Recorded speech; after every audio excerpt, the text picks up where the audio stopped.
elected Debbie Buckholz for a 3-year term. So thank you and congratulations to all those people. At this time, we will be hearing from Adam Tesher and Steve Snow from NDDPI School Finance and Organization. All right, good morning. I am going to start, go through a few slides here, and then I'll turn it over to Adam to round things out. If anywhere along the way you have any questions, please feel free to stop me, slow me down, ask me what you need to. So with that, what I'm going to kind of cover is the STARS enrollment, the transportation and student contracts. One of the things we always say is correct data equals correct reimbursement. So making sure you have the correct data in those systems has a direct impact on what factors are used to calculate your foundation aid. I do want to make a plug. I don't know if you're the ones who would actually do the STARS enrollments and enter the data in there, but EduTech does have a really good course called Clean Data is Good Data, where they sit down. So EduTech hosts it, and it's an all-day course. They go from PowerSchool through the SLDS into STARS, and we look at error reports. We look at all the different things that make sure your data is correct. So I always want to put a plug in for that class. Again, not if you're the one who goes to it, but if your school has someone who deals with PowerSchool, STARS, any of those data systems, it's always a good course to send them to, just to make sure your data is correct in the system. So with that, I'll kind of go over the spring enrollment and the calendar. With the enrollments, so essentially we open up the fall enrollment, and all that data is kind of how you're going to start the school year. So you have X number of kids. Here's all your students you have in there. That's really an open data collection. As the year changes, we feed data in from PowerSchool to update students who arrive, students who leave, things like that. And then it gets into the spring enrollment, where you actually say this is how we ended the school year. So you go in, make any corrections you need to do, and then you submit your spring enrollment. Kind of the same thing with the calendars. You put in your fall calendar, which is the beginning of the year. You kind of tell us, here's the days we think we're going to be in school. Here's the days that we're going to miss. Here's the days we plan for snow days, makeup days, all of those kind of things. And then at the end of the year, you do your spring calendar, which is you tell us how your school ended. Now, one of the big things with the spring calendar, and this affected us last year as well, but we moved from days to hours to calculate the ADM. And what that essentially means is now your calendar is more and more critical to the calculation of the ADM. So at the end of the school year, let's say you planned on taking a snow day or a makeup day on mid-April sometime, and you don't actually take that day. So in the calendar, it says you expect kids to be in school that day. You don't take that day, so your ADM is off because essentially we expected, according to the calendar, for you to be in school, and you're not. So you have a 0.99 or 0.98 ADM for that day, or for that student, or for all those students. So what I always recommend people do is go through and look at generate a PDF, a pupil membership summary data, and what that'll do is show you all the kids in your school, and it'll show you the ADM that we're calculating for those kids. And I can get into more detail about actually how to do it if you have questions, but essentially you go down here, you'll generate a PDF. You'll select the pupil membership summary detail, and print off a PDF, and it's a long PDF. Has all your kids, has all your schools on it. You'll see in the top here on the little picture on the side, there's a lot of zeros, and those are probably your district enrolled kids. Normally they don't generate ADM, and I'll show you in a second here some exceptions to that rule. But below that, you'll see like a 0.36, a 1.0, a bunch of other numbers. Every student who is there for the full calendar year should generate a 1.0 ADM.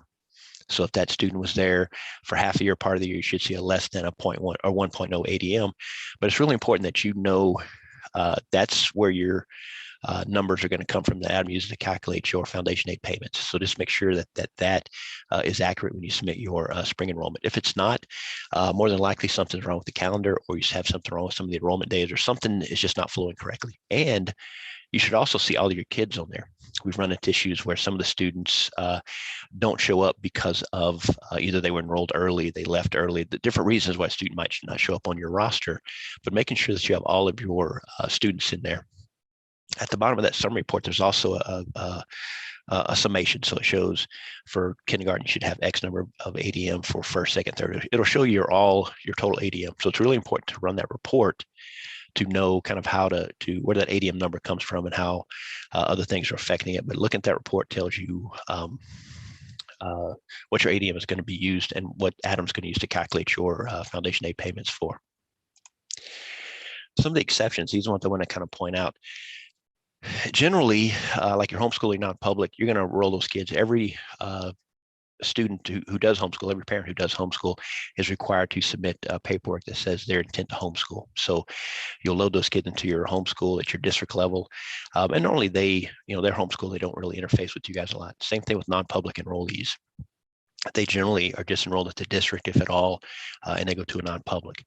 Now, if these students do come in and take classes with you, so if you have a homeschool kid that comes in and take a math class, a English class, whatever class they want to take, or same thing with non-publics, any of those students come in and take classes with you, make sure you course enroll those kids and put in course hours, because you'll get paid off the course hours that those students actually took courses. So making sure that you enroll those kids at the district level, and then you go in there and you course enroll them in a course that they took, English, math, whatever it was, and then put actual hours that they attended those courses, and then there's payment calculated off of that. Another one that we run into is non-enrolled other state placed. A lot of times what will happen, and I'll kind of get into student contracts here in a little bit, but what will happen is a student is placed for non-educational reasons. So that student gets placed at Dakota Boys and Girls Ranch or any of those other resident facilities. What they do is they designate an educating entity, and then they designate a financially responsible or resident entity. So that is the district that's going to pay for that student's courses. So a lot of times you'll get a notice of placement that says, hey, Steve Snow is being placed at Dakota Boys Girls Ranch. We think your district is the resident district. So now what you do is you enroll that student as at the district level as non-enrolled other state placed. Now, the one thing you got to remember is to add in those days present, days absent. So if that student's in the facility for 10 days, 15 days, school days, educating days, so Monday through Friday minus holidays, load those days in there as days present. And again, that is calculated to calculate payments for those non-enrolled other state placed, because what will happen is that educating entity through the student contract system will send you a contract that says, hey, District A, Steve Snow's in our facility, you're the resident district, here's the cost for his education. So in order for you to get foundation aid from us, you need to make sure that student is enrolled, non-enrolled other state placed, and actually add days present, days absent, so we can kind of calculate how long that kid was there and what foundation aid you should receive. Another case we get into is pre-K special ed. Normally, we don't pay pre-K services. Now, there's other grants, other ways that schools get paid for pre-K students, but through us, and I'll let Adam correct me if I'm wrong, but pre-K normally don't get paid for enrollments. Now, if those kids are special ed, they will get paid. So pre-K special ed students get paid for the services they receive. So for a pre-K special ed, again, make sure they're course enrolled. And normally the course is a 19150, but we can, if you have questions, you can certainly contact me. But they get course enrolled, and then you put in the membership hours for the services that student received in the course enrollment. Now, those membership hours, or those hours of service that student received, is based off of the individual education plan.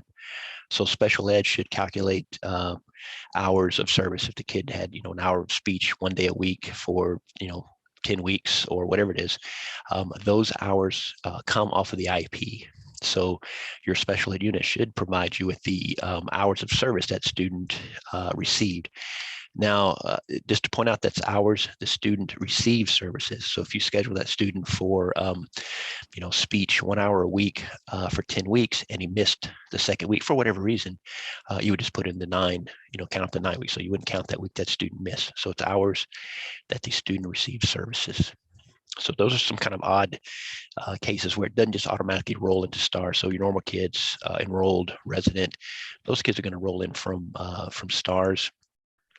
Power School into STAR. So you don't really have to worry about those. These are kids you got to kind of look out for, because there might be something specific you need to do to make sure those hours are counted. Do you have something you want to add, Adam? Yeah, Steve, if I could, just for pre-K special education, and maybe I missed it, but like Steve said, we use that IEP for the hours membership. And he had mentioned you don't have to change the hours membership if a student misses a week, but you do want to update the attendance hours. We do pay pre-K special education off of attendance. So in those cases, your attendance and membership don't necessarily have to equal. So you don't have to adjust those membership hours every time they miss a class or they're gone for the day. But do adjust that in the attendance, and that's what we'll pay off of, just to clear that up. I think either way, it ends up being the same dollar amount payment if you take it off the membership or not. We're using 432 hours as the denominator for that. So if it ends up being, 216 hours, they're going to get a 0.5 ADM for that. Yeah, thanks, Adam. Any questions on STARS enrollment? Like I said, in general, if you're educating a student, pre-K special ed, homeschool kid coming to classes, non-enrolled literacy place, you're kind of responsible for those payments. Generally, if you're educating a student, you should receive some kind of funding for them. Generally, I'm sure there's exceptions, but that's generally how it works. So if you know that Steve Snow's in your class, in your school, doing something, whether I'm a homeschool, whether I'm a pre-K special ed, or whatever I am, I'm getting services from your school, there should be some way that student gets loaded in your system and receive some kind of payment for it. So again, I want to plug that STARS, that EduTech Clean Data is Good Data class. It really helps schools kind of look at their error reports and kind of see why data is not flowing, kind of checking all that stuff out. Really helps out a lot. So with that, I'll jump into school transportation. This is something we talked about last year, but I want to bring it up again. Entry-level driver training. So these are for those bus drivers who have a CDL license. The CDL license is for 16 passenger and above. Starting, they had originally had it for the starting February 7th, 2020, but they moved it back to 2022. Any person to obtain their CDL or upgrade, if they want to upgrade from a to a B or some different license level, they need to attend the FMCSA, the Federal Motor Carriers Safety Association approved course. And that's something new they're going to start enforcing for those who are trying to get their CDL or upgrade their CDL license as of February 7th, 2022.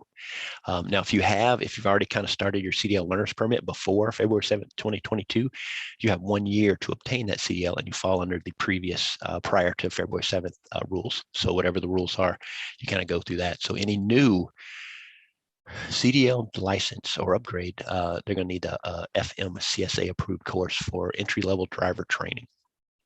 Another big change, I get a lot of questions about it, is the drug and alcohol clearance.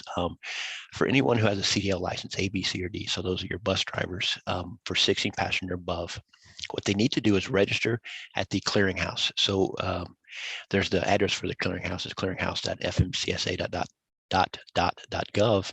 And what it is a clearinghouse that they register at. And then you as the employer would go out there and you would basically validate their records and make sure that they're not missing or they don't have any kind of drug convictions or alcohol or existing issues relating to drug or alcohol in the system. So they were an existing program, things like that.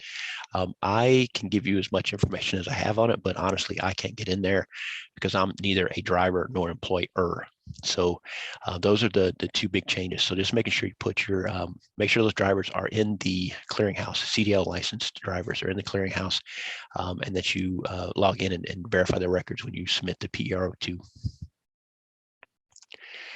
The other thing I want to kind of hit is legislative updates. So two of the big ones that affect bus drivers, Senate Bill 2097, what that is, it was North Dakota Highway Patrol's bill.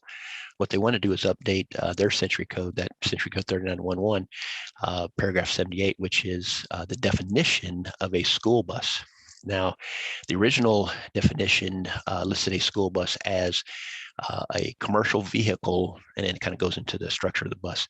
That commercial part indicated that it's a CDL license vehicle, which indicates that it's 16 passenger above. So what they've done is remove the term commercial vehicle. So it's a school bus, and it kind of goes into some more detail. But really what it does, it defines a school bus as anything that's 10 passenger or above. So anything used to transport students to and from school or to and from school related activities needs to follow the guidelines of the structure of a school bus. If it's 10 passenger above, 9 passenger below, it just needs to be a licensed vehicle, roadworthy licensed vehicle. But 10 passenger and above, anything that's 10 passenger above falls under school bus as far as definitions go. Now that does bring it into alignment with with the North Dakota administrative code that we've had for some time, 67-1201, which actually phased out the non-complying vans, so 10-passenger vans in 2008. I think it was originally loaded in 2003, and it gave 5 years to kind of phase out those vans.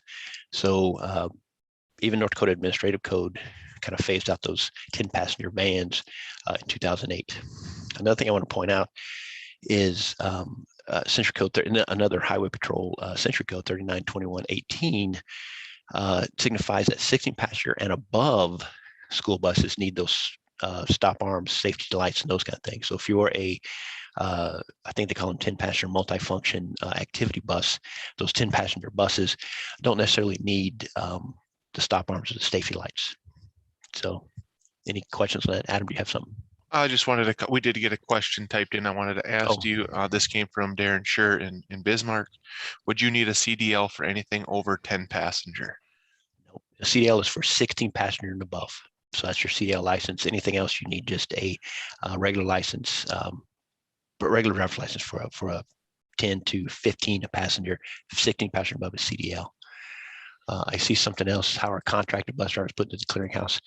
If they're contracted, so you're not the direct employer, they get loaded, and then whoever you're contracted with. So if you're contracted with one of the bus services, they should be the ones who verify that they are in the clearinghouse and verify that they are cleared to operate. And you still put them in the PRO2 because they are subcontractors for you. So you would put them in the PRO2, but and you would verify with the contractor, whoever you contract with, that they are in the clearinghouse. Because I think there's a check mark in the PRO2 that says, see if you check that they're a CDL license, another question will pop up and talk about the clearinghouse. So I think in your case, they mentioned Hartley. So you go to Hartley, verify that they're in the clearinghouse. Hartley's responsible for putting them in the clearinghouse, make sure they're in the clearinghouse, and then verifying that they are cleared to operate. And then they tell you, and you just load them in the system. I think that's all the questions I see. The other legislation, I think, and Adam has some stuff to add on this, is House Bill 1027. So essentially what happened was previously the factors that were used to calculate the transportation reimbursement were listed in Century Code. They've kind of let that sort of fade out. They put it really into the DPI's budget for how we calculated the factors used to calculate transportation reimbursement. House Bill 1027 actually put it back into Century Code. So in the Century Code 15127, and they're just the factors that calculate. I don't think anything major changed on those, but it gives them a little more leeway to be able to update the per mile and per ride, and things like that. So they felt it was easier to update in current Century Code to update those factors every biennium. One of the big things that House Bill 1027 did was it removed the miles reimbursement for transportation of those open enrolled and tuition waived students. So essentially, if you have an open enrolled or tuition waived student, you can't add any miles to a route. So if you have a route that goes from point A to point B to pick up Adam, let's say, and then Steve is an open enrolled student, you can't add miles to that route or claim miles to that route to go pick up Steve, who's open enrolled student. Now, Steve, who is open enrolled student, can get on that bus, and you count him as a ride. So I count him as a passenger on that route, but you can't count the extra miles you went extra to go pick up the open enrolled student. Did you want to add anything to that, Adam, for the open enrolled part? I think you hit it right on the head there. I think that's how we want it. Open enrolled, tuition waived, no. But again, if that student is tuition district, an elementary student, an elementary district that is a resident of Billings County, and they are 9th through 12th grader, those students are still eligible for transportation because that district doesn't offer, and they are required to pay tuition for those. They are not eligible to be open enrolled or tuition waived. Yeah. So just wanted to maybe piggyback on that a little bit. And I did want to point out too, so this counts for you as the district providing transportation for those students. It also counts because there's parent reimbursement. So you can reimburse parents for driving. You can't reimburse a parent for the open enrolled or tuition waived students. Any questions on that? I don't see anything in the but if you have questions, let me know. The other thing is, because it's been such an odd couple years, what they've done, they've kind of added a caveat to this, to the next few years. Essentially what they'll do, so you'll still submit your data like you normally would, how many rides you took, how many rides, how many passengers, how many routes, how many miles, all those kind of things like that. You still submit your data. What Adam will do, he'll look at the 21 to 22 and the 22-23 school year. So when you submit those data for those school years, he will compare that to your 19-20 school year and pay you whichever is greater. So for instance, if you, let's say you have a lot of kids that opted to take distance ed, so you didn't have as many routes, or for whatever reason, you don't have as many routes or as many rides in 21-22 or 22-23, what Adam will do is base your payment off of the 19-20. So there's nothing you need to do additionally, but what Adam's going to submit your data like you normally would, how many routes you took, how many rides. He will compare your 21-22 and do it again in 22-23, compare it to the 19-20 school year and pay whichever is greater. Oh, good. I was just going to say, yeah, thanks for that, Steve. And just to be clear in that a little bit, those are the reimbursement years. The miles that we'll be comparing are the previous years. So when we say 19-20 school year, that's the reimbursement that came in 19-20 or the 18-19 rides. When we look at the 21-22 and 22-23, we're actually looking at the rides provided in 2021 and the 2021-22 school year. So just to provide a little clarification on that. And there's a question I'll post to Adam in the chat. Do they disregard those miles? So those open enrolled tuition waive students, they disregard those miles this year? So when they submit their data in June, do they disregard those miles, or do they do it in the next, the end of next year? So right now, I plan on having you submit the miles. We don't know, since this law just passed, it actually doesn't come into effect till August 1st. That we would anticipate that you would change your reporting next year. This year, you can continue to report as you always have, reporting those miles and rides. Just, we don't know if districts have been tracking that. Again, it's not in law as of right now. It's been passed, but will not be in law effective until August 1. The other thing, Steve, is it looks like there's 2 questions in the question and answer. Who gets the funding for the rider then? Is it the residing district? No, the district providing that ride will get the 30 cents. And I think the reasoning behind that was that student was going to probably take the bus no matter where they went, whether they went to their educating district or the resident district. So you can still claim that ride if they get on your bus. Again, a ride is an actual head count every day of the kids that get on that bus. There's another question. They have to go through a neighboring district in order for their inter-district kids. So the normal kids that are in their district, they have to drive through a neighboring district to pick up those students. Can they claim those miles? I would say yes. I think that's their route. It has nothing to do with driving through a district or how you get to the student. I mean, the most effective, efficient way to get students from home to school is the route you would take. If that takes you through a neighboring district to get to those kids who are still in your district, yeah, that's fine. What they're trying to do is, if you have a neighboring district who has a student who's open enrolled, they don't want to pay or reimburse you to pick up that student. So I don't know if you want to add anything to that, Adam, but essentially that's my understanding of it. If your route is your route, if you're picking up your district kids, you're picking up your district kids. Agree, Steve. Just make sure you're not going intentionally out of your way, or not to go do that. That would be pretty questionable if you say, well, we could go this way. Now, there's certain instances we know in rural North Dakota where a road can be flooded or torn up, where that's the only way to go. And again, if you go on your route and you don't break that route at all, and there's an open enrolled kid that maybe the parent can bring them to that bus, again, you don't have to subtract miles if it's already on your route. But again, you just can't pay that family if it's open enrolled or tuition waived.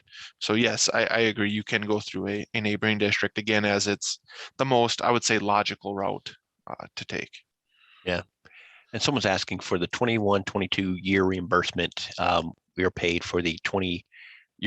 You're paid, so you'll submit your data this year. So the 21-22 school year, submitting your data in June. That is your 22-23. You get paid 22-23. that correct, Adam? Correct. Sorry, I accidentally hit the answer as you were reading the question. I apologize. I think I got it. But yeah, I think there's asking. So Yeah. you submit. So you have X miles, Yes. X rides this year. So you're going to submit your data in June for your transportation. Adam's going to take that number, and that's going to dictate your 22, 23 payments. Well, So the I'm 21. sorry. 2021, which the year is in this year, will be 21, 22 payments. 1 year behind. Yeah. Okay. So you collect data this year, you submit at the end of the school year, and then that's used for the following year's payments. Right. So then I'll take that data, I'll calculate your payment for 21, 22 based off your 2021 miles and rides. And then I'm going to compare it to how much you were reimbursed in 1920 based off your 18, 19 miles and rides, and you'll get the higher of the two. Clear as mud. What if we have in district and out of district students on the same route? Yeah, at one point, like Adam said earlier. So if you have a route, you're going from point A to point B, point C, you have a route that you're picking up all your regular ed kids. You still go that route, and you still pick up those your resident district kids, or those kids you are normally picking up.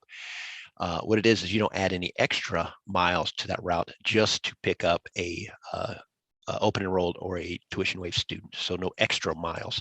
But if that student, like Adam said, so if mom drives that kid, a mile to a current stop that you already have, certainly pick that kid up and count all those miles, because that's what you would do. You would drive those miles whether you had that open enrolled kid or not. And I think that's kind of the point, is whatever route you drive,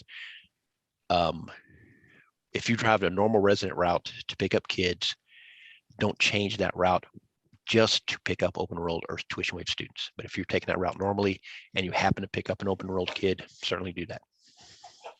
Yeah, agreed. I don't think the way the language is written, the boundary is mentioned in there at all. So if your route only takes you 10 miles from your boundary because you don't have any kids close to that edge, and then you want to go pick up an open enrolled kid, you couldn't even add, in my opinion, the way the language is, those 10 miles that would get you to the boundary, and then the additional maybe 5 to go into the other district.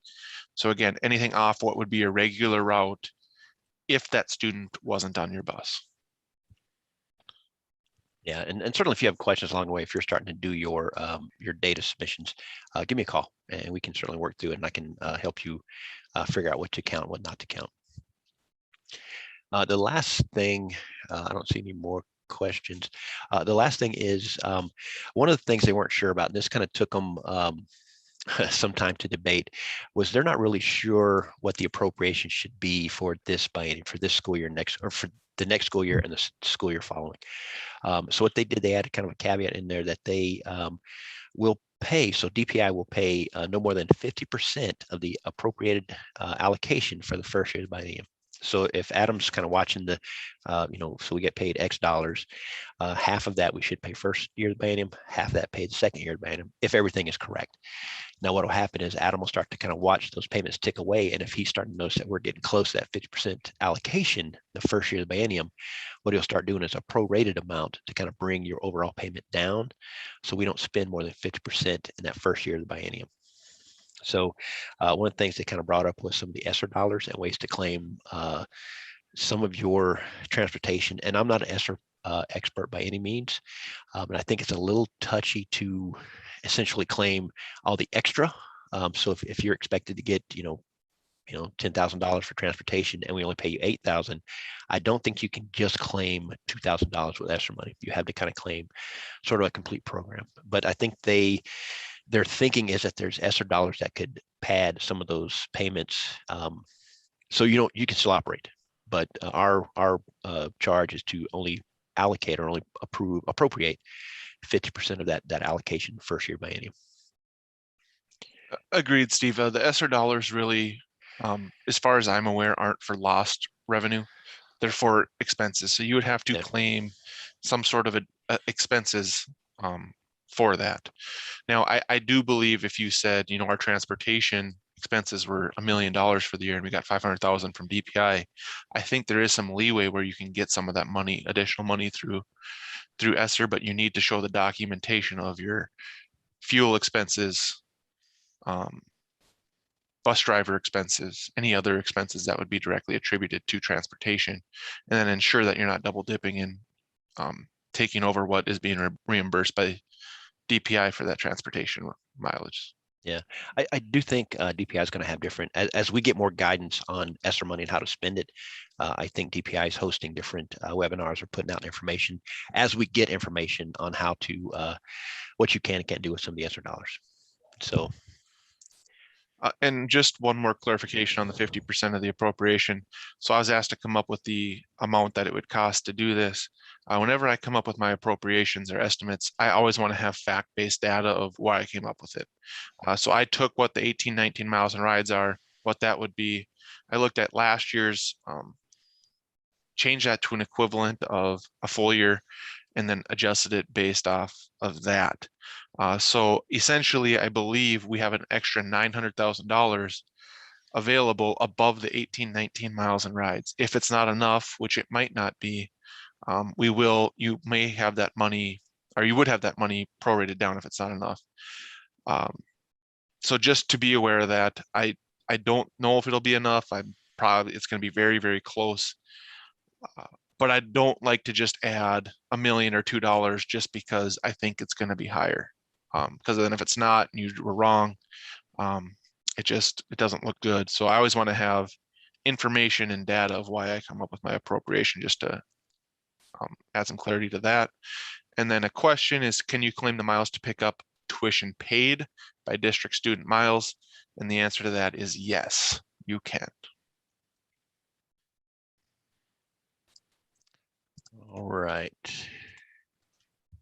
The other thing I just want to hit real quick, Highway Patrol, North Dakota Highway Patrol, they sent out a letter June of this past year, and I think they sent out one 2021 as well. But essentially, they will assist with annually inspecting buses. So buses, which include 10 passenger and above, all need to be inspected. They can be inspected by a qualified mechanic. So if you actually do Hartley or any of those other bus contracting services, you certainly can have them inspect your buses, but they just need to be inspected on an annual basis. But Highway Patrol can assist with that. So if you need them to inspect your buses, they certainly can do that. The other thing is that is part of the, when you submit your vehicle inventory, it does ask about where you got inspected, when it was inspected. If you have any out of service faults, and the date those out of service faults were corrected, such as part of the inventory transportation inventory that you submit, is kind of doing those things. So next thing I want to kind of cover, if there's no more questions on transportation, if there is, certainly send them my way. I'll have my contact information up here in a second, and we'll work through kind of those questions. So this is a brief one slide kind of covering of student contracts. And student contracts is complicated. There's a lot of pieces to student contracts, but I want to point out kind of the flow of student contracts. So one of the first things is a notice of placement. So a placing agency normally will do a notice of placement, which tells you that Steve Snow was placed in this educating entity, and they identified this as a resident district, and you're the one who's going to essentially financially responsible for that student. So that's the first thing, is a notice of placement. The contract is built off of that notice of placement. So they build a contract that says the educating entity will charge back different services, different things to the resident entity, the financially responsible entity, based off that contract. And the third thing is reimbursement request. So if you have excess cost, if there's a lot of cost associated with the student, I think it's over the 4 times, and Adam can talk a little more about that, but you actually submit the last step, and some districts miss this, is a reimbursement request for excess cost. So notice of placement tells you where the kid is, who's responsible, the contracts between those 2 entities, and then there's a reimbursement request for excess funds that you can submit. One of the things, and I kind of mentioned that when earlier, was the notice of placement identifies the educating and financially responsible district, and also identifies the type of placement. So parent placed, district, kind of different types of placement, and all those things affect what shows up on your contract. Also, STARS enrollment codes directly impact some of the areas that are available on the student contract system. So for instance, if you have a student that was placed, you're the financially responsible district. If that student is a special education student, you need to make sure they're enrolled in special education. So those services show up on the contract. Also, there's different enrollment codes that affect what shows up on the student contract. So making sure you have your enrollment codes correct, make sure you have the student enrolled correctly, has a direct impact on those student contracts. And then of course, there's a reimbursement request for excess cost, and that you submit again through the student contract system. You submit that to DPI. So is there anything you want to add on student contracts, Adam? Nope, I think you covered it. Again, I always want to just make sure. I've had a few districts that call me and ask, why haven't I got my money yet? And it's because they approved the contract, but they never did that last step to request the reimbursement. So again, that's just an important step there. And like I said, the student contract is complicated. There's a lot of ins and outs. There's a lot of services, what you charge. It's a complicated procedure to put together. So if you get questions along the way, certainly contact DPI. We can kind of walk you through what that looks like. With that, I just wanted to add. Steve, one second here. We did get a question. Excess cost equals above 10,036.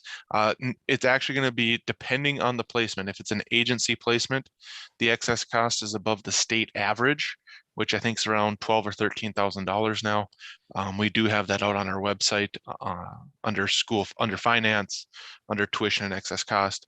If it's a school-placed student or just a high-cost student, it's that 4 times the state average, which is around that $48,000 to $50,000 that Steve had mentioned earlier. And we do break that down to a day. So if they're placed for 2 months, that state average and that 4 times the state average are prorated down to claim that reimbursement. And that's all calculated for you in the student contract system. You don't have to do that calculation. Yeah, once you have all your stuff in there, it actually shows you a cost. It gives you kind of a breakdown that shows like a reimbursable cost on the bottom. So it kind of, again, that's a lot of that is based off of type of placement and the enrollment codes and how the student is enrolled. Last spring, I was told DPI would be working on a training for student contract program. Is there a webinar training available yet? I know Susan Garenza is working on putting together a group for special education contracts, specifically in the billing, to make sure we're consistently billing across districts. I think there are some inconsistencies there, so we want to clean that up. We have put out some guides. Steve, I don't know if we have a webinar available at all. I've done online training for notice of placements, which is really geared more for the placing agency, how they check off the notice of placements. So I have the notice of placement part covered, and then the contract part, I think we still need to kind of formalize some of that. All right, and there's my contact information if you have any questions about the enrollment part. So I really kind of deal in the STARS world, the enrollment world. I deal with the transportation stuff, and I deal with kind of the notice of placement side of student contracts. So that's the world. If you have any question about that or anything else, certainly give me a contact, give me a phone call or email. Again, there's my contact information, and I can provide that after this show is over. So if you have no more questions, I will turn it over to Adam. Okay, and I will take over, see if I can figure out how to share my screen as smoothly as Steve did. Steve, do you want to take that question while I work on this? Do you know that? So, so if you have an open enrolled student on an IEP, can we charge you resident district for transportation? A lot of the that's a complex question. So a lot of times when a student gets placed, the placement will determine kind of where that student needs to go. So the educating entity. Now, if they decide to open enroll that student with your district, then, that becomes a question between you and the district they were placed at. But any charges, I think in general, anything that's on the IEP. So if the IEP says you will transport the kid, that is generally agreed upon by the parent, by the service provider, by the district. If it's in the IEP, you can claim transportation for that student. So the IEP is kind of the ruling governance for that. The open enrolled student, that would depend again on if you and the district they were placed at agree to do that. So essentially the resident district are the ones who are financially responsible for that kid. If they're placed at an educating entity and then the educating entity decides to open enroll them in your district, that becomes kind of a question between you and that educating entity, how you want to cover that. So it's kind of a two-part question. Open enroll is one question, and the IEP anything on the IEP as far as transportation goes is a chargeable expense. Perfect. Sounds good to me. So I will start the school finance section. Just everything look good, Steve? So let's see if I can. There we go. Seeing the House Bill 1013 screen here? Am I sharing my screen? I need to get out of my screen. Oh, I can see it. Yeah, I can see Business Manager Workshop. oh, so I got to go one more. Oh, now what do you see? Oh, I think I got this wrong. I'm going to stop sharing here. Yeah, not going to do it as smooth as Steve did, I guess.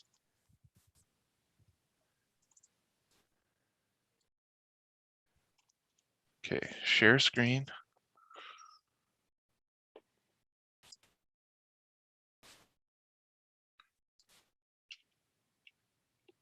Now which screen are you seeing, Steve?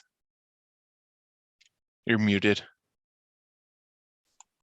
I'm seeing your presentation screen, not the full screen, but just the, it shows Business Manager and then House Bill 1013 in the small next slide.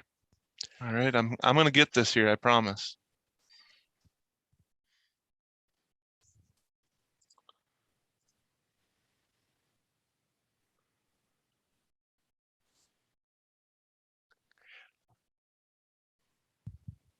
There, now I see this Business Manager Workshop.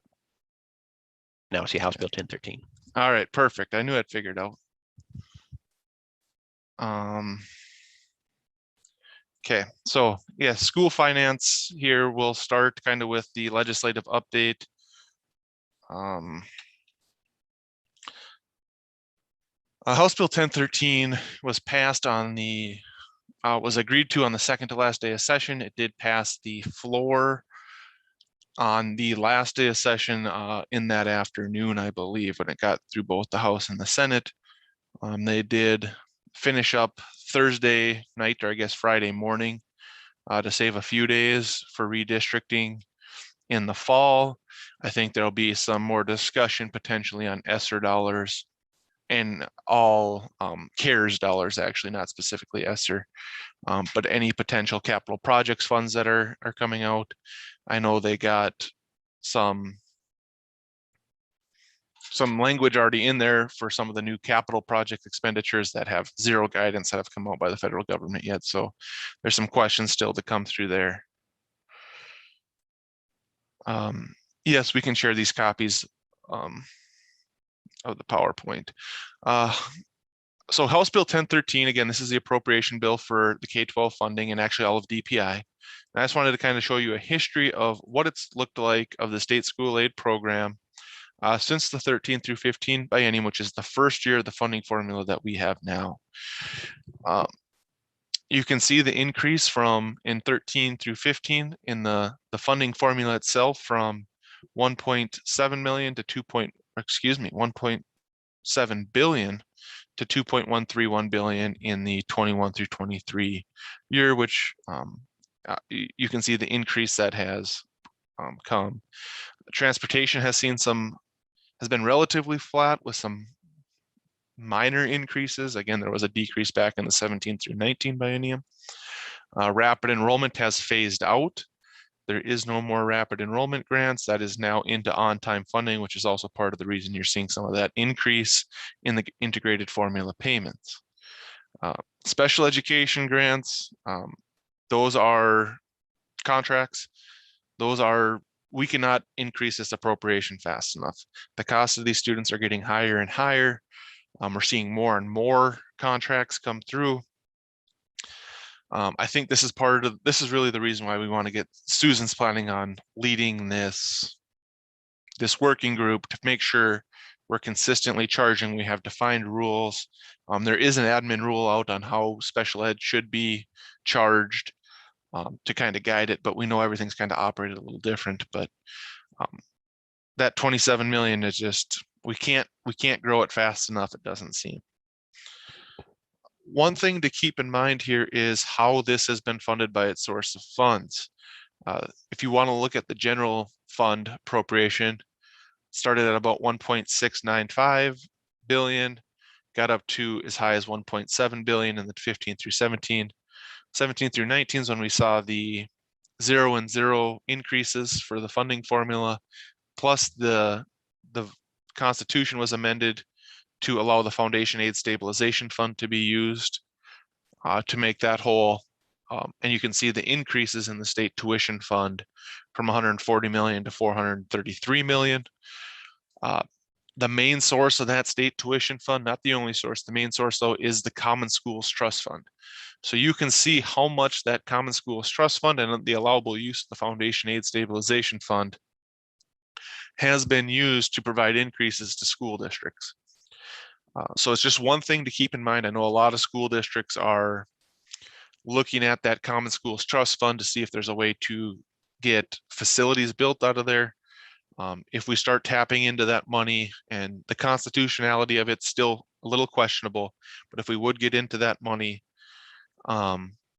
we might not see those increases that we've been seeing in that state tuition fund to appropriate those raises. Again, as always, it's interesting. It'll be interesting to see where the 23 through 25 biennium ends up. It's kind of been all over the board as the general fund appropriation and where we'll be with our ag industry, with our energy industry. So just keep those in mind as you work through your expenses and your budgets going forward.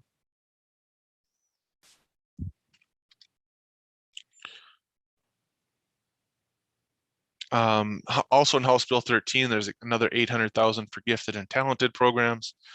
Section 7 in this bill gives DPI the authority to reduce foundation aid payments for school approval for the 21-23 biennium. That is new. That has never been done before. So you will see an adjustment in your state aid for this school approval. I believe that's run through Cognia, if I'm not mistaken. Again, there's another $500,000 in for REAs.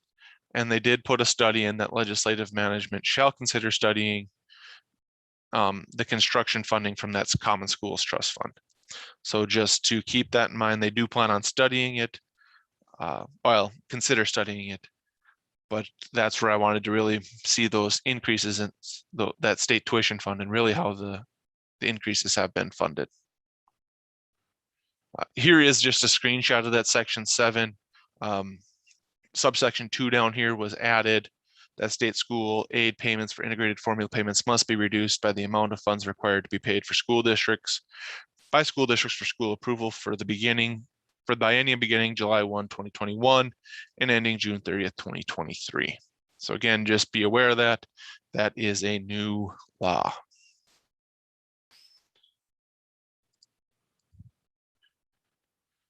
Another thing they added was section 12 and the use of the new money. So there was a 1 and 1% increase in 1388 to the per pupil payment for districts that are on the formula, that during the 21 through 23 biennium, the board of each school district shall use an amount equal to at least 70% of all new money received by the district, resulting from the increases in the base integrated formula payment. So that's the 1 and the 1%.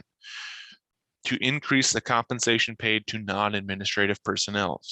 The intent of that non-administrative personnel was principals, or administrative personnel as they had described it was principals, superintendent, business managers. They wanted this to go to non-administrative teachers, bus drivers, cooks, janitors, things along those lines. For the purposes of this section, the superintendent shall provide guidance to school districts regarding the calculation of the amount of new money. Last week, I believe I sent out your budget projections for next biennium, as well as a fillable worksheet. In that fillable worksheet, I did make the per pupil payment of $10,136 and $10,237 an adjustable figure. So if you would just change that to $10,036 in both years and compare it to what your payment would be at $10,136 or $10,237, that would be the new money due to the increase in the base integrated formula payment. I do realize this is going to cause some timing issues. We'll have to work through those the best we can. And we'll be sure to get out additional guidance on that. You see, there's a question, Adam. What if you lost kids and are not receiving actual new money? So, as this is written, it says resulting from the increases in base integrated formula payment rate. So even if you lose kids, the kids you still have are generating a 1% increase. Or if you're a transition minimum district, that's going to adjust the difference of the transition minimum, the per pupil payment of that 15% and 30% of the difference. So that's still going to generate some additional money. So they would like you to use that additional money. That was my understanding of their intent, was from that 1% increase to be used. It might be very small. It might be $2,000. It might be $5,000 for a few of those districts I ran. But the intent of that is 70% should be used to increase the compensation paid to non-administrative personnel.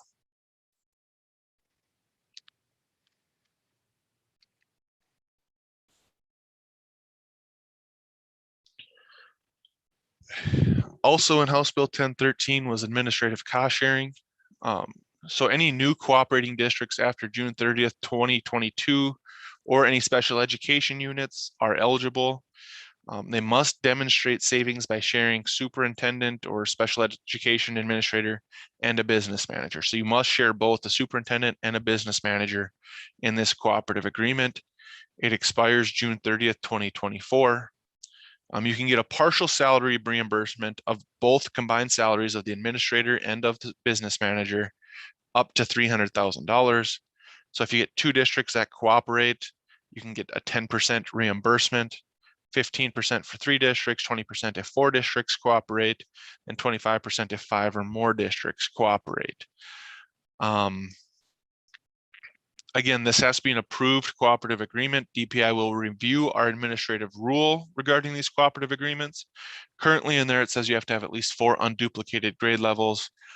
That will be more than likely amended out to where 2 K-12 districts would be able to enter into this cooperative agreement, share an administrator, share a business manager, and collect a portion of their salary for reimbursement. It does have an expiration date of June 30th, 2024, so it's only good for 2 years. They are using federal funds to pay for this. So that was really the reason for the expiration date, is that's when those federal funds will no longer be able to be used. So if they want to use it beyond, they'll have to find another funding source or change the program a little bit. Again, you must have to demonstrate savings. So we will be asking probably for some budgets of certain areas of how you are creating those savings. That's really the changes for 1013 that affect our area and the school finance. House Bill 1388, this is our funding formula bill, so we'll get into the formula increases a little bit, and some of the other changes that may affect what business managers do. So it does allow school districts to operate virtual schools. The intent of this is to operate a virtual school, not to continue in the hybrid version that we're in now, where you're 2 days in person, 3 days virtual, or I don't know if we have any more districts that are still doing that, but it is to have students that could thrive in a virtual setting to go through a virtual school. DPI will create administrative rules for this to address any questions and make that a little more clear. The full-time students will receive an ADM of 1, and the ADM will be prorated for less than full-time. So with this, the school districts will still need to submit a calendar with hours for their online schools, virtual academies, in order for ADM to be prorated, with the understanding that, you know, if you put 6 hours a day, because that's what you expect them to learn, there may be kids that can get that done in 3 hours, and maybe some kids that may take 7 or 8 hours. So it's just going to be what that calendar is kind of expected to be for hours those days. They did say students may not open enroll into a virtual school into another district. So a district such as Wilton cannot have a student open enroll into Bismarck's virtual academy if they choose to operate one. If they do want to educate a student from another district, both districts must agree and enter into a cost sharing agreement to educate students from that other district. They made sure to put cost sharing agreement. They didn't want this to be deducted as tuition. So if you do agree to this, please code this revenue as other local revenue. If you code it as tuition, it will be deducted from your funding formula. Again, in those administrative rules, there will be something that the district will need to have a way, if a student is not thriving in a virtual school that's open enrolled from another district, a way to potentially transition them back or have a response plan for those students. And that can be challenging, particularly if a student is enrolled from Edmore to Dickinson. And the virtual school isn't working. So just to keep those in mind. A few studies that they're considering in 1388, a review of the school districts that have multiple buildings in the district and the districts that have built a new building without using traditional bonding method as a result of reorganization. Some districts still operate 2 K-12 plants that have reorganized. It's obviously more expensive to operate 2 plants than 1. So I just want to study that to see if there's any way to adjust for that. Maybe whatever there could be to help out those situations, whether it be providing grants for a new facility so they don't have to operate 2. Maybe there is no solution and they just got to find a way to be more efficient. But that will be considered. I think that study will go through. I believe this study of the high cost students, again, we're seeing those student contracts go higher and higher. So I think they really want to study into that and ensure that we also provide high cost reimbursement for students. I believe it's a 504 plan. They may not necessarily be in on IEP, but they still could be over that $50,000 because of medical reasons. So they want to kind of dig into that. Do an ongoing review of the impacts of the school districts that are on the transition minimums and maximum payments.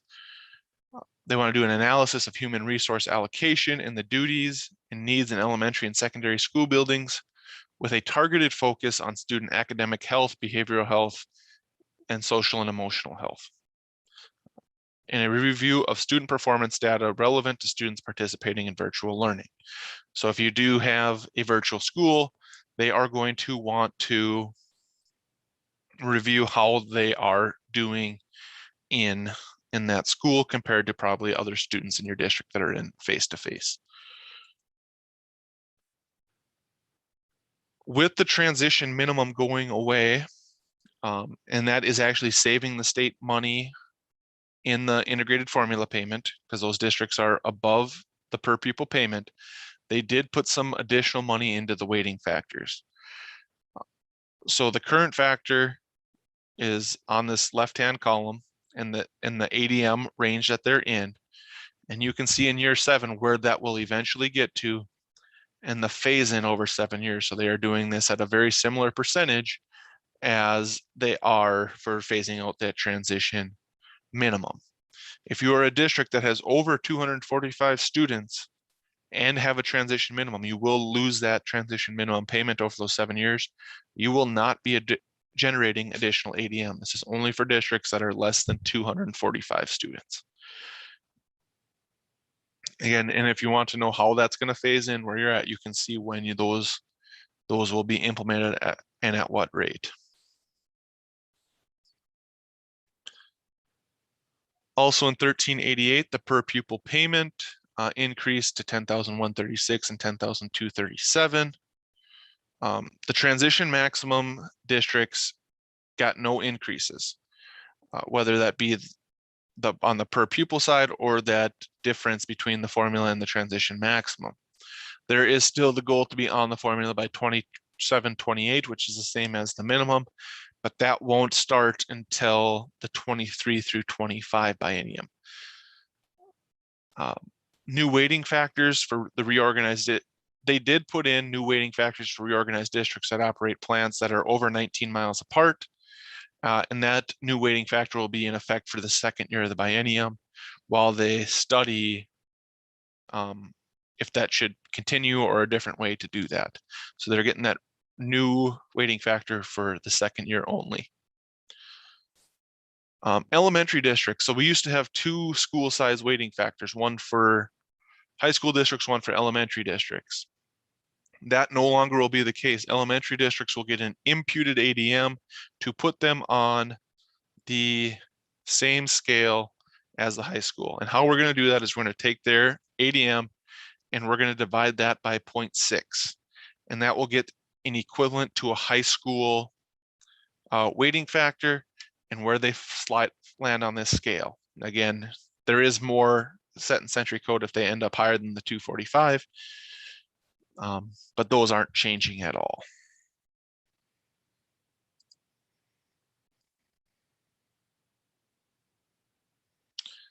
Question in the question and answer: how do we access the new weighting factor for year 2? We are 26 miles apart with our high school and elementary. We will do this. We did identify 5 districts that this affected. The 5 districts that we believe that it affected are North Border, TGU, Lewis and Clark, Dakota Prairie, and Mid-Coda. If you believe you do qualify for this and I did not list you, please let me know. But we will automatically adjust that weighting factor for those 5 districts for the 22-23 school year.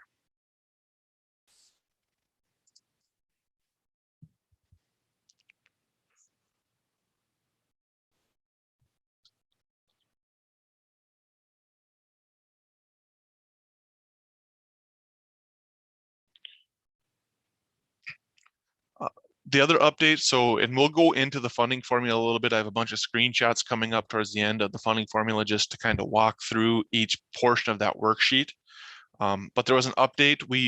For this current biennium, we used the 2018 mill levies to calculate the in lieu deductions. Remember, if you have a sinking in interest mill levy, you can save more than you can have less than the 75% deducted for your in lieu of taxes. That was updated to 2020. We do ask that they set that for 1 year. As DPI, it's impossible to project what school districts would pass a bond that would be in the 2021 school year, and that could have some significant impacts on the funding and the budget for the appropriation. So we do ask that that be set at 2020, which it was set and updated.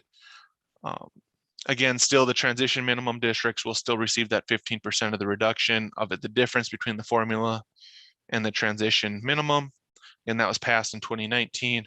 And the deductions for the property tax will continue to increase to get districts to 60 mills if they are currently under 60 mills in the deduct.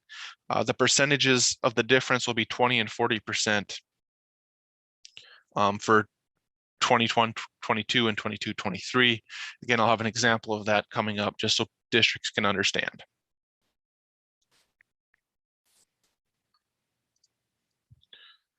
Other bills that I had followed,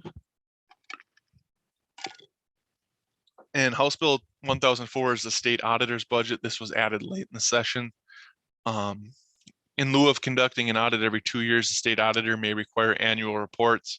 Used to say from school districts with less than 100 students. That is no longer the case, and it will be with less than $750,000 of annual receipts.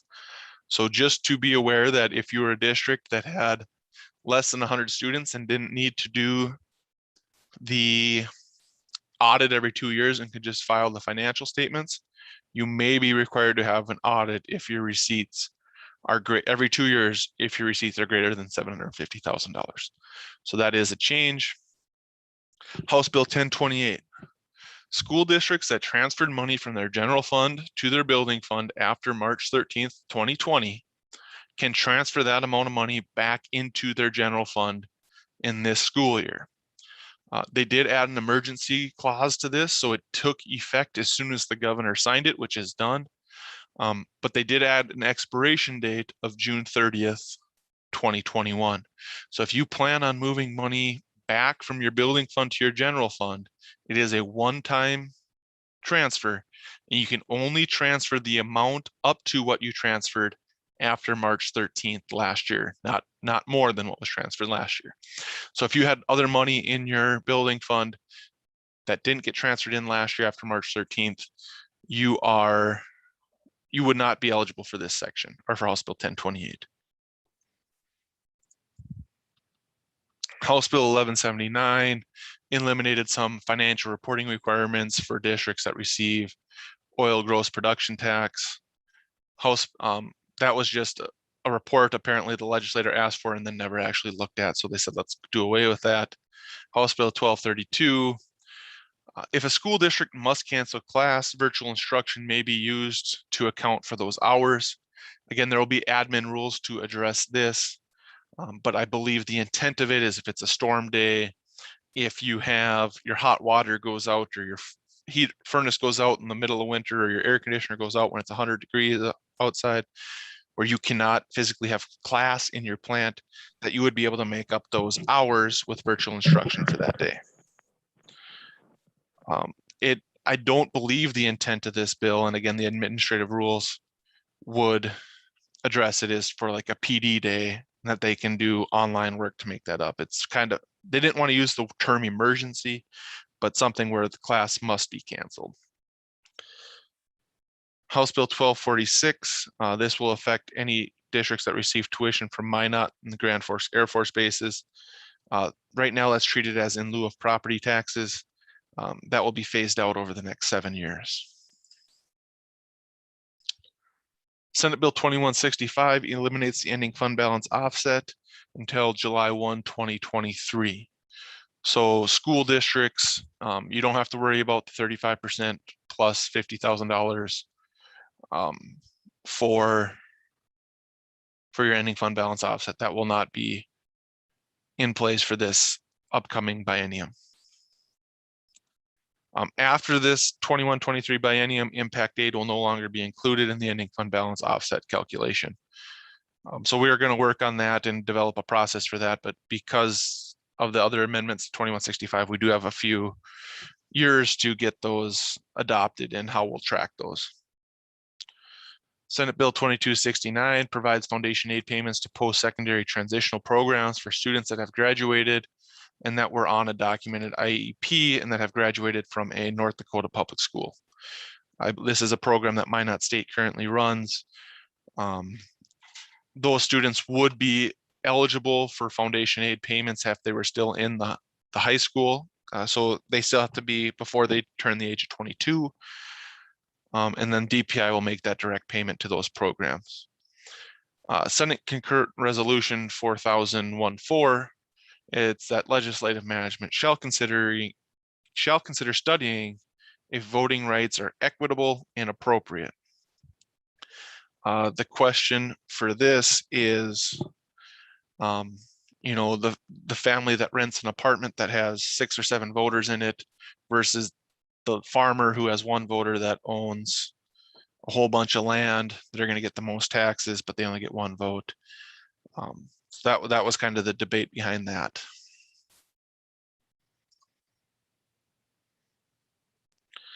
Any questions on any other legislative bills that people were following, or I maybe want me to go into a little more detail on? Those were the bills that I was assigned to follow. I'm not saying there's not other bills that might provide financial impact. I believe there was a bill that adjusted some ACT funding that used to come from the state if it's not used as a state assessment, that no longer is in place, but wasn't necessarily a part of the bill I was following.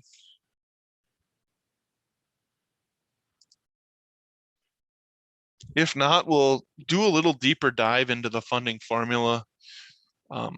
With the budget I sent out last week, I have received a lot of questions, emails, calls, kind of along the same lines.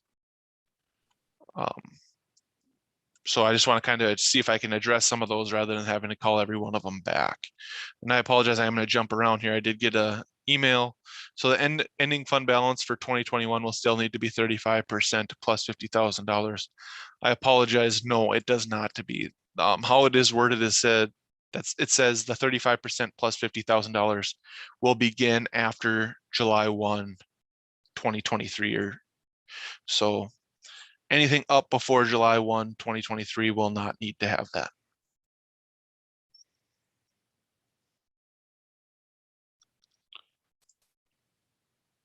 So the distribution for the state aid formula payment. I sent out your budgeted worksheets for next year. Those budgeted worksheets are estimated entitlements that will be used to pay your August, September, and October payments.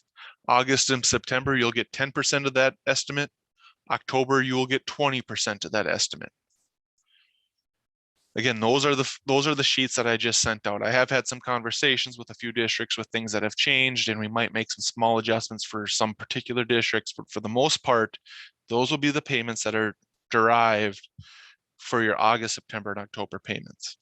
On November 1st, after DPI has collected all the ADM, has collected all the reports from the county and the state treasurer, collected the district's financial reports, reviewed and audited these, we will adjust the November payment to 60% of the actual entitlement for the school year.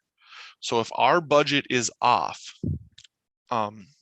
either high or low, you will get trued up to your actual entitlement come November. So if we overestimated what your entitlement is for August, September, and October, anticipate you'll see a lower reimbursement come November 1st. If we underestimated your entitlement through August, September, and October, you will see a larger payment November 1st. So your end of year total funding will be what your actual entitlement is. You will not actually get paid off the estimated entitlement when you look at the full year funding. December 1st payment, you will see a significant decrease. We go from 20% to 8%. And that 8% is used December through April, or approximately 1/5 of the remaining entitlement each year. So every year I get a call from someone that says, what did we do wrong? Why did we lose our money in December? It's just a lower payment that's scheduled. It was decided when this formula was implemented that the payments would be front loaded because December, January, February is when districts will start receiving property tax revenue. So this was a way to help make sure those districts get through those first few months prior to property taxes coming in.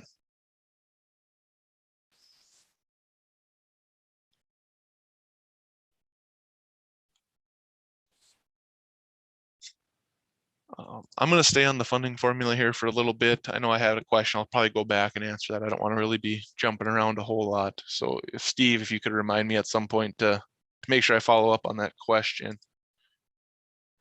Other funding formula payments, redirected payments.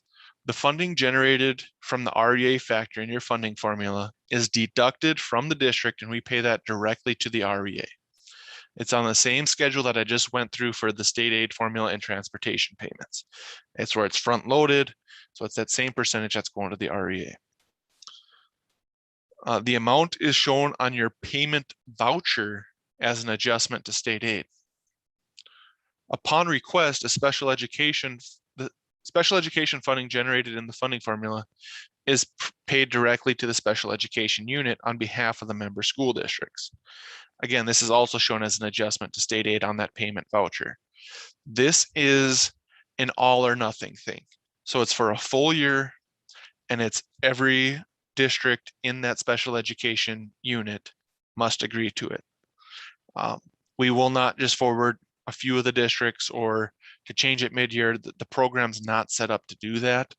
So, and if you want to stop doing that, if the districts choose to not, we wouldn't be able to stop that until the first of the following year. Some of those other payments that we discussed, REA grants, are distributed to the regional education associations around September. I think I've done October 1 year. Student contract reimbursements are paid in the month they are processed. One thing to keep in mind in that, you only have 1 year from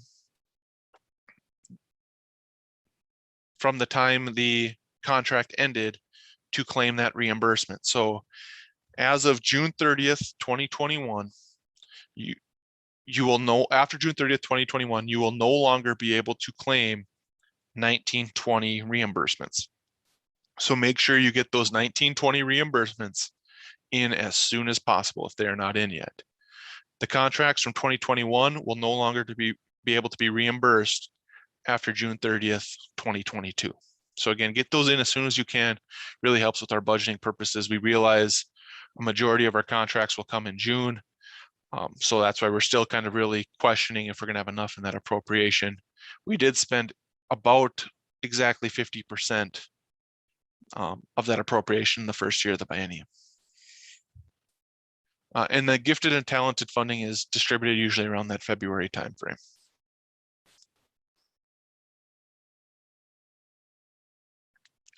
So those funding formula projections that I sent out, how did I come up with those numbers?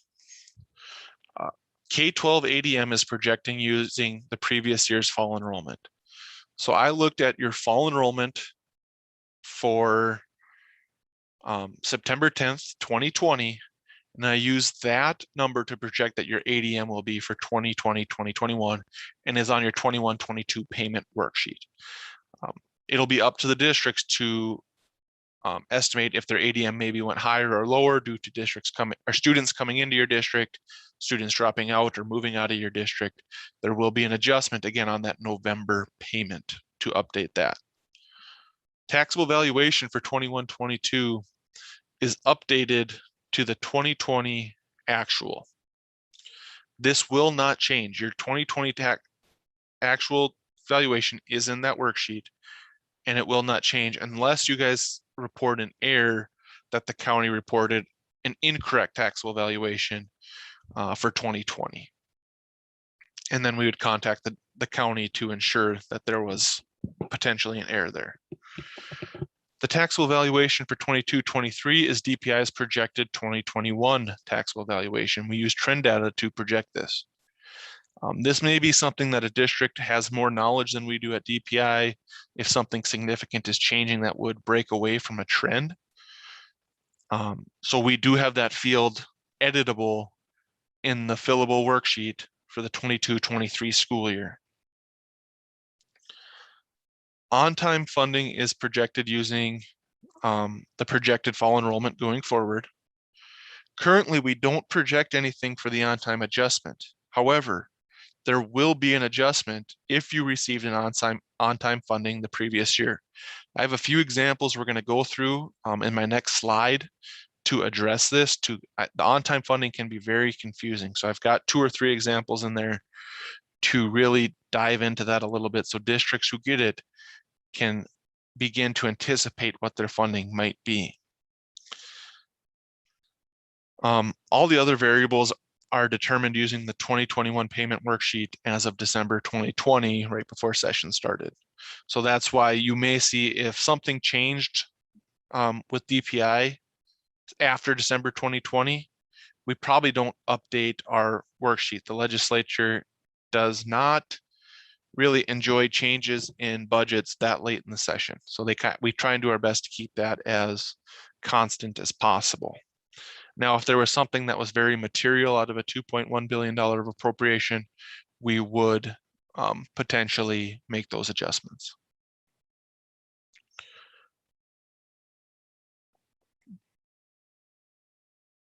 Is there any questions on those projections where I come up with that data? Again, I'm going to dig into the funding formula, and I have some screenshots and some potential scenarios coming up in these next slides.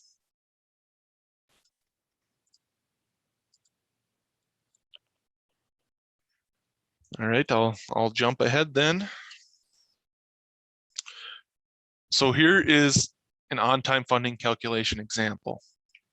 This is the 2021 payment worksheet column is an actual payment worksheet from a school district this year. Their ADM in lines 2 through 7, we only look at K-12 for on-time funding. We do not include pre-K due to the nature that many of our pre-K special education students are not full-time, and that would create a lot more adjustments to this funding. So their ADM they got paid off of on lines 2 through 7 was 245.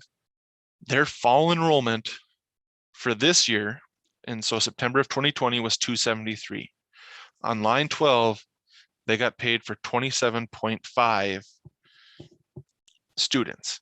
Now that is the full students. If you look at the worksheet itself, there's a 0.5 weighting factor, a 0.6 weighting factor. Those weighting factors are changes. I'm just looking at the total student for this, not the weighted student unit. So what I'm projecting for their 21-22 worksheet is, again, I'm using that fall enrollment to project what their ADM will be paid for next year. And then I project what their fall enrollment will be. I am projecting that this district will have less students in 21-22 than they did in 2021. So here's their fall enrollment, 673. Because their current year fall enrollment and their projected ADM are the same, you are not seeing an adjustment in line 13. You also are not seeing an adjustment in line 12 because their current fall enrollment is less than their previous year's ADM. On-time funding is only if you grow. So I do have an example of now some possible scenarios that might come out of this. So again, same school district, same 2021 payment worksheet that is finalized. What might happen now going forward? Let's say the school district's ADM at the end of the year was 668.18. They lost a few kids throughout the year, moved out of district, dropped out, whatever the case was, they did not get the full ADM. Essentially, this 673 and this 27.5 is an estimated on-time payment. Since they didn't educate the 673 for the full year, we're going to pull back the following year 4.82 students. So that is something you need to keep in mind, that if you got an adjustment on line 12 the previous year, you will have an adjustment on line 13 the next year come November when we get all that data collected and finalized. And in this case, the district then also lost students, again, possibly, this is a possible scenario, in the fall of 2021. So they do not get an on-time funding payment adjustment for this year. So you can see where they could end up with less students generated than what they actually educated. So just something to keep in mind, that we're saying it was overpaid in 2021. We need to pull some of that back in 21-22. This can also go the other way. Again, same 2021 payment worksheet, same school district, but now in their 2021 previous year ADM was 680.25. This is an increase of 7.25. We're basically saying we paid them for 673. They ended up educating 680. We need to pay them for the additional 7.25 students. So that will get put in November on line 13. This district also gained potentially increased enrollment again. The difference between their fall enrollment and the previous year ADM is 12.75. So this district in this scenario would be getting additional payment in those. So it's very important to know where your enrollment and how it's evolving over the year. If you have students coming in or going, you will want to make sure you are kind of tracking that and understand where those adjustments on line 13 might be the following year. Then I have one more scenario, and then I'll answer some of these questions. Again, same school district. This district, this time they gained the 680.25 from their fall enrollment to 673. They get paid those additional 7.25. However, now their fall enrollment went down. Maybe they had a big senior class and a small kindergarten class. Whatever that case might be, their fall enrollment's lower. They will not receive an adjustment on line 12. So those are kind of the three scenarios that you could see. You could see a positive adjustment here if the 665 went above 668, and kind of how that flow works. Looks like we do have some questions in here. First question is, are all schools receiving on-time funding? All schools that have a fall enrollment greater than their previous year's ADM will receive on-time funding. If their fall enrollment is less, they will not receive on-time funding. Just to keep, so all schools will be evaluated for on-time funding, if that makes sense. I hope that answers the question. Is 680.25 the spring ADM? In this example, yes, 680.25 is the spring ADM for 2020, 2021. So that would be submitted as of June 30th, 2021, working with this report Steve collects.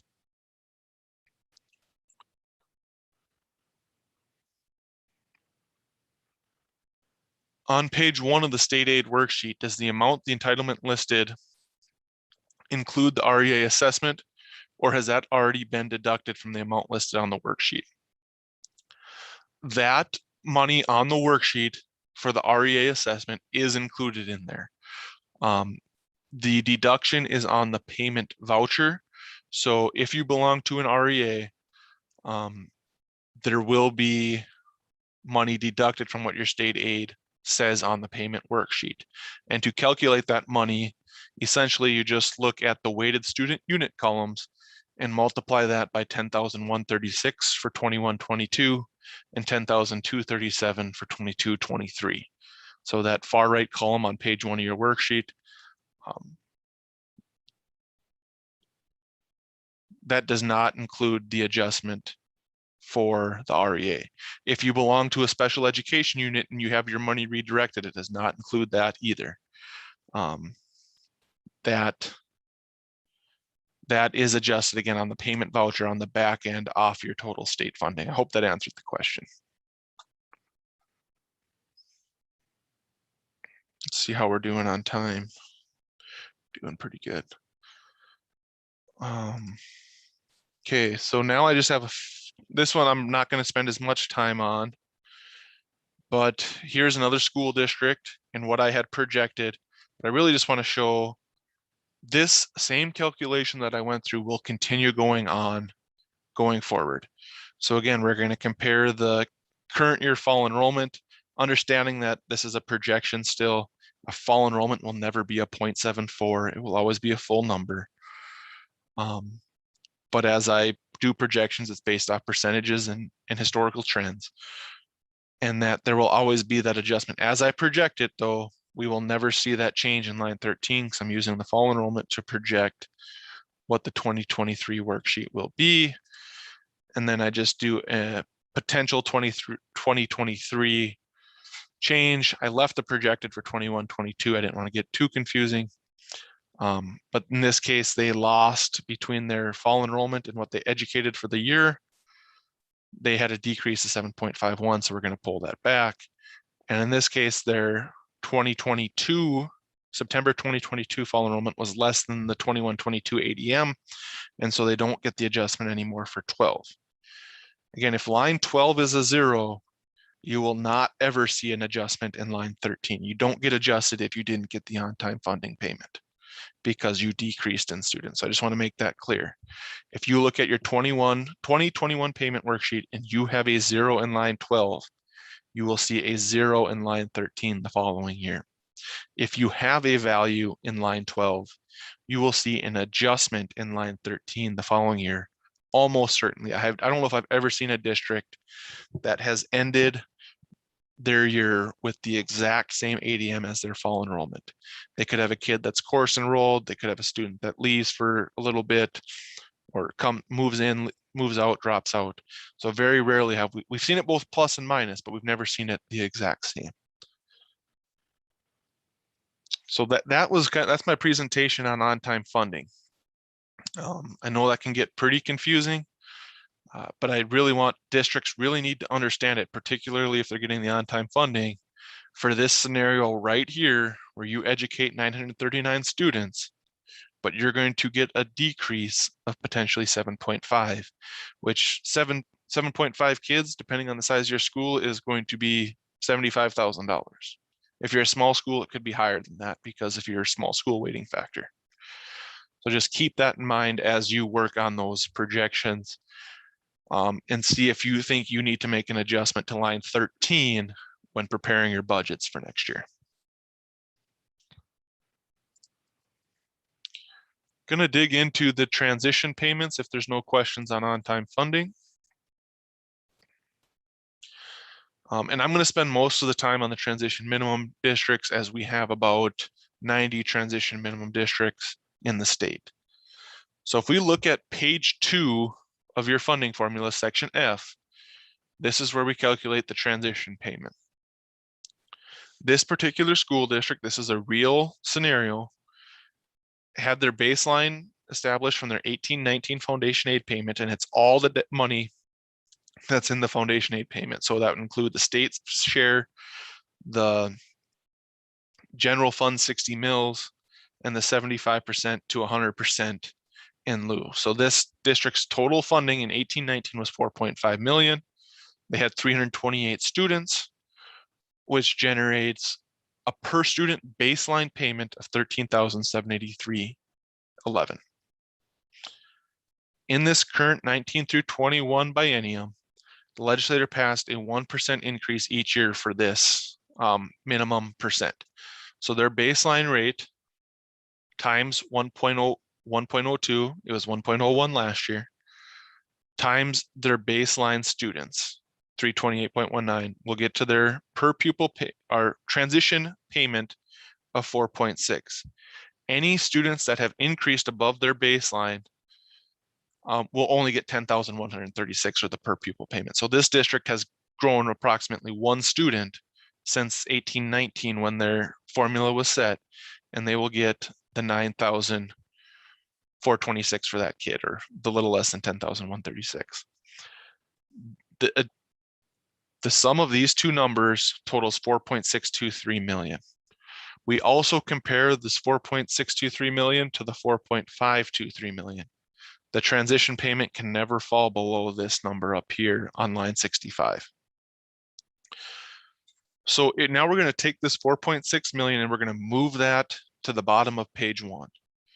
So in this instance, this district, if they were on the formula, would get $3.335 million. They are not a transition maximum district, so we're going to ignore that one for now. We're going to put the 4.623 into line 30. The difference between 3.335 and 4.623 is $1.287 million, calculated here. That $1.2 million is going to be reduced by 15% to 1.094. So now their total formula amount before any property tax deduction, before any contribution of in lieu, is going to be $4.43 million.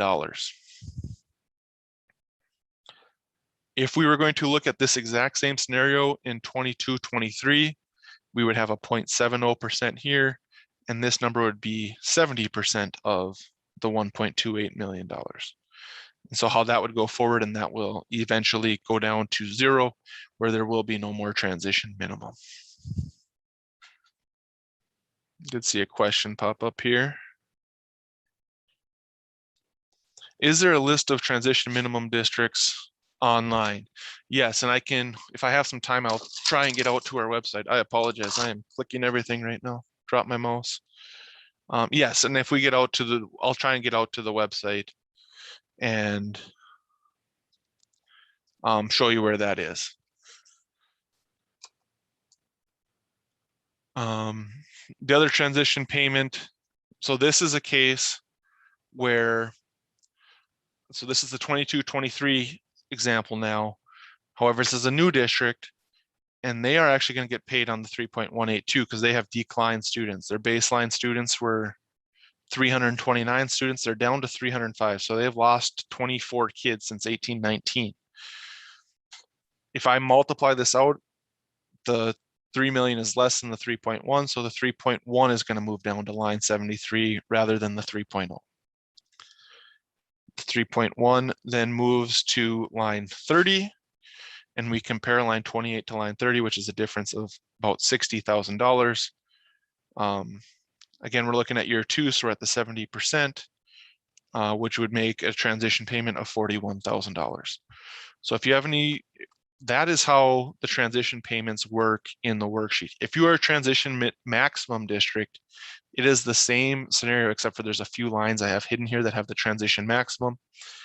That number is going to flow up into line 29. There is no percent reduction for that, so the difference is just going to flow into as a negative number into line 29. This is creating some challenges for the districts that are both maximum and minimum, and how we work through that. So when we come to that, we'll have to have some discussions potentially with those districts. And how you get to be a transition maximum and minimum district is if you are paid less than the per pupil payment rate of $10,136, and you're losing kids where you can't fall below this dollar amount in line 64. So it does create some challenges that way that we're still working through. We've only had 1 or 2 of those districts, and it's very small dollar amounts. So if you do see that scenario on your worksheet, please give me a call, and I want to make sure we have that working right.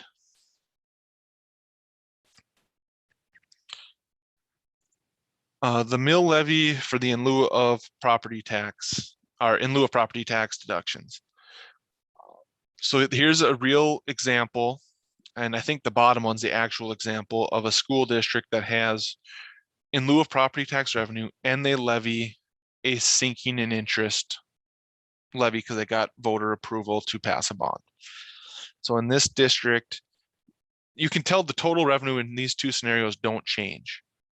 But because the bottom one has a sinking in interest levy, we reduce it to 67% right off the bat, before any 75%. So you can see the apportioned revenue in this bottom example is 67% of what the total revenue is, and we deduct that at 75%. So in the bottom example, I guess should have totaled the total revenue, but they're only having 52,000 that counts towards their 10,136 per student. In this top example, for a district that receives the exact same amount of in lieu of property tax revenue, but does not have a sinking in interest levy, will have 78,508 deducted as local in lieu, counted towards that 10,136 per student. So keep that in mind if you're trying to sell a bond vote, if you're trying to convince your taxpayers why you need to do this and what benefits can come.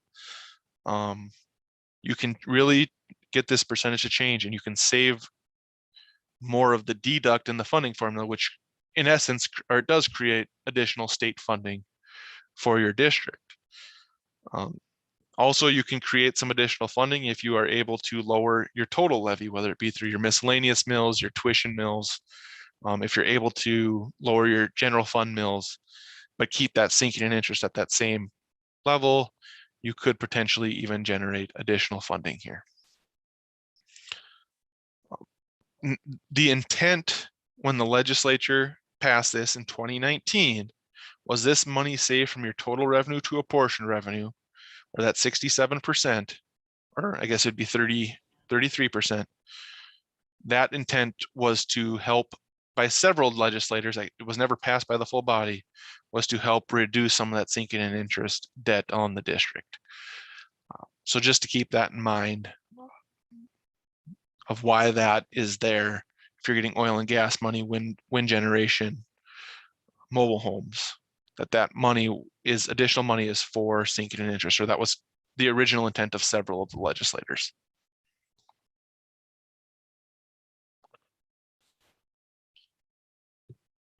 Property tax deduction. So again, another real life example. This is a school district that has $80 million of taxable valuation. If they were deducted at 60 mills, they would have a $4.7 million deduct in property taxes. However, I can only go 12% greater than the previous year. A 12% increase for this particular district is calculated on line 46 at $2.7 million roughly. The difference between what the 60 mills is and the 12% max is $2 million.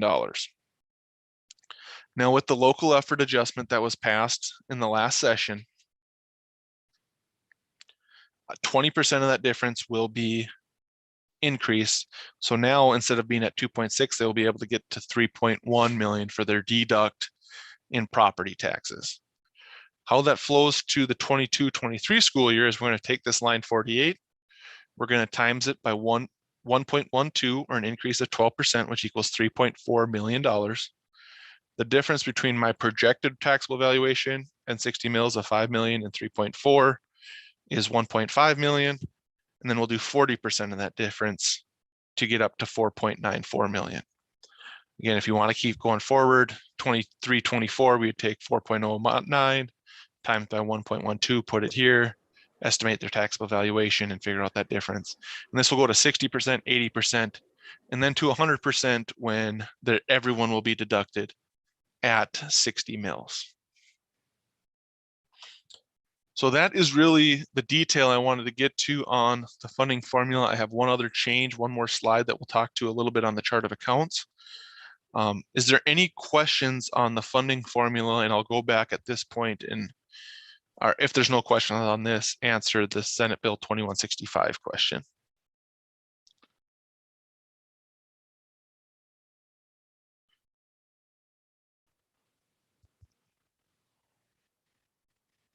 Seeing or hearing no questions at this point, I will go answer the question, the Q&A. More information on 2165, please. What happens in 2024? What are some suggestions to school districts to not be in a situation once the grace period is over? So as the law is written now, coming in 2024, you will be back to being required to be under 50%, or excuse me, 35% plus $50,000 in your ending fund balance. So I wouldn't recommend saving up so much money in through 2023 that now you're gonna have to spend a whole bunch of money in 2024 to get back to it, get back to that threshold. You'll want to still be financially responsible with that money, so you don't have that large ending fund balance offset and losing a bunch, potentially significant amounts of state aid in 2024.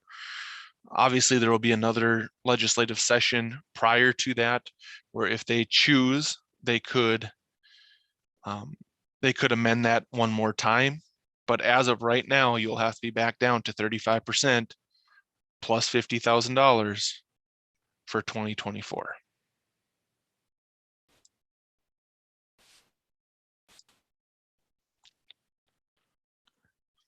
Adam, there's a question in the chat. Is the allowance because of the ESSER funding that could put districts over the 35% plus 50,000? That is the reason that the legislators gave to putting that in. With all the ESSER funds that are coming into districts, and that there's no Title I supplement, not supplant provision of ESSER, that they could supplant existing funds and really potentially have some higher ending fund balances. So yes, the intent of this was due to the influx of the ESSER funds from the CARES and other acts that have been passed.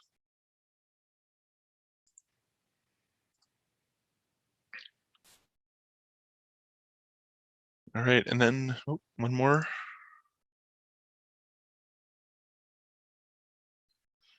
The question, do the transition maximum school districts get an extra 15% increase?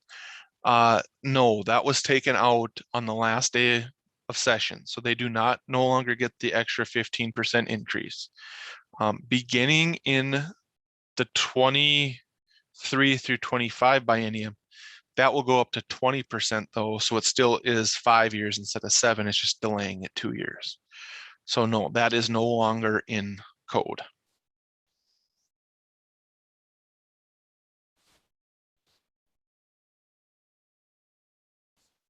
Okay, and then I'll just jump to my last slide here, just a chart of account updates.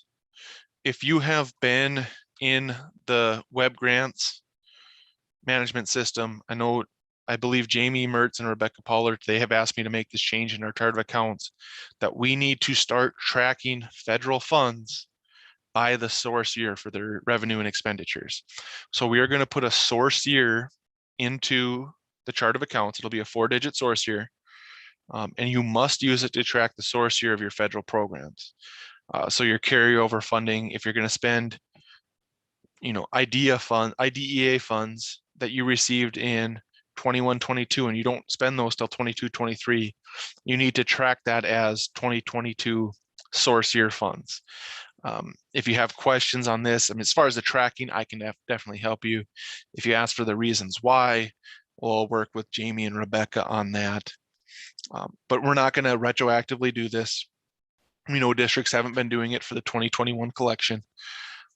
So we are going to start this with the 2021-2022 school year with a source year of 2022. So you can track those going forward, all federal funds. Since we did set up specific project codes for ESSER 1, ESSER 2, and ESSER 3, it probably won't have to be done with those, but our Title I funds have one project code for every year. So the other option was going to create a new project code for every year. We felt the source year was a better option. We will be sending out communication to all software vendors to allow this change for school districts, but you may also want to reach out to them too.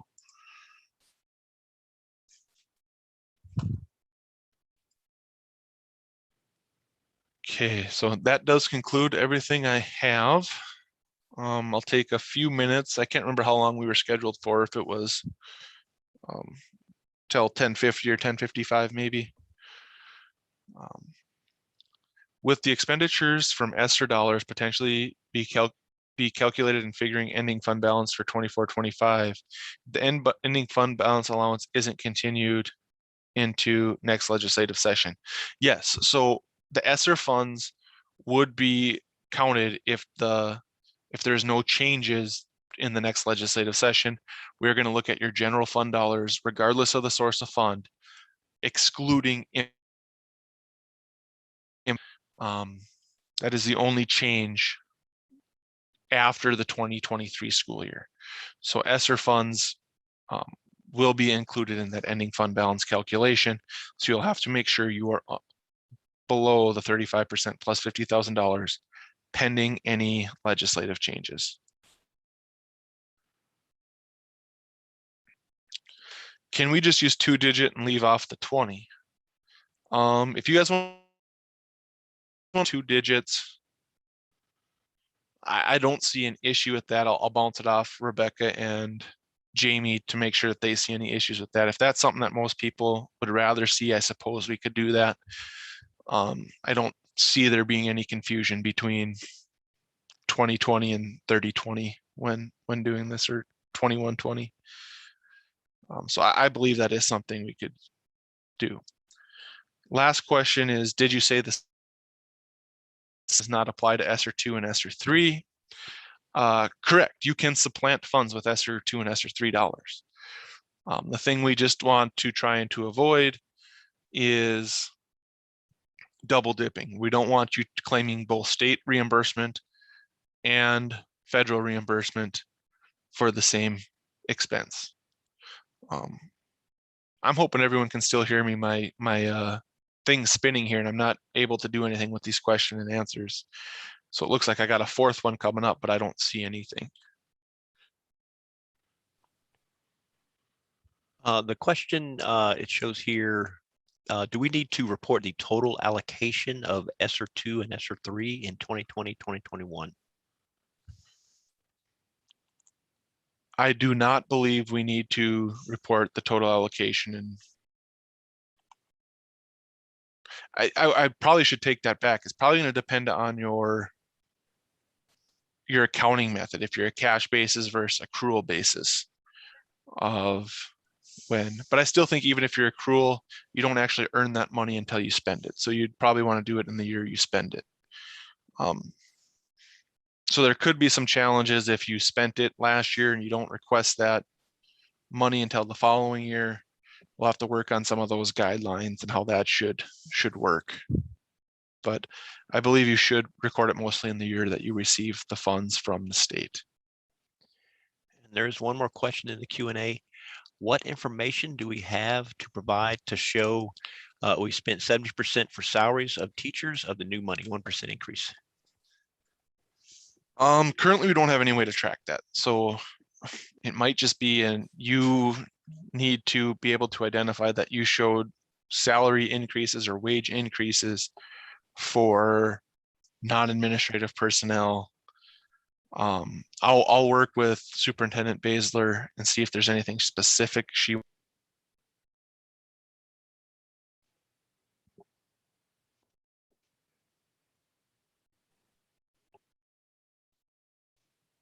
Looks like Adam might have dropped off. We will send out some more guidance on some of that information. So I think with that, I think Adam was about through, but we'll send out more information. A lot of the new legislation is kind of, we're going to put out some guidance on those.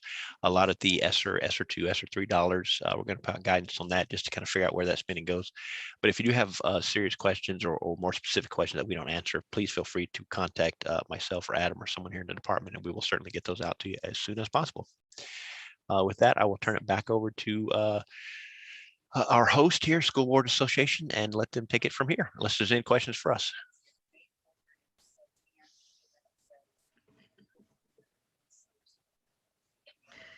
Thank you. We appreciate your presentation, and I will share the recording and the PowerPoints once I receive them. I'll share them out on the Business Manager listserv. We'll take a quick break. We'll be back at 11 o'clock with TFFR. Thank you.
Oops. Hi, Shauna. Hi. Welcome back, everybody. Now we'll have our TFFR presentation. Tammy Volkert has been with TFFR for almost 12 years. She is the Employer Services Coordinator and works directly with the business managers on reporting salaries to TFFR. Along with her is Denise Weeks, the TFFR Retirement Program Manager. Go ahead. Hi, everyone. I sure wish we could see you face to face and hand out our chocolate like we normally do. I'm Tammy. I have the pleasure of working with you all, and Denise is here. She is, as you all know, Shelley retired. It's been over a year already in February, and so Denise was promoted to her job, and so we're sure enjoying Denise being our leader. So, and she'll be doing a little part of this presentation. Good morning, everybody. And then we also have Missy on with us. She is our guru for getting this all working. She's coordinating this whole presentation. So we know it'll go well. If you have any questions, we ask that you log into your chat and ask them through there, and then Missy will let us know as you guys have questions. And please ask away. We don't mind that at all. Our first part of our presentation, you know how we always had to do a game, and it was kind of hard to get creative this year, but we came up with something. So if you would go into your chat, and we're going to ask some questions, and once you're in your chat, Missy's going to send a link, and just click on that link and you can fill in your answers to these questions. So please play along.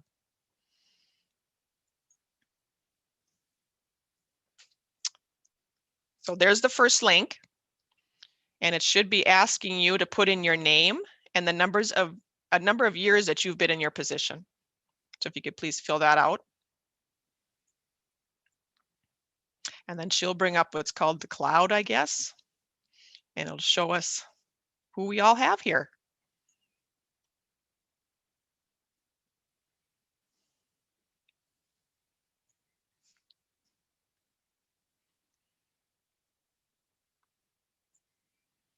Oh, I see so many familiar names. Hi to everybody.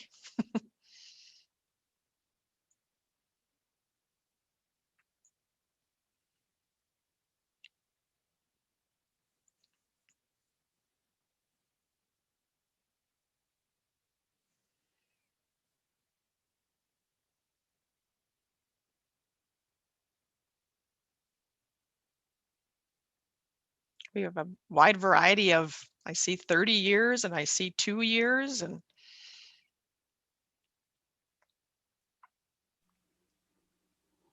I do see that it wasn't working for everybody, but oh, isn't it? Okay. Oh, I do see we have a bunch of chats down there. oh, okay, now it's working. Is it? Okay. Very cool. Yay. Still coming in.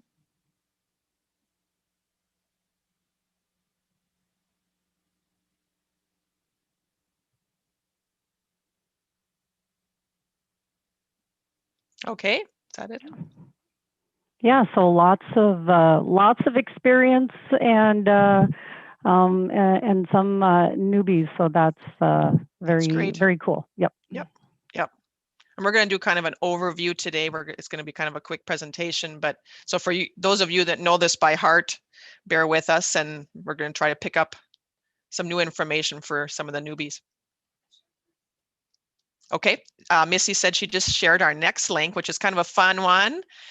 We want you to name your celebrity crush.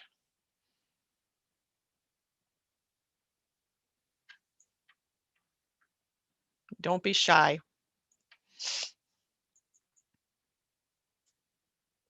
We were playing this game with the 3 of us the other day, and we had a whole list.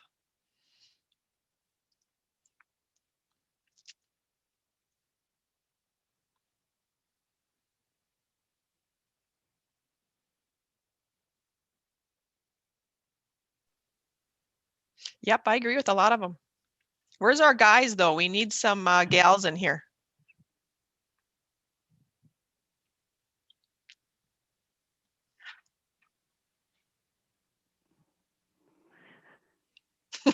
Yeah, some of them go way back.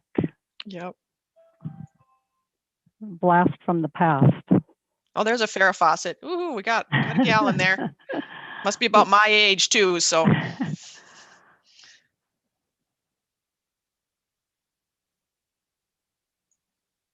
Awesome. We Little love Joe to. on We love. Bonanza. Yeah, yeah. I love that too. I hadn't even thought of that. Just so you know, the next question that we bring up might be a TFFR question. So get your thinking hats on. Yeah. Is that it? She's gonna share the next one. We'll go from crushes to pain points of TFFR. What a transition. And please put them out there. Only put one in though. Yeah. And you can't put Tammy or Denise. Yeah, there you go. That's right. We were going to say that right away. I forgot.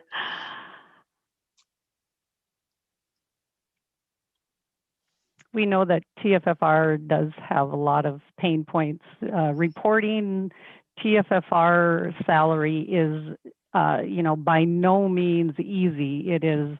It's difficult and can be very complicated. So It's we just know a piece of what you do. We know that. Yeah, we're just a small exactly. piece. Nothing? Great. Let's move really? on. Yay! Year end report. Really? No, we know that can be a that's pain one of our point segments. for sure. Yeah. Getting it figured out. Yeah. When I was new, nothing. Oh, yeah, you guys that's are awesome. kind. Yeah, very kind. Calculating our portion. Yep. Someone retires. Yeah, that can be time consuming. What is reportable? That is for sure a pain point. Birthday. I'm wondering about the mommy. Is that somebody who wishes they could have their mom's help? Mommy. But having no access. No candy this year. I know. We're going to have candy here later, so we'll do it. Yeah, the pickup for Model 2, retirement wages. Yep, we're going to go over, kind of a high overview of the models. We're not going to do a deep dive into models. That could take quite a while, but yeah, good pain points for sure. So we're going to dive in here since we're on a time schedule and look at what's the biggest thing there. What is reportable? What is reportable? Good. And that's we've got that coming up. So, okay. And like I said, make sure you check into your chat if you want, if you have a question for us, and Missy will be fielding those and letting us know as we go along. And Denise is going to kind of come in when she wants to add things, and she can answer questions too. So we're both here. So let's go ahead and I'm going to start with the 3 responsibilities of the employer, which is you. And the first one has 2 criteria. They have to be licensed by ESPB and they have to have a contract. Now, for the license for ESPB, and I don't know if you guys know this, but on their website, they do have a public lookup, and it's for anybody to look at. You can go out onto their website, look up the teacher you're looking for, and it'll tell you what kind of license they have and all their credentials and everything. It's really helpful, I know, on our side to double check things if you're not able to get a license from them or not sure if it's expired, and it has all those dates and everything on there. So go ahead and utilize that website if you can, because it's really helpful. There are two types of licenses that are not reportable to us when you go out there to look. The first one is a subbing license. So if they just have a subbing license, then it's not reportable. And if they have a teacher's permit, which is something new that I think started a couple years ago with the shortages, they're having people come from the community, like a lawyer, come in and do classes, maybe like business law or something, and they give them what's called a teacher's permit. And those people are also not reportable to us. So those are the only 2 right now that if you see those, that salary wouldn't be reportable. But they're always kind of coming up with new ones. So let us know if you see something and have a question on it, and we can address it for you. And the second criteria is it needs to be under contract or a written agreement. So something has to be in writing. And that writing can be like board minutes. It can be a payment voucher, anything that says, who the person is, what they're getting paid, how many hours they worked, just to kind of balance to what you reported. So that can be anything in writing. So again, too, if you have a question on that, let us know. Oh, we got a question. A provisional license reportable, and I'm going to say yes because I have seen those out there. And Denise, do you agree? I think because that's usually just for an allotted amount of time until they finish something, Right. and then it's That's my reportable during that understanding. time. Yep. Yep. That's my understanding. So yes. Yep. But I will, you know, maybe advise if there is that type of situation, if you want to just give us a quick email or a quick call, and we will double check. We will double check that. So Sounds good. Sounds good. Okay, so then the second responsibility is to collect and pay contributions. And right now, the member contributions are 11.75 and the employer are 12.75.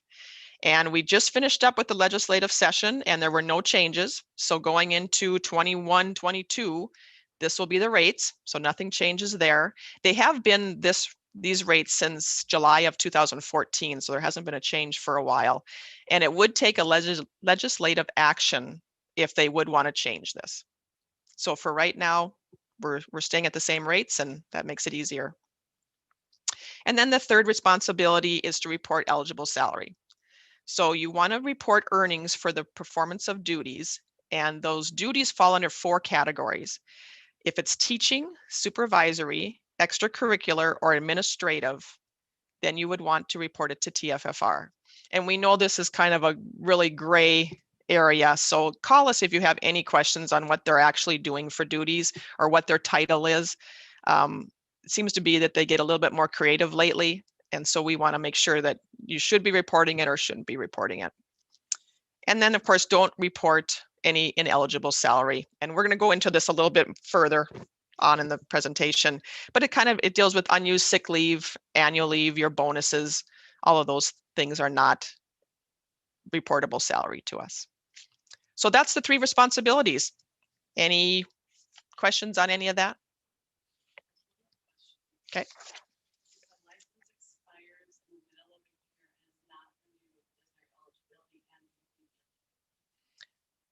Yes. If their license, and in this case, I would say give us a call.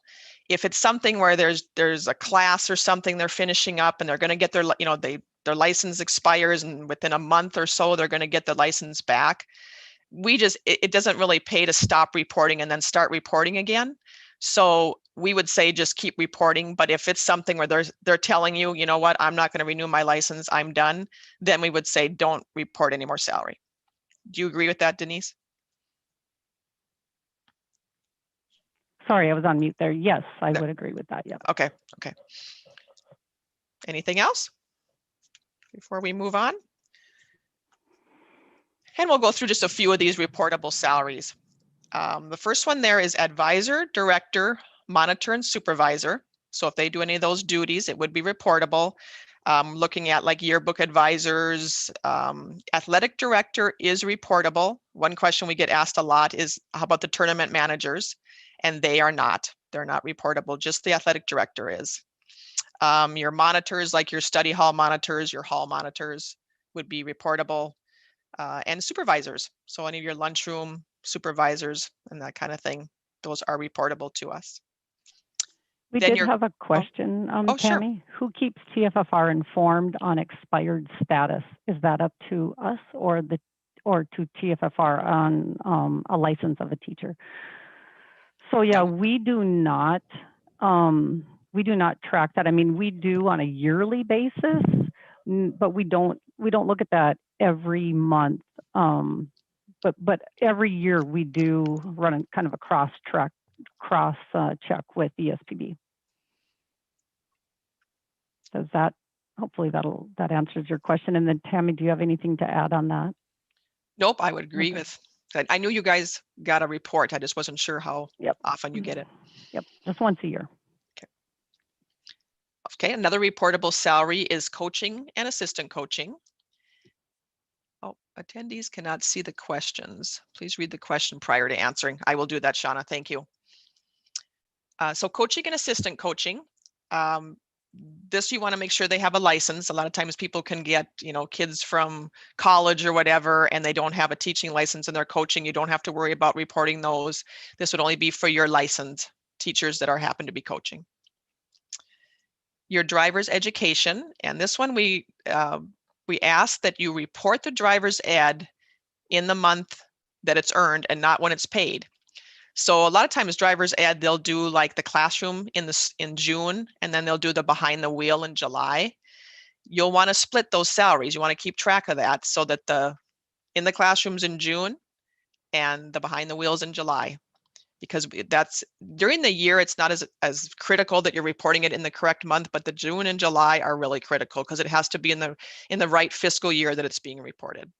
So that one you'll want to watch. I will just add something there. There are a couple schools that actually issue the contracts, for driver's ed, and right on the contract, they'll say this many hours in June, this many hours in July. I know sometimes that's not doable.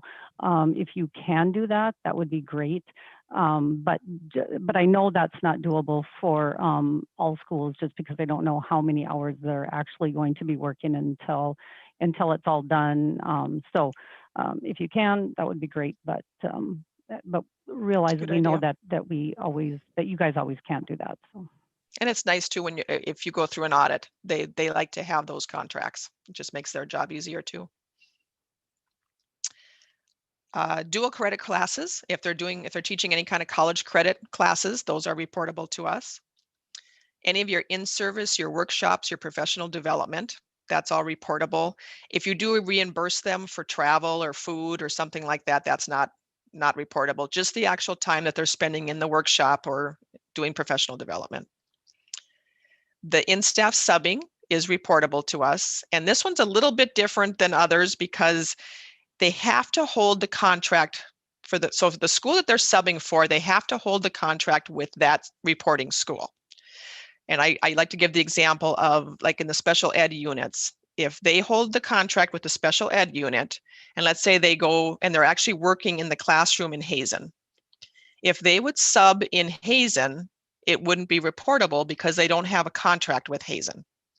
So you have to have that contract with the reporting district, and that gets a little bit hairy in there. So if you have any questions on that, let us know. But that's what's considered in-staff subbing. And then all your summer school programs and just regular summer school are all reportable, and it kind of goes back to the driver's education example. You want to report it when it's earned and not when it's paid. And we do understand too that there's sometimes where you think you're all done and you've got June all wrapped up, and somebody comes in and says, "Hey, here's my payment voucher. I worked a little bit in July." Don't be tempted to put it on your July report. Let me know, and I can do a manual adjustment, and I will put it back to the correct year, and then you can put it on your side if you want, and then that way the money will wash when it comes through. But we don't want to put it on the wrong year on our side. So just let us know if that ends up happening, and it does. There's actually been a lot of you that let me know, and just send me an email and we get it moved for you. So we want it in the month that it's earned. Now there's a whole longer list of things that are reportable. So if you go out to our employer guide on page 9, you can see more of a complete list. And we do ask you, like I said, the schools can get kind of creative. So let us know if you've got a question on if something's reportable.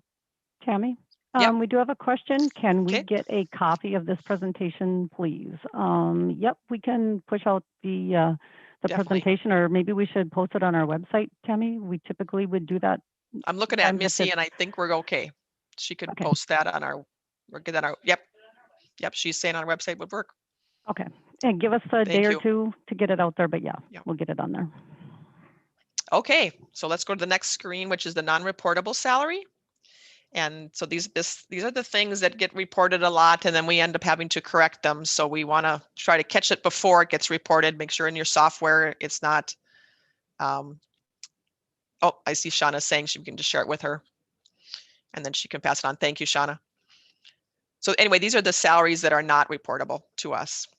So the first one is the amounts that are received in lieu of a previously employed employer provided benefit. And I give the example sometimes like with your administrators where they are getting a housing allowance or a car allowance or something like that. And then they decide they don't need it anymore. So they want you just to kind of roll it over into their salary and that'll take care of it. That portion would not be reportable to us. You're not able to use amounts that were a benefit and then transfer it to salary. And when that comes up too, we ask that you check with us because there's a lot of determinations. A lot of times I do give it to Denise and then she decides what should be reported and what shouldn't in those cases. Any of the bonuses are not reportable. So any of your sign-on bonuses, your retirement bonuses, a lot of these one-time payments would not be reportable to us. Now, we did get a lot of calls on this one with the CARES Act money because a lot of times that was going to be a one-time payment. Now, that was deemed through our board that it would be reportable if it was CARES Act money and if it was a one-time payment. But hopefully now going back, any of your regular bonuses will not be. And just to kind of expand a little bit on that, my understanding is that, you know, a lot of that money could not be used, you know, just as a bonus. And you know, most bonuses are not reported to TFFR. So there does have to be some documentation.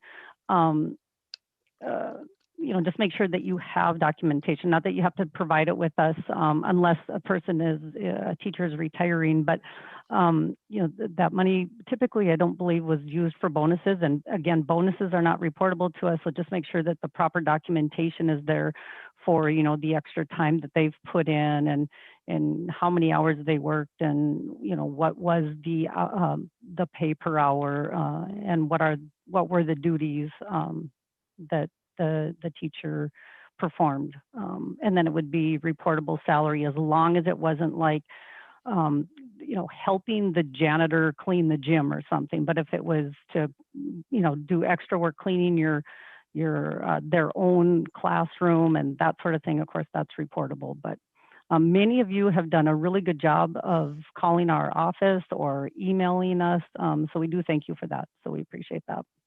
Hi, Stephanie. She has a question from Dickinson. She's wondering what if it was given as a thank you for working in person during the pandemic? I think that kind of came up, but I think that's probably one question that a lot of these questions I actually have to kind of discuss with either my supervisor, and a lot of times we forward it on to our legal counsel at the Attorney General's office, just because a lot of that is really gray. And the wording in our code in our admin rules is pretty gray. So any of those types of questions, yeah, if you want to just send me an email, you know, we would be happy to get back to you. But we do want to double check with that just to make sure we're telling you correct information. So she did state too that it is allowable under ESSER guidelines. So that is probably a good one to check out. Yep. Okay. And she says, thank you, Denise. Thanks, Stephanie. Thank you. Okay, I'm going to go on to the bus driving, because bus driving is one we get asked a lot, and that one is not reportable. We had a school one time that did a defensive driving class, and so it was just supposed to be for the bus driving people, but decided to give it to everybody just in case they'd ever have to drive the bus. And we deemed that not to be reportable just because it was still dealing with bus driving, and so we ended up not having them report that. So anything to do with bus driving, don't report it. Any of your fringe benefits, so if they get allowances and they get meals and lodging and reimbursements, that type of thing, they are not reportable to us. Any of your insurance programs, so if you offer them medical or dental, or you give them, you know, a set amount of money to use towards medical, that money you would not want to report to TFFR. Of course, any of your janitorial pay is not reportable. Referee pay and ticket taking, not reportable to us. And then any of your paras, any of your teacher's aid, that salary is not reportable to TFFR. One that I didn't put on here that I should have added is any of your unused leave. So if they have unused leave, personal leave or sick leave at the end of the year, you do not want to report that also. Make sure it doesn't get rolled up into your last payroll in June, because it shouldn't come to us.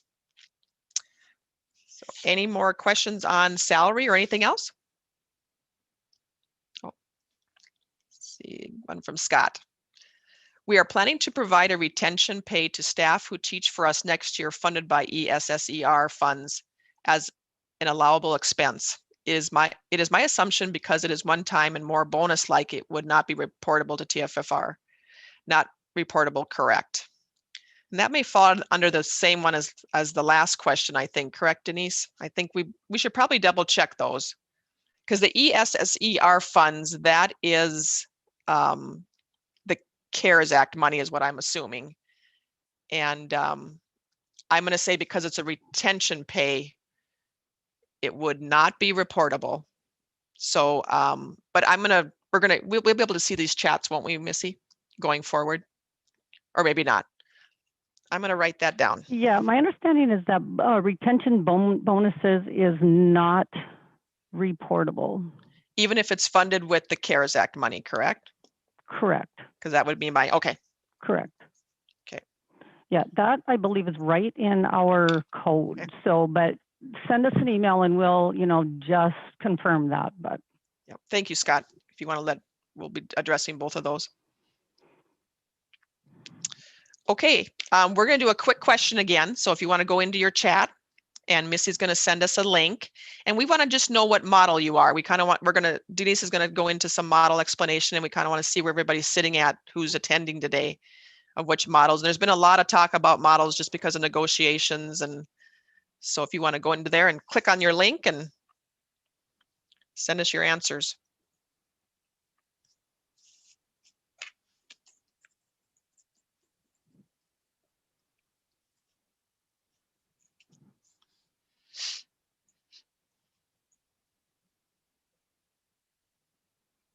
so we got, That's okay. a couple Model 2 alls.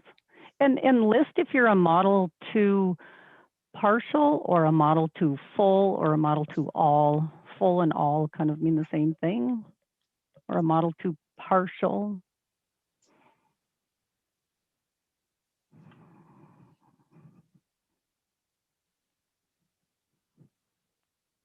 We should have asked the question is how many are changing in July. I think there's Yeah. going to be a lot this year. And actually, if you are changing, send us a form. I think Denise is going to go through that. Yeah, we're going to bring up that form. We'll just show you where it's at on our website and stuff. But A lot of Model 2s. Model 2 all. Lots of Model 2 alls. Model 2 partial. 2 partial, no change. Okay. Okay. Okay, so the employer payment plans. And so, for whatever reason, I don't know why they're called models, but we do refer to them as a Model 1, a Model 2 all, or a Model 2 full mean the same thing, and a Model 2 partial. So let's look at a Model 1. Of course, this is the easiest payment plan to kind of understand because the employer payment of it's the employer payment of the member contributions as a salary reduction. So in other words, it is a reduction on their gross salary. It is tax deferred. It is a salary or a deduction item on their pay stub. So let's just look at an example. Let's just say that a member's contract is, teacher's contract is $20,000. And so we want to look at, that contract salary is the same as the retirement salary. So retirement salary and contract salary are the same under a Model 1. And by the way, the models, it really just affects TFFR. And so the tax deferred member contributions, again, are 11.75% of the retirement salary. And that's kind of where I think there's a little misunderstanding once we get to the Model 2s, but just know that the contributions are calculated or figured on the retirement salary, not the contract salary.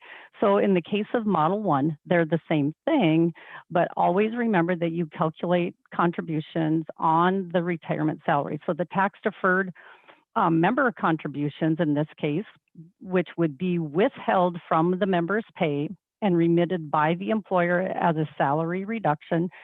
In this case, would be $2,350. So it's just $20,000. That is the retirement salary times 11.75%, and that's $2,350. The employer contributions, again, is figured on the retirement salary, and that's 12.75%. And so in this case, it would be $2,550. And so both of those figures, of course, would be remitted to TFFR.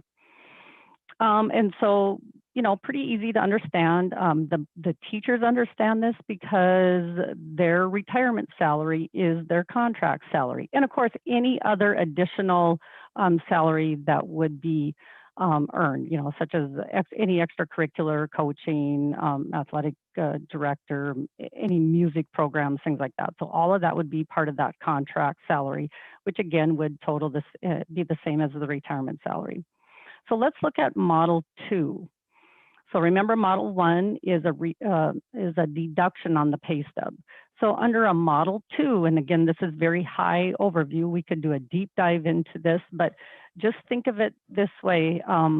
In lieu of a salary increase, many schools will offer to pay the TFFR contributions as a salary supplement, or they will offer to pay the TFFR contributions in lieu of a salary increase. So that's typically how schools get to a Model 2. And this is kind of this is where it gets to be a little bit tricky. So let's just say that you have a teacher that has a contract salary of $20,000. Well, the retirement salary, the TFFR retirement salary, is not going to be $20,000. And so we have to, and so in order to calculate that out, this is what we have to do. And we don't have the math on here. So if you want to get your calculators out, or just look at your phone and bring up your calculator app.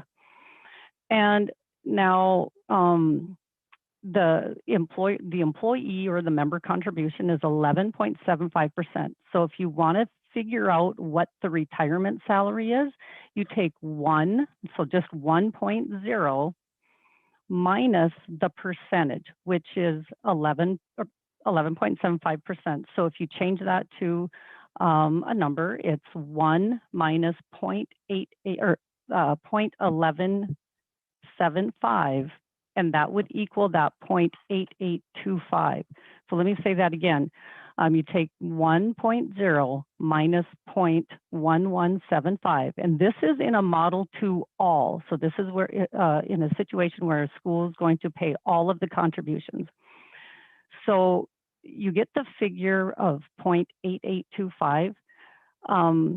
So that's your divisor. So if you, in order to figure out the retirement salary, you just take the contract salary of $20,000. And so I'm just kind of looking in the parentheses there on that second line. So you take 20,000 divided by 0.8825, and that gives you your retirement salary, or I should say it gives the member their retirement salary. And that's an easy way to figure out the retirement salary, because you can't figure out what or calculate the contributions until you figure out the retirement salary. So in this case, then the retirement salary is $22,662.89. So we take the 11.75% times that retirement salary of $22,000 and get the $26,662.89. And that would be the tax deferred contributions. The employer contributions would be the $28,8952, because we take the, of course, 12.75% of the retirement salary. Does that make sense? How come I feel like, is this calculation wrong?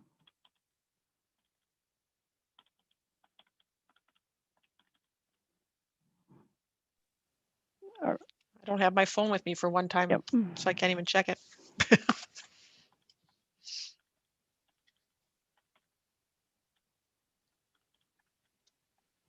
Nope, that's right. Yep. So 2662.89. Okay. So if there's no questions about that, so that's an easy way, for members to calculate what the retirement salary is. And then also, when you're reporting the salary, that can be kind of your manual check to make sure that the software is calculating everything correctly. Okay, so let's go to, now kind of let's stick to Model 2 here for just a minute. So the school is paying all of the contributions. So no contributions will be withheld from a teacher's pay. So it's sometimes very hard for a teacher to know, how much is going in their TFFR account because they're not seeing those deductions. And so just, so you are aware of that. Sometimes I'm sure you get questions about that, but they certainly can call us and ask us any questions about that. But let's go to a Model 2 partial, and that would be the next slide there. This is where it gets a little bit tricky because when a school, Model 2 partial is where a school will pay a portion of the member contribution, and then the other portion comes right out of the member's paycheck. So in this case, again, let's say the contract is $20,000. Well, we have to figure out the retirement salary, and the retirement salary again is that first we have to know how much the school is, what portion of the 11.75% the school is paying. And if you look at the bottom of the screen, in this case, we're saying that the employer has agreed to pay the member contributions of 7.75%. So that's what the school is going to pay for them. The other 4% is going to come out of the member's paycheck. So to calculate the TFFR retirement salary, we take, again, we didn't put the math on the slide, but you take the 1.0 minus 0.0775, I'm sorry, 0.0775, and you get 0.9225. And so again, that's your divisor. So you take 20,000 contract salary divided by 0.9225, and you get the retirement salary of $21,680.22. So you can see it makes that TFFR retirement salary higher than the contract salary, which is good for the teachers and their teacher retirement. The tax deferred member contributions paid by the employer, again, as a salary supplement would be the $1,680.22, because again, we take the 11.75, or I'm sorry, the retirement salary of $21,680.22 times the 7.75%. So not the whole 11.75%, but just the 7.75%. And that's what the employer is going to pay as a salary supplement. The other portion, the 4%, then would come out of the teacher paychecks, and that would total the $867.21. So you see the school will pay the 7.75%, the employee or the teacher would pay the other 4%. And of course, the full employer contribution of 12.75% would be, again, figured on that full $21,680 retirement salary. I think most schools, there have been a lot of schools looking at going to a Model 2 partial in lieu of a salary increase this year. It is very difficult for a school, I think, to go to a Model 2 full. Some have done it, might, I guess, without getting into the details of that, a lot of times schools will just go to a Model 2 partial, maybe pay 2%, and then maybe the next year or 2 years later pay a little, pick up a little bit more. But this is a little bit confusing because the members really kind of have a hard time understanding. I think once they know this calculation, so if you could pass this calculation on to the teachers if they ask, then I think it's a little bit easier for them to understand, what the retirement salary is. So. Okay, so any questions on that? We kind of went over that really quickly because it is getting to be about 11:40, so we don't have a lot of time to spend on the models, which can take a lot of time. So I guess any quick questions on that? I don't see any, Denise, so you did good. Okay, so just make sure that the employers or you schools must follow the same model for all TFFR members. I know a lot of times the administrators will want to be a Model 2 and the teachers be a Model 1, and you can't do that. So every employee has to follow the same model for TFFR members. And then if you are going to make a model change, that does have to be effective July 1st. And please let us know. Make sure you're reporting the correct salary if you are changing models, and please let us know. Missy, if you want to click on the link to the employer payment plan, this is the form that you will need to fill out if you are looking at changing the models. And it's just, I think it's just a one-page report. Yeah. And it's found on our website under the employer, TFFR employer. And so, yeah, I guess that's all I have. So I guess if any of you have any questions on that. And then I think we'll turn it back over to Tammy. And we Okay. did get one question. What if negotiations aren't done as of July 1st? Yeah, so Tammy, maybe you know more if that has happened. I mean, I don't know if that has happened, but we would just have to make that correct. Actually, I feel like it has happened before. Yep. But yeah, I mean, there's nothing that we can do, but you would just continue to report the salary, I believe, right, Tammy? And then we'd Yep. have to go Under back your and current model. make the fixes and the corrections, but yes. Yeah, it makes it a lot more difficult, especially it's actually probably more difficult on your side because you've got taxes and everything else involved. So if you can get them wrapped up, that's the best way. Yep. Okay. I think, Missy, if you want to move on to the next slide, and then we'll let Tammy kind of follow up there. I'm going to finish our presentation with employer reporting and just go through some of the reminders for this. Every month you're required to send in your report and your payment. And we have most of you on electronic. We got a couple paper yet, and we're actually going through a big software conversion. And so when that's done, hopefully everybody will be electronic, whether you upload or whether you send us a spreadsheet or whatever. We're working out the kinks in that, but hopefully we won't have anybody submitting any paper anymore once we're finished with that upgrade. But for right now, we do have about 30 of you that are still doing paper. And then we still have a lot of you that are doing your checks, and we'll talk about ACH here at the end of this slide. The payment and the report are due in our office on the 15th. So I know a lot of people try to, have it postmarked for the 15th. It needs to be in our office by the 15th. And if you're like right now, we're doing April reports, so they are due to us by May 15th. You always have the 15th of the following month for the month that you're reporting. So right now we're looking at May 15th as the deadline date. When we get to June, we really, and actually I should say this, starting July 1 with our new management, and they've been kind of looking at everything and how we kind of have some stragglers in June and July, which really puts us behind with our accounting department. We need to have that June report into our office by July 15th. Report and payment, and Denise is going to go. Yeah, I'll just kind of add, we're taking some heat from our auditors, and actually, I mean, it is in our policy that the reports do have to be here and the payment by the 15th. And that again, just to reiterate what Tammy is saying, it really throws accounting off when it's not reported on time, and so it kind of trickles down. And so it's not just us and trying to get the reports on. It's also the accounting and everything else.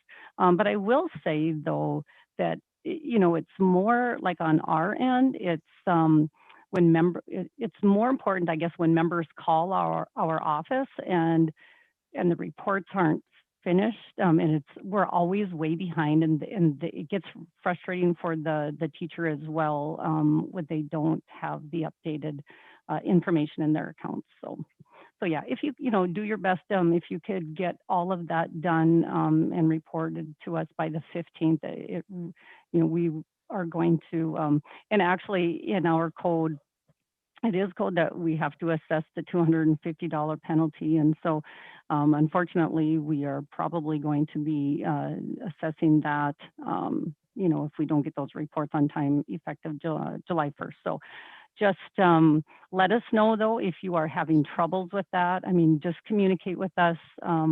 We're not mean. We will you know, see what we can do to help you. So I was going to say that too, Denise, because I know there are some of you that have different payrolls and whatever. And we actually have a question from Tammy. Hi, Tammy. It says, if we issued payroll in April, is that due May 15th? So yeah, so all the payroll that you're doing for April would be due May 15th.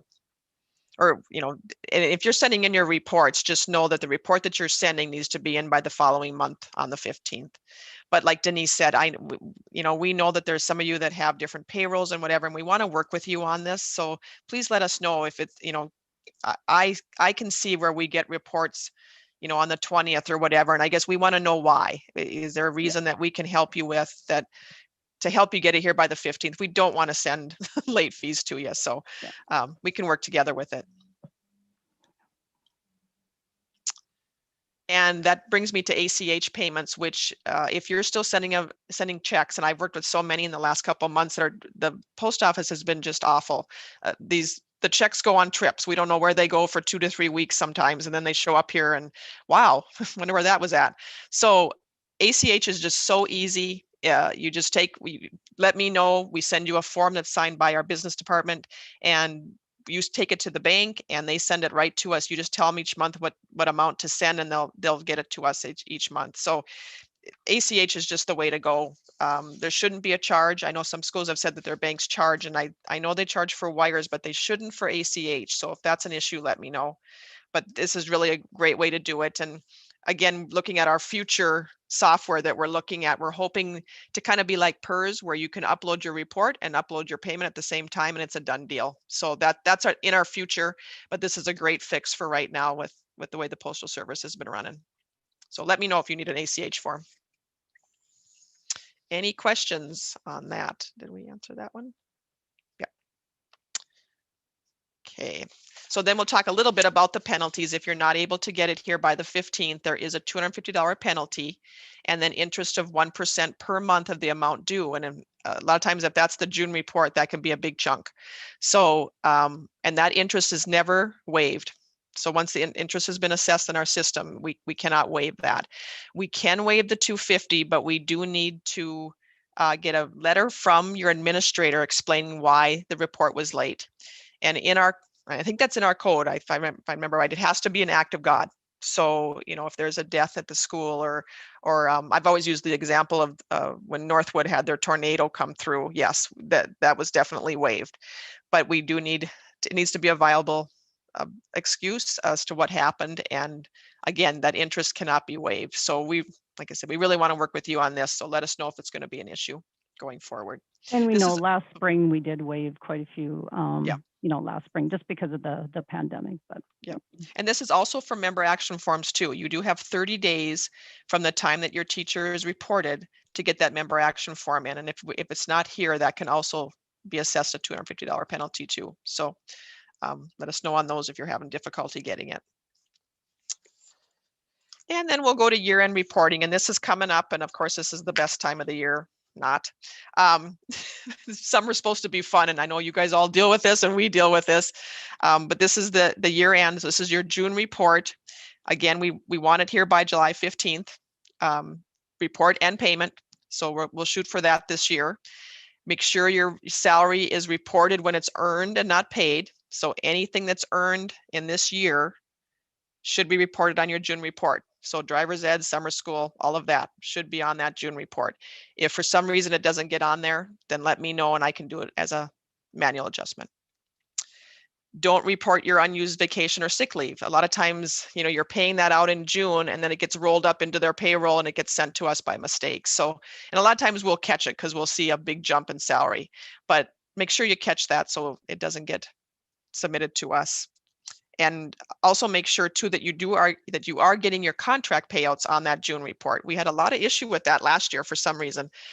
So as you're paying those out, make sure that, you know, what you're going to be paying them in July and August, which is for the prior year contract, is included on your June report. So that's all together. And then the big one, make sure you close all your members out. Everybody should have a last day worked and total hours that they worked for that year. If they are a full-time employee, they max out at 700. For your retirees, we do want actual hours. So that one would go over 700 if they had more. We track their hours. So we want to make sure we have exact hours for them. And just to be clear, it's the retirees that are already retired, not the There you ones go. that are going to be retired this year. So the ones that are so those of you schools that have hired retirees or retired teachers, that's what Tammy's talking about. We need their actual hours reported. Yep. And then for your part-time people, if what we tell you to do is to take the number of days that they work times the number of hours that they work in the day, and that should give you a total number of hours. There can be part-timers that go over the 700. So if you figure it and it goes over 700, put down your 700 as your max for them also. The reason why we use 700 is because 700 hours equals a full service credit for a teacher. And that's really important for the teacher. But if they only worked 650 hours, they should not receive a full service credit. So, so that's why it's really important to report the correct hours. And so I guess my advice on the end of the year reporting is, you know, don't just hurry up and send it just to send it. You know, I guess I would, you know, make sure you review everything. I would look at, you know, everybody on that year-end reporting, take a little extra time to review everything before submitting it, because then it gets to be really hairy trying to correct things at the last minute. And it gets hard for you guys to do that. So yeah, I would you know, just make sure that you review everything before submitting it. So yep, so those are the hours. And then for the last day worked, for most of your teachers, it's going to be that last day of school. If you have an administrator that goes till June 30th, you'll want to make sure it's June 30th. If you've got some, you know, people that do driver's ed or summer school, it could be June 15th. We want that exact date on there. Mm-hmm. And I was going to say, Denise, maybe you want to talk about when they retire. That exact date is very important. Whether it's whether it's somebody that is going to be retired or anybody else, because their last day worked drives their retirement date. So if they tell us that their last day was in May and we're processing their retirement as of June 1st, and then they actually worked though in June, they have to give up that, they have to pay back that June benefit. So, you know, I guess there's other situations too, but just make sure that that last day worked is the actual last day worked and not the last day paid or something like that, or like the last day of kids. And so you just have to really look at each person, especially those people that are retiring. Make sure that you have entered that last day worked correctly. Don't just put June 30th for everybody or May 31st for everybody. You know, just make sure you look at all of that. And there also, those teachers that are not coming back, they may ask for a refund. And so we really need to know what their last day is, because then there's a 120-day waiting period from that last day. So that's why that's important. And the other thing is we do have a question. If a retired teacher working under a full-time contract, if they go over the 700 hours, do we report the 700 hours or the actual hours? On all retired teachers, we want to know the actual hours. So yes, you wouldn't put the 700 hours, you would actually report the actual hours, even if it was like 710 or 820. So yeah. And then we have another question. So on the last day worked, if the last day of school is May 20th, but they get paid in June, July, and August, we report the last day as May 19th. If the last day of it would be May 20th. If that's a teacher work day, if they get paid for that day. Yeah, we say it's the last day that they're actually in the school working. Is probably the way to look at it. Or if they're coaching, sometimes they have, you know, track meets, baseball, golf. Sometimes that goes into June, and then that So if they're actually working in June, then that pushes back their retirement date to June 15th. So if they're doing any of those extracurricular activities, and I see we have about 4 minutes left, so. I got one more question too that came up. Trish is asking about summer school teaching.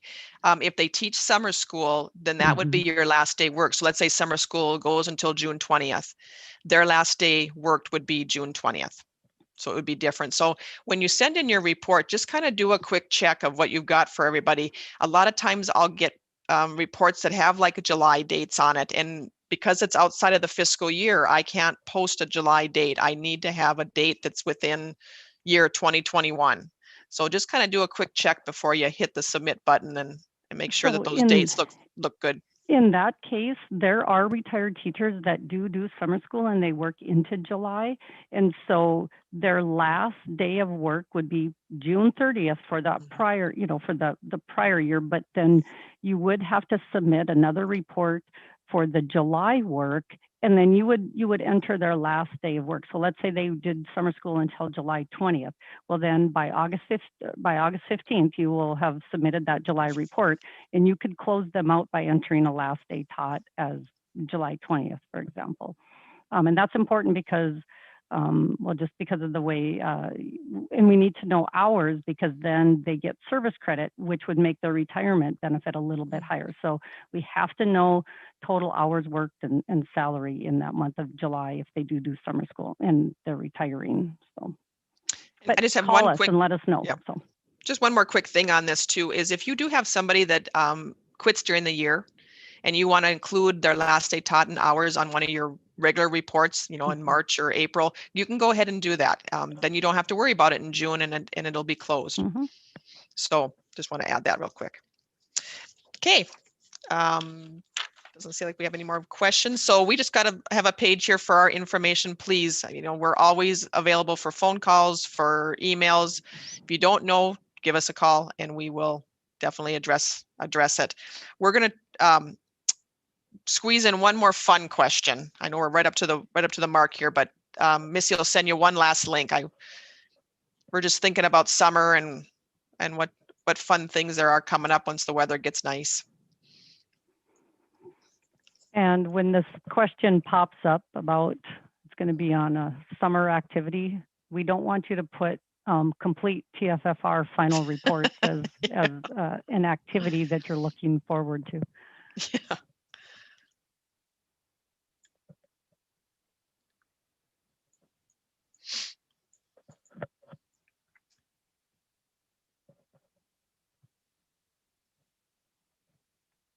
Okay, one last question.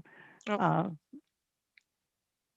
First of all, thank you everybody Yes. for joining. Oh, love all look these. at that, camping, golfing, Yeah. relaxing, all that's no TFFR final reports on there. No, we didn't make the list. Your Looks favorite awesome, summer. you guys. I hope you guys have a great Soaking up some summer, and sun. maybe next year we'll be able to come around and see you all again. So thank you for participating today. Thank you for having us. Thank you, Yep. Shauna. And Thank you for being here. Thank you, Shauna. Enjoy your summer, everybody.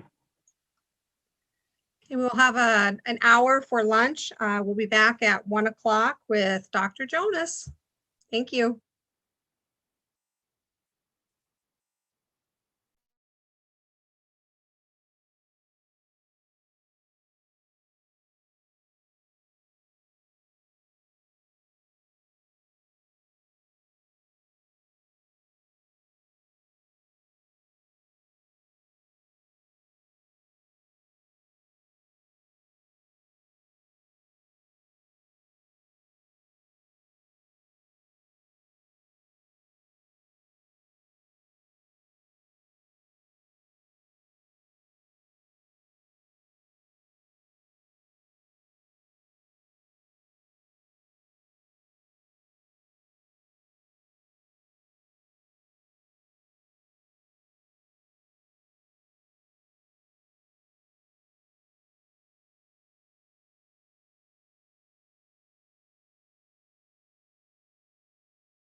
Hi, Lori.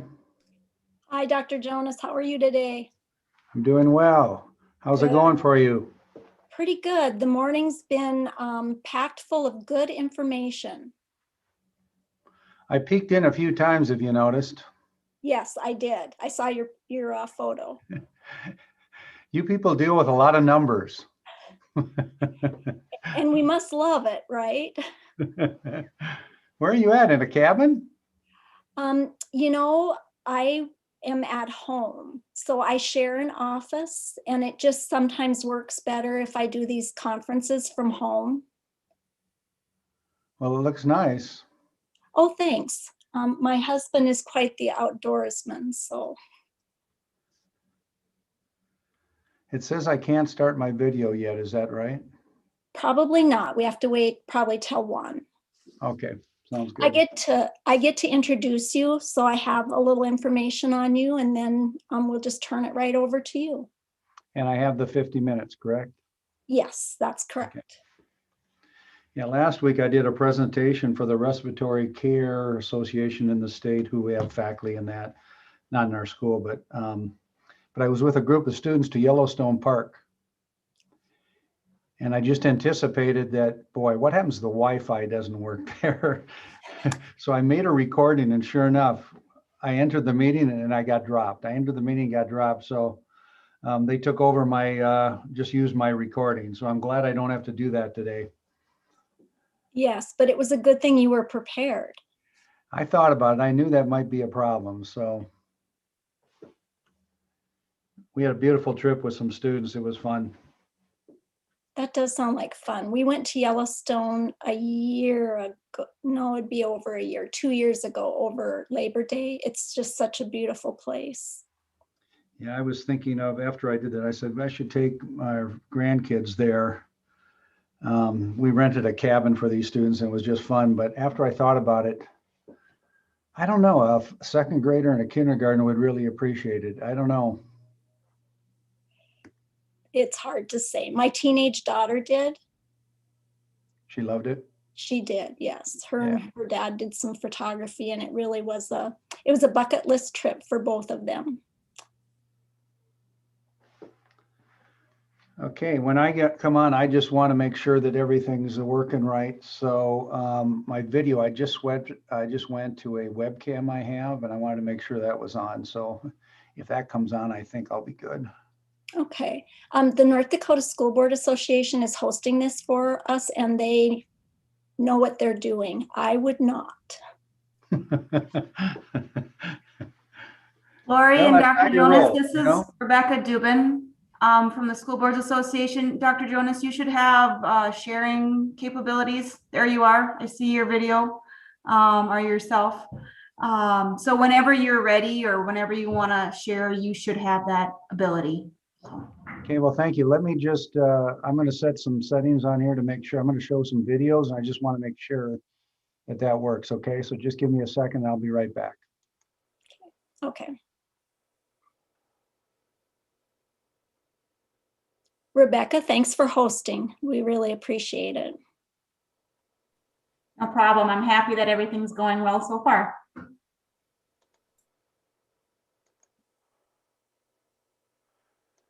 Seemed to work. Okay, I'm ready to go. Okay. Looks like we have just another minute until we're back. Well, good afternoon, everyone. I'm Dr. Rod Jonas. I'm the Dean of Lippert Family School of Education and Behavioral Sciences at the University of Mary. When I was asked to do this presentation, I gave a number of different topics, and they wanted me to talk about mental strength. This is something that I've tried to implement with our faculty here during this whole COVID run. As you all know, this has been a difficult time for all of us, and I think it takes a different mindset to be able to navigate what we've been going through the last couple of years. And I also gave this to a group of students of mine. I want to show you a picture of those students. You'll understand why in a minute. So in the undergraduate program here at the University of Mary, I really don't teach any more courses in there. I used to in our teacher prep program, but I've since stopped doing that because of other responsibilities. I teach mainly in our doctoral program and master's degree program. But in the undergrad, this is my Emerging Leaders Academy junior class, who I'm very proud of, some very talented young people in there. It's a program we started 10 years ago that I put a lot of time into and energy, and because I think it really helps our students develop some of the skills they'll need. One of the areas I taught them this year was some lessons on mental strength, and it seemed to go fairly well. I got a lot of good feedback from them, and I also gave the same presentation to our faculty. So that's what you're going to hear today, and I hope you find it meaningful. I'm going to show you one more picture of this group. So this is the entire class. But here are my leaders of that class. So each one of them took on a major leadership role.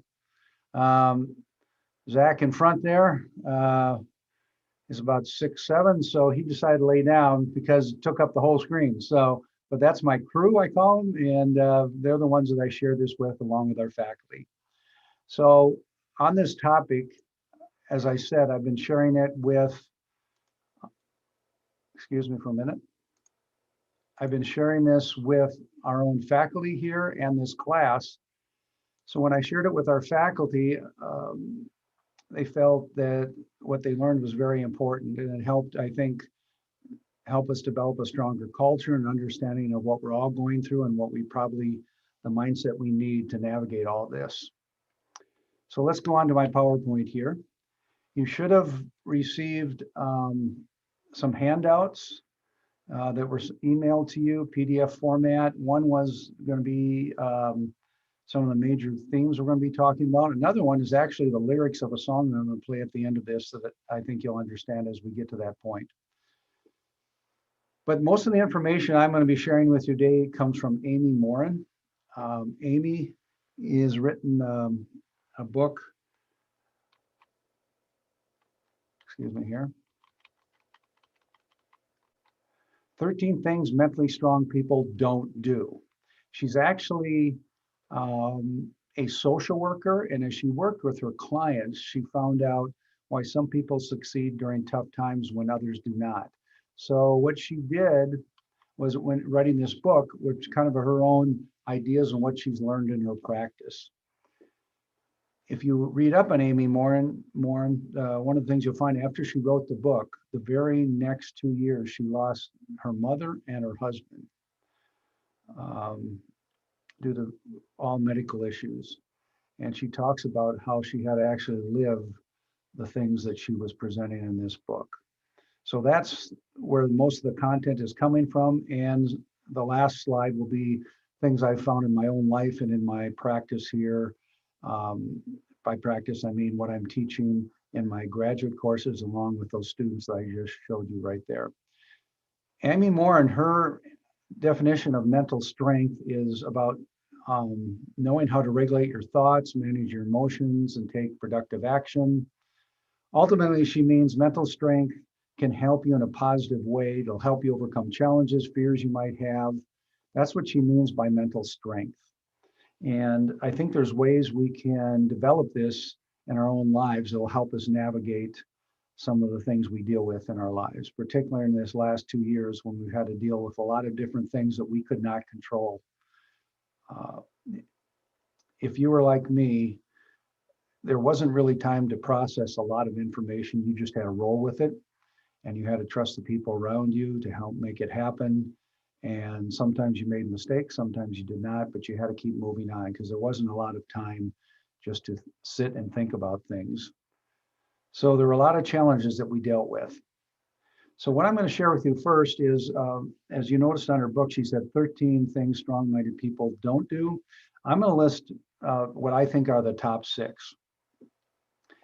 And why I selected these 6 is what I see when I work with the students that you saw there and with our faculty. I think these are some of the things I see in the most strong-minded students, our strong-minded faculty, are some of the things that I've seen evident that really help, I think, us as a school, helps with our organizational culture, and helps us, I think, basically stay sane during these tough times. And I know I'm talking about COVID right now, but all of us have dealt with tough times. I was just sharing with Lori here before I came on that last week, I was in Yellowstone Park with a group of Emerging Leaders Academy students. As seniors, they take a trip together. And they asked me if I'd chaperone. So I was one of the faculty that went with, and we stayed in a cabin. So we had a lot of windshield time and cabin time just to sit and talk. And what I learned is all these students that we had, all of them have gone through some very difficult times in their lives. And in fact, one student shared some things that I don't know if I'd have been her that I'd be where she's at. She's just a strong young lady who will be very effective as a teacher. And some of the things she shared to me were just amazing. And when I asked her how she coped with those, some of the things I'm going to share with you today were actually there. So let's begin. So I'm going to pick out 6 of the ideas that Amy Morin had for her book, and I'm just going to share with you those 6, and then we're going to talk about those a little bit. In your handout, you have those 6 listed that were sent to you.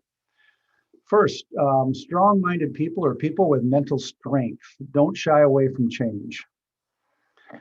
In administrative role, one thing I've come to understand is people don't like change. Now, we're getting used to it because of the COVID situation, but ultimately nowadays, you can never stand still. You constantly have to find ways to innovate and change.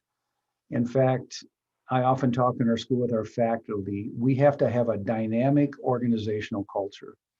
By dynamic culture, I mean a culture that's willing to change, willing to innovate. We have to be constantly thinking of better ways to do things if we're going to survive. And I really mean that. And I think the most strong-minded or people with mental strength that I have seen that I respect, one thing they know is that change is inevitable and that they're willing to deal with change. They're not going to fight it, they're going to embrace it. So that's number 1. Number 2, they don't worry about pleasing everyone. They strive to be kind and fair, but can handle other people being upset if they didn't make them happy. With our students, believe it or not, this is one of the things that I notice they deal with a lot is they worry about what others think of them a lot. I suppose you see that in K through 12 schools, obviously. I'm dealing with college students, but even as juniors, they worry a lot about what people think. In the course that I teach, it's Emerging Leaders Academy, it's not really an academic course. It's a course about helping them develop their personal and professional skills.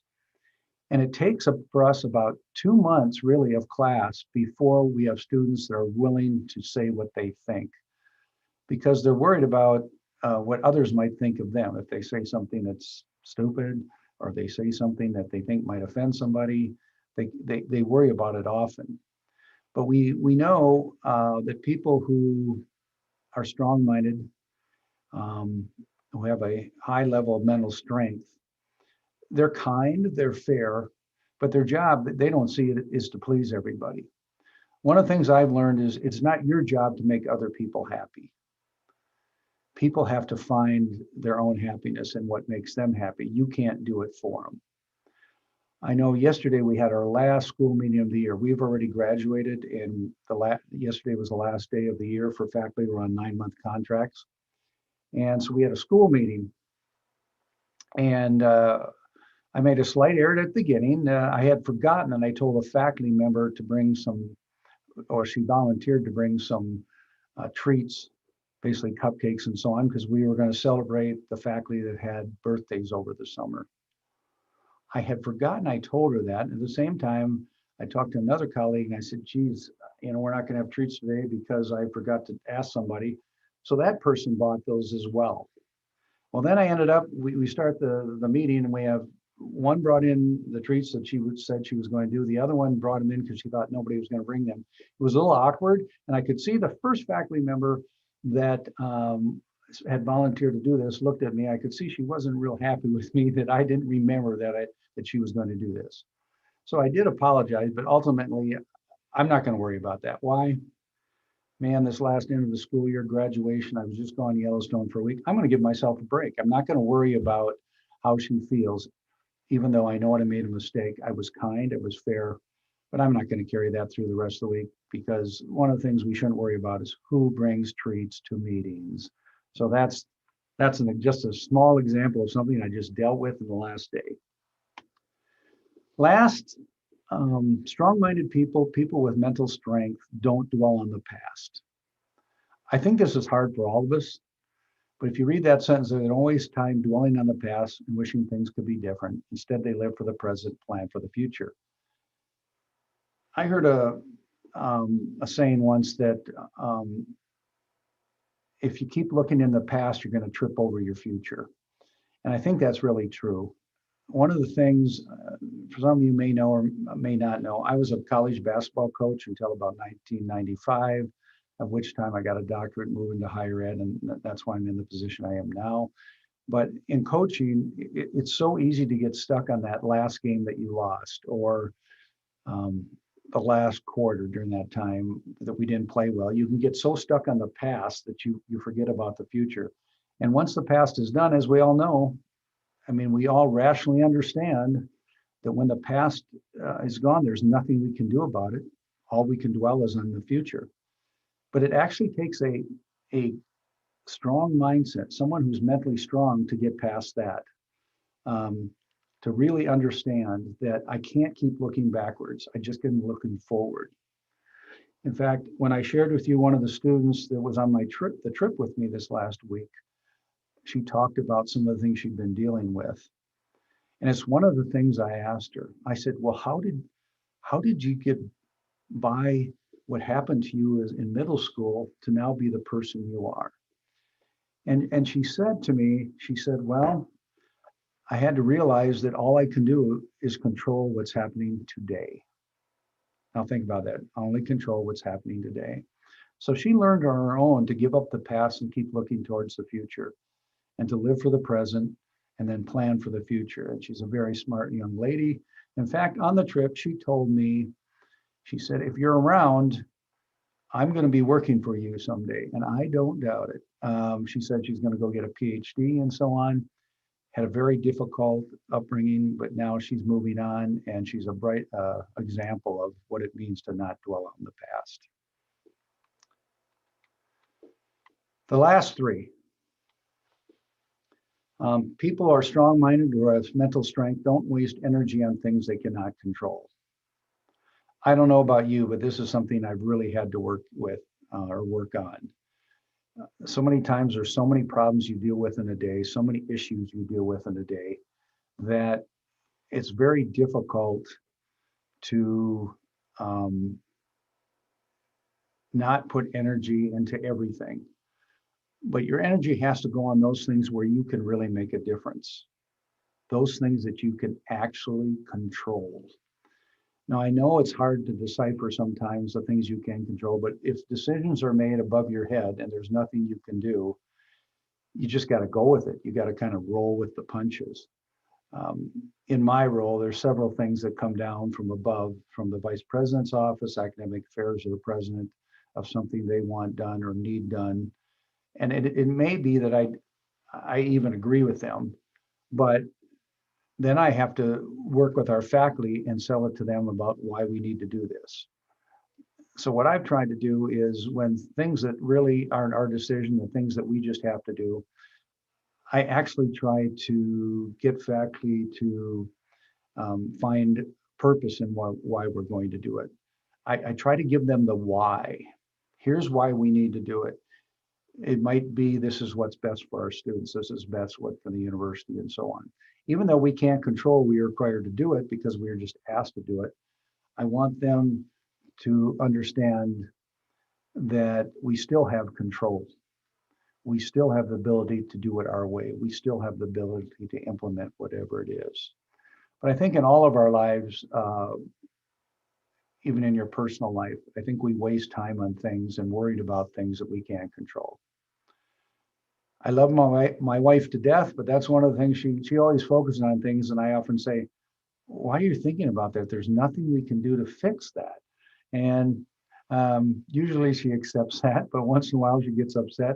But I try to help her understand, let's focus on those things we can control, focus on the things we can do.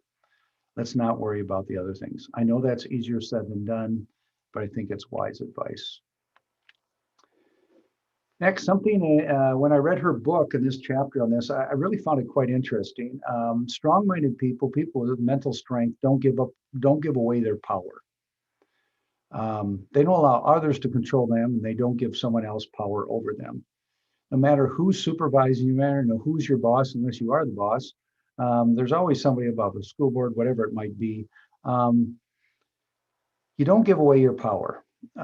In every position, there comes legitimate power by position. So as a dean, I have legitimate power just because I'm a dean and I control certain things. I understand that.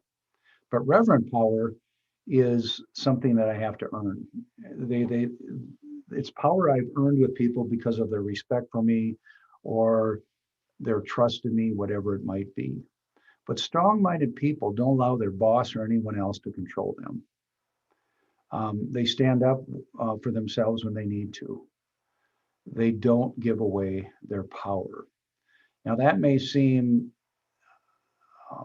somewhat focused on the word power, but it basically means you're not giving away yourself. You don't give up on your principles because of the position you're in.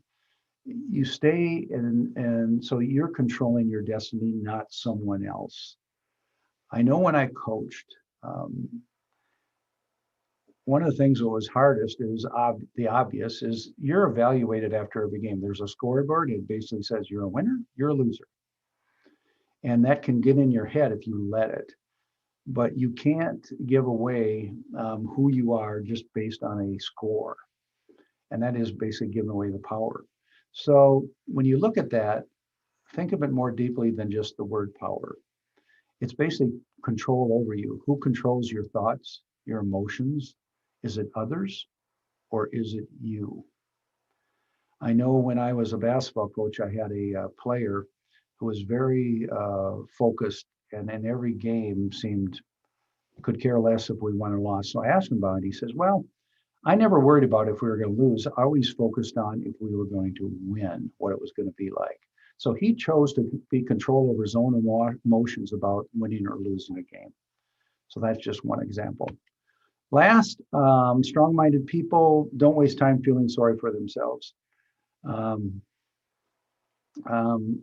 When I did this with our class, the class that I showed you there, I know I have myself there, apologize for that. I should have had a different word there, but they don't think the world owes them anything, and they don't spend time feeling sorry or sad. Now that doesn't mean we aren't sad, we aren't happy at times, but I think you have to understand that life is not just a bed of roses, as we all know. I'm sure some of you have gone through some things that are quite difficult. They realize that life isn't fair or it isn't easy, and they don't expect it to be. That's one of the things I've noticed with students in general. They focus too much on being happy. I think happy is oversold. Not every part of your life you're going to be happy. In fact, we all do parts of our job we don't even like, potentially. And I try to teach that to them. And I think that's one of the things that really hit home with them was you can feel sorry for yourself, but it's not going to help. So it's more important to understand that there's going to be pitfalls in life and things are going to happen, but you have to take responsibility for your own role in life. So this is Amy Morin's book that I had mentioned when we started. I have a short clip from her that I'd like to share with you. It's a video of her talking about this book, and I think it'll have some points that hopefully you'll find helpful. So give me a second here and I'll share her video.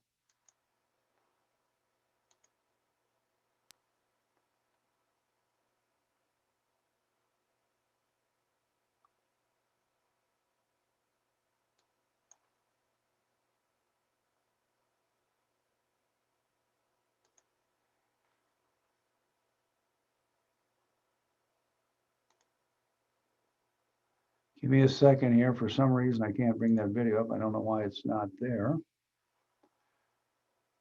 Give me one more second here.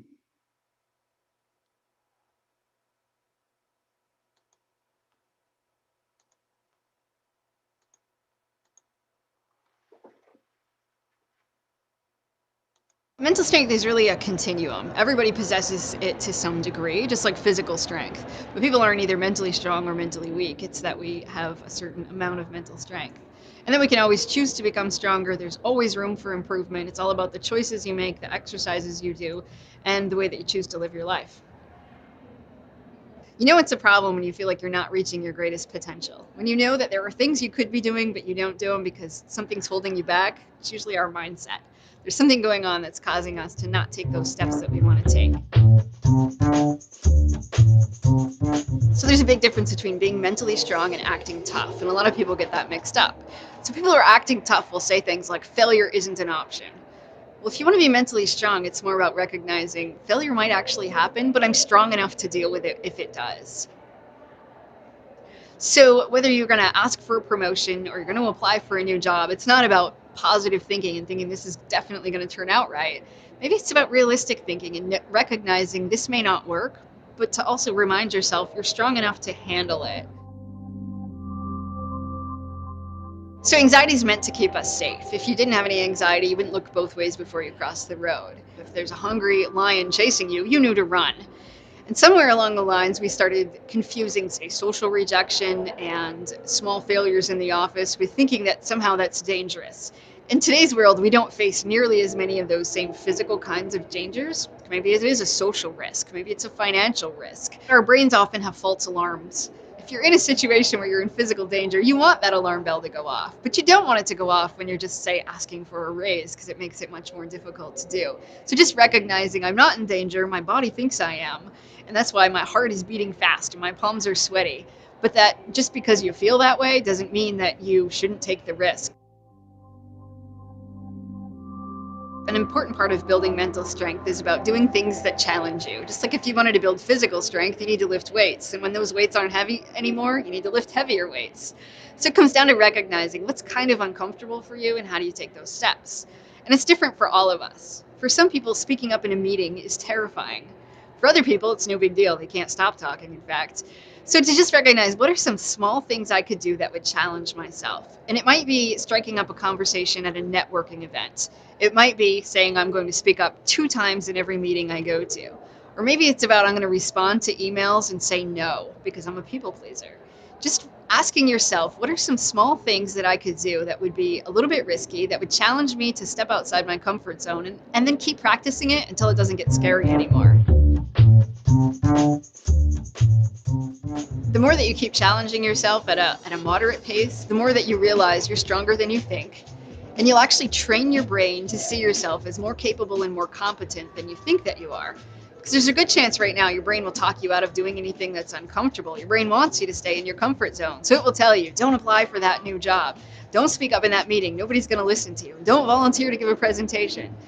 When you do those things, even though your brain's telling you not to, your brain will start to shift. It will start to see, okay, maybe you can do these things. Once you train your brain to think differently, it becomes easier because then your brain won't try to talk you out of doing anything that's uncomfortable. And sometimes you just have to think about worst case scenario. You apply for a promotion and you don't get it. Well, then how would you handle that? What would you do? And sometimes we imagine ourselves just so fragile that we think we can't handle it. We think, oh, I'll be so sad, I'll be so embarrassed. But to really just take a minute and think, well, how could I handle feeling sad? How can I handle my embarrassment in a healthy way? Just reminding yourself of that can give you the courage to take the leap. So even though I've been talking about mental strength for years now, I continue to still challenge myself and find things that are tough. And again, it's not always about what other people might think is tough. I can get on stage, I can speak in front of a group of people, and I feel like that is comfortable. But sometimes what's not as comfortable is, say, going to a networking event where I don't know anybody. So I challenge myself before I walk in the door. I'm going to meet 5 people when I'm here today. And so I'm always finding different ways in my life to say, how do I get better? How can I get stronger? How can I challenge myself to be slightly uncomfortable? And life gets so much easier. The things that I used to find difficult, no problem now. And so I just always am working at how do you just stay just uncomfortable enough that you feel like you're growing, learning, and building more mental muscle.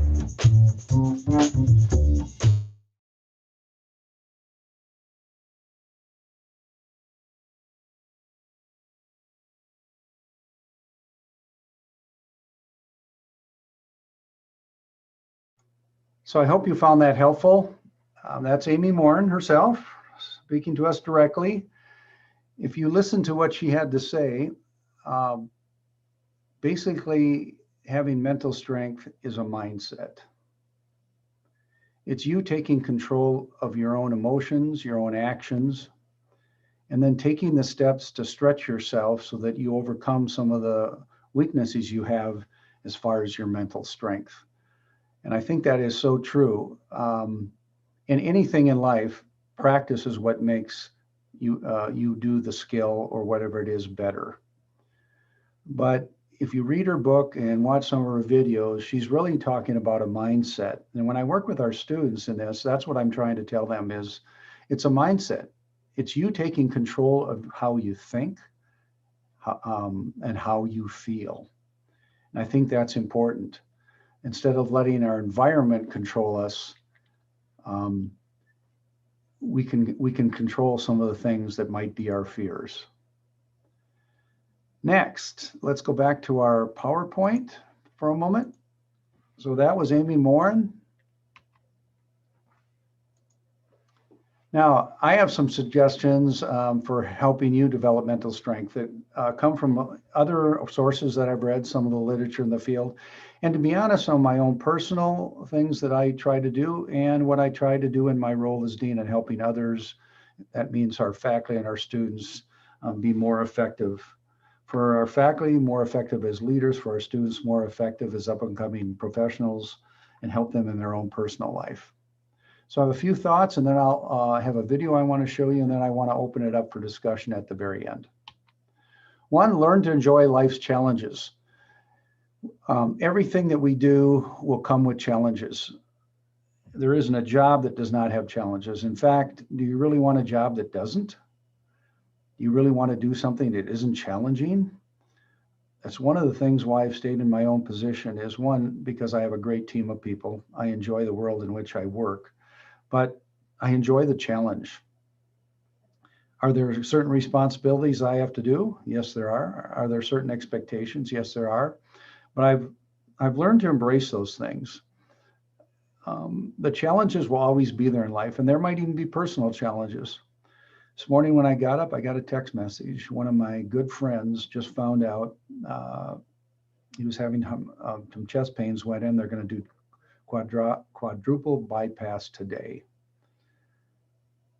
Now, I'm not in his shoes, but I've had other challenges of my own. My wife has had some medical issues. All of us deal with that. How do you deal with that? You've got to learn to enjoy that, even though it's very difficult. Challenges come, they will never end. I think you have to learn to just enjoy what you've been given in life.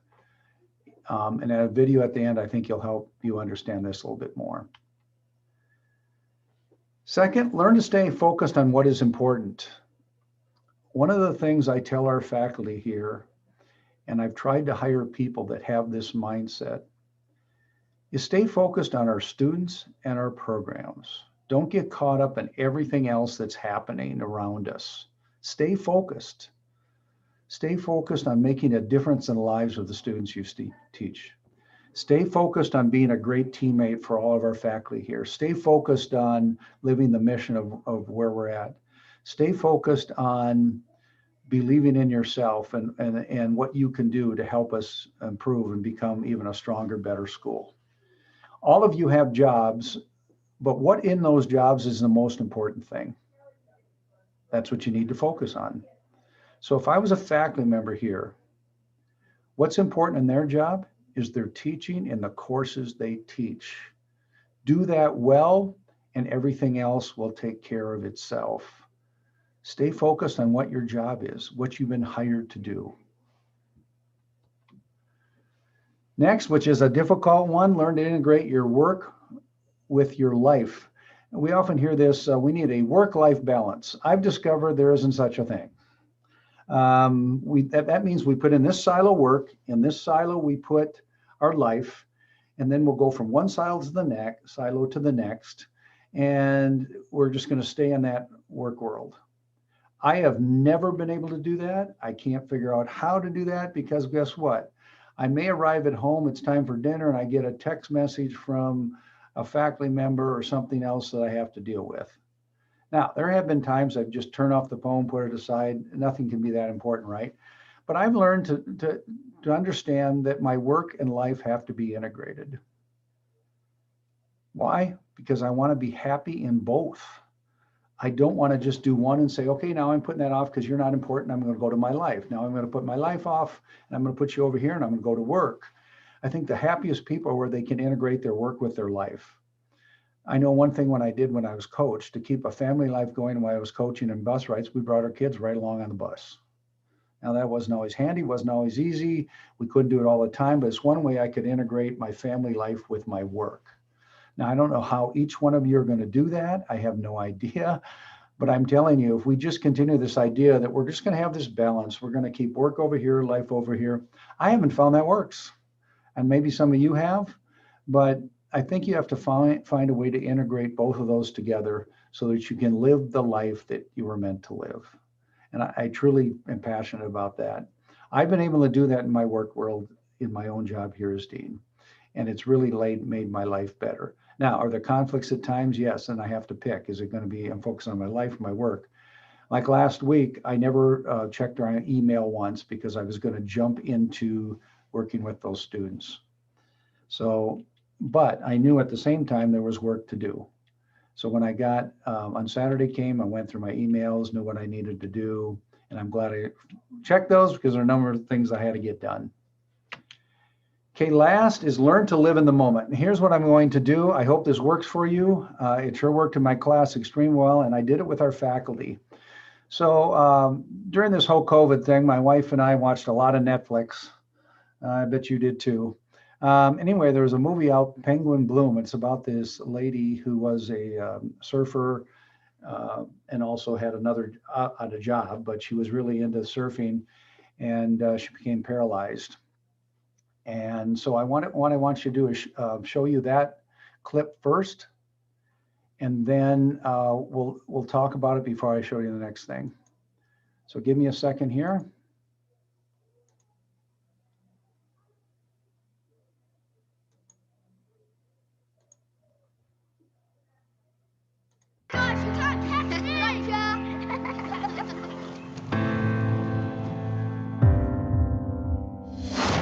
This isn't forever. You need some light in here. It's just for now. There's the weight of the world on my shoulders.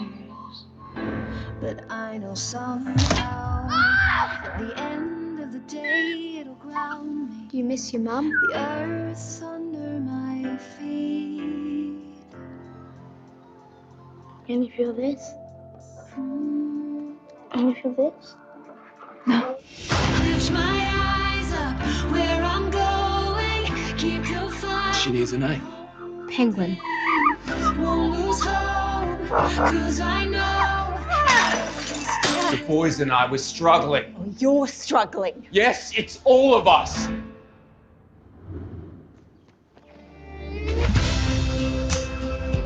Are you still you, Sam? No. You are. You are.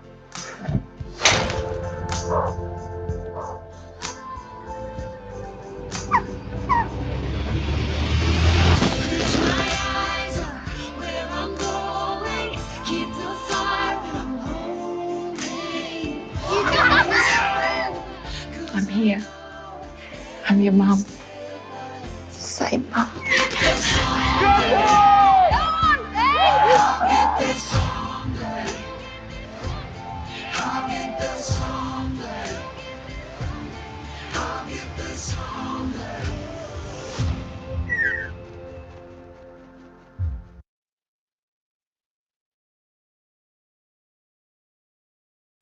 You can probably see from that trailer that the focus of that movie was she once had a life that meant she could use her legs, and then she became paralyzed, no longer use her legs. And it's actually based on a true story.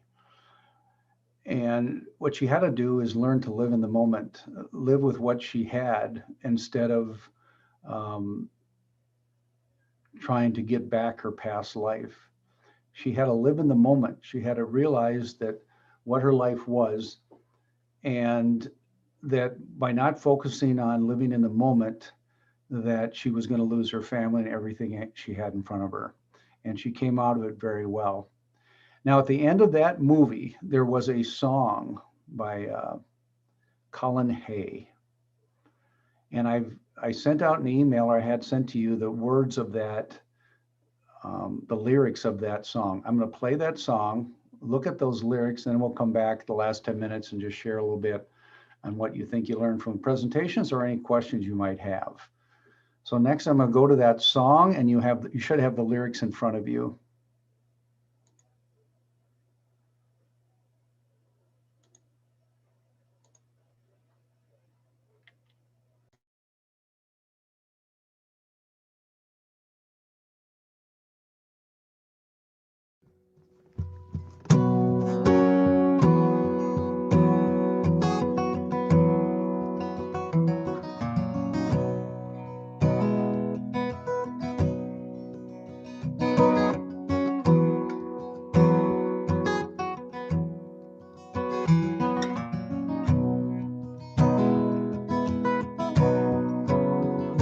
Any minute now,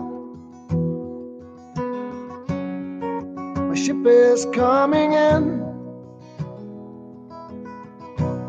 I'll keep checking the horizon,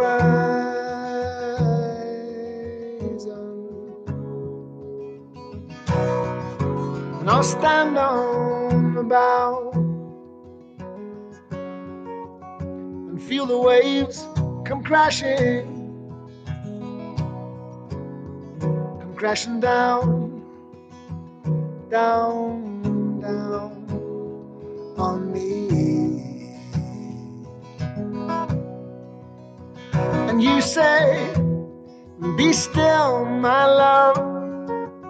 Open up your heart, let the light shine in.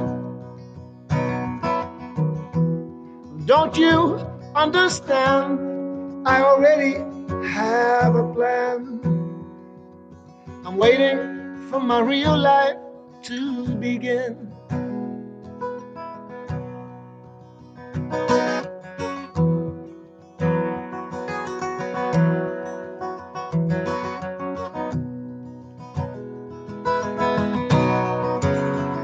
And I woke today, suddenly nothing happened. But in my dreams, I slew the dragon and down this beaten path, up this cobbled lane, walking in my own footsteps once again. And you say, just be here now, forget about the past, your mask is wearing thin. Just let me throw one more dice, I know that I can win. I'm waiting for my real life to begin.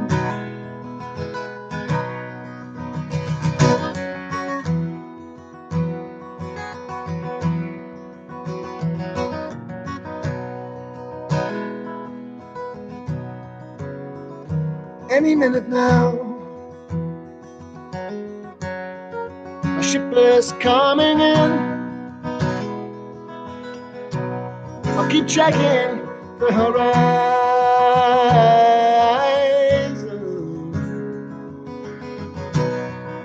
and I'll check my machine.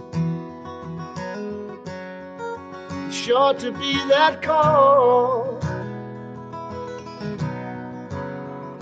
Happen soon, soon, oh so very soon. It's just the times are leave, and you say, be still, my love. Open up your heart, let the light shine in.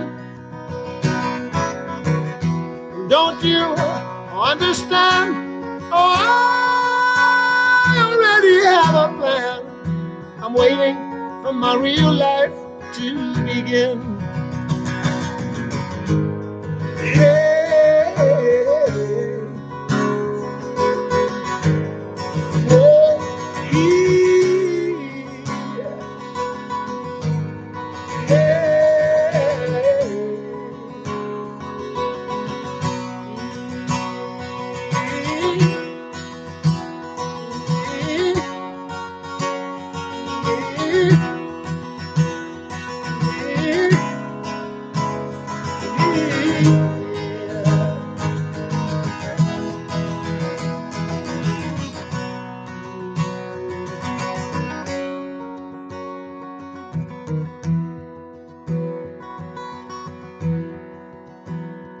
on a clear day, I can see for a long way. On a clear day, I can see.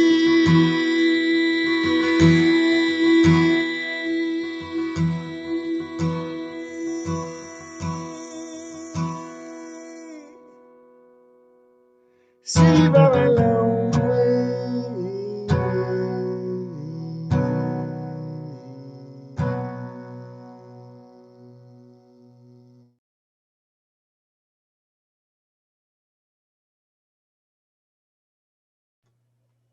When I shared that with our students, we had many tears in the group because I think it really hit home. And I think many of us are in that position that we're waiting for our real life to begin. We're waiting for tomorrow, maybe that new car, maybe that new house, maybe that next child, whatever it might be. And it's going to make us happy, where we often forget to live just for today. I know for me, it'll be 12 years coming this September 9th. My wife was diagnosed with multiple myeloma cancer. I can still remember sitting in the doctor's room when we were told. And I'll tell you, for 2 years, my life was on hold. I wasn't really in the moment. I was always worried about the future. And then I learned I can't control the future. And my wife is still with me today, and she's doing very well. And if I'd have stayed in that mindset, I'd have missed the next 12 years. And that's what I think is important, that we learn to live in the moment, learn to love the people around us in the moment, learn to stay focused on our own life and what we have, and be content in what we've been given. So those are my thoughts. Next, I thought maybe just some questions or comments from anyone. Maybe if you want to make a question, you put it in the chat box and I'll try to answer it. Or if you have a comment, I think you can just go ahead and introduce yourself and make a comment if you have. I think we have about 5 minutes or so here. So questions, feel free to post them in the chat room. If you have something to add, please go ahead and do so.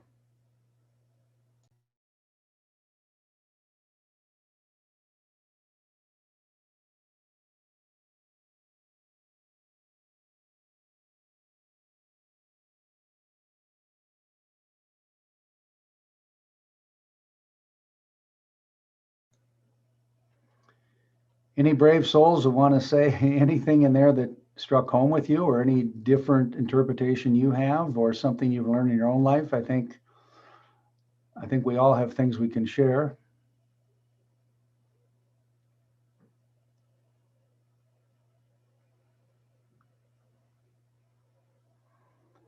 I have one, how to handle anger, and also some other comments. Well, first, once again, we have to understand that anger is an emotion.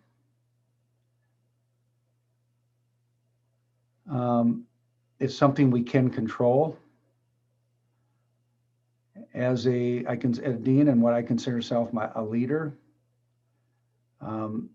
anger can be appropriate at times if it's not directed at a particular person with the whole purpose of hurting them. But I think one of the things I've learned as a dean and in my administrative role and as a coach, you're a role model. What they see your people is what they see from you. what is modeled is maybe how they're going to react, particularly if you're in a leadership role. And I know the role all of you are in, you're not necessarily a leader of maybe a bunch of people, but you're in an important position and people know how you act and how that can affect others. I think you're a role model. I think you got to keep that in mind.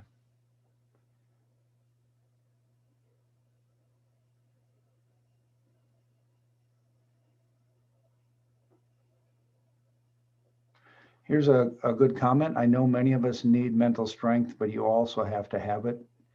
It won't manifest itself. That's extremely accurate. If you read Amy Morin's book, and if you heard her there, you've got to actually work at it. You've got to actually practice it. What I tell my students, and the reason I'm saying students, not faculty, because I consider them just young professionals, is you can develop things if you focus on them and put your energy into them. Do you want to get better? Then get better. You can do it yourself. You actually have to have the mindset, a growth mindset, that you can improve. Your brain is just like a muscle. If you strengthen that muscle, it grows. The same with the brain.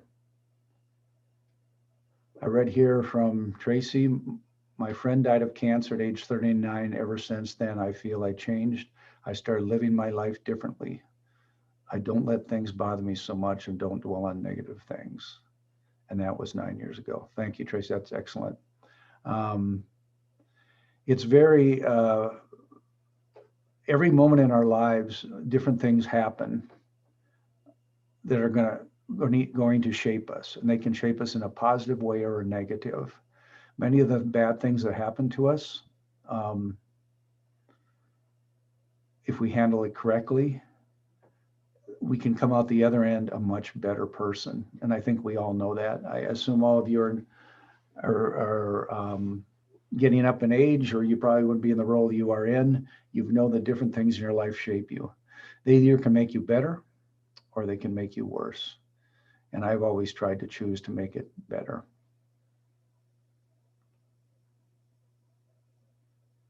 Another one from Nikki. I think in a small school and small community, being mentally tough is extremely hard when we know everyone. I work on this daily to be kind, giving, community serving, yet fair with our employees. That's a very good mindset. The trouble in a small school, or even around my faculty, guess what? I've been in this role now 10 years. Here's what I'm finding out. They know my strengths. Gosh dang, they also know my weaknesses. And some days they're glaring. So what I try to do is help them develop a trust with them that, guess what, when you have a trusting relationship with others, they want you to be yourself and they forgive you for some of the weaknesses you have. And that's what we've tried to instill in our own school, is just to believe in each other and to forgive each other for when we make mistakes. And I don't mean mistakes in programming or anything else. I mean, maybe some personal mistakes. You make a comment to someone you wish you hadn't or something like that. But I think that comes through another topic that I'd love to share with you someday, is how to develop a strong organizational culture. I think culture is the most important thing. If you have a positive culture, it's amazing what you can get done even with a diverse group of people. So I think that's very important. But Kim, thanks for your comments too. That's really great. Well, I wish we could do this in person. I think it'd mean a lot more, but I hope what I shared with you in some small way can help you deal with what we're dealing with, to help you grow as a professional and hopefully as a person. And I think in times like these, I told my faculty during this whole COVID run is, let's give each other a break. Let's not make it harder for everybody. Let's make it easier. Let's help us understand that perfection is gone. Right now we're in survival mode. Let's do it together and get this done together. So I hope that's helpful. Hopefully I'll see you face to face sometime, but if that's it for me, I'm going to leave now. And Lori, I'll leave it to you or to the North Dakota School Board Association. We want to thank you, Dr. Jonas, for joining us today. Really appreciate the information you provided, and it was a great topic for the year that we've been through, that's for sure. Well, I hope it gives you somewhat of a mental break. Thank you. Thanks a lot. Have a good rest of your day. Thank you, and have a great day or great evening. And with that, I'll just say thank you to Shauna for organizing this. The conference has been great. It's been great information. I've appreciated it a lot, and I will turn things back to you. Thank you, Shauna. Thanks, Lori. We'll take a quick 5-minute break, and then we will be ready for our last session with child nutrition with Deb and Rhonda. See you in a few minutes.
All right, welcome back. Next we have Deb Eglund. She is the Assistant Director of Child Nutrition in DPI. She has been there 24 years. Before that, she was the School Food Service Director in Jamestown. Deb has a Master's in Management from the University of Mary and a BS in Food and Nutrition from NDSU. She also has a School Nutrition Specialist credential from the National School Nutrition Association. She loves talking to school personnel about their issues to brainstorm solutions. We also have Rhonda Amundsen. She is the School Nutrition Programs Manager for DPI. She began this position in April of 2018 after leaving a career as Food Service Director in Minnesota. Rhonda also has the School Nutrition Specialist credential and a degree from NDSU. Her special interests are school recipes, menus, and helping kitchens deal with all the federal requirements efficiently. And Rhonda says, most schools advertise for a cook, but the job is so much more. Please give a shout out to your school nutrition professionals this week and celebrate the School Lunch Heroes on Friday, May 7th. So welcome, Deb and Rhonda. She's gonna love this.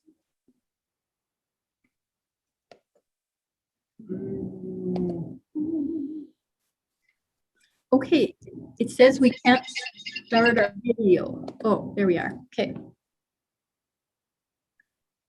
Did you get it? No.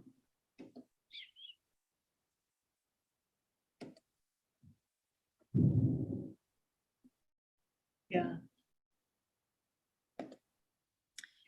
We're having trouble, Shauna. It says you cannot start your video because the host has stopped it. Okay.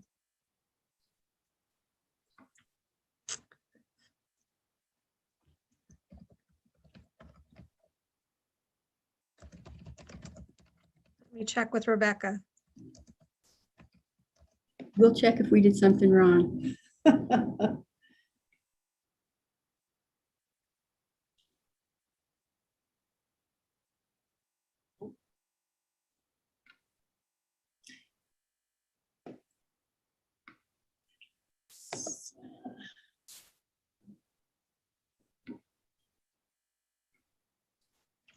I'm not sure what's going on.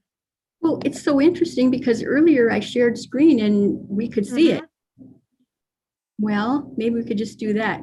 We really wanted to show ourselves off though, because we have a prop, but I'm gonna do share screen and see what happens. Oh, maybe I'll try this. No, that won't show us. It'll only show you. Yeah, just share the PowerPoint. Okay. Yes.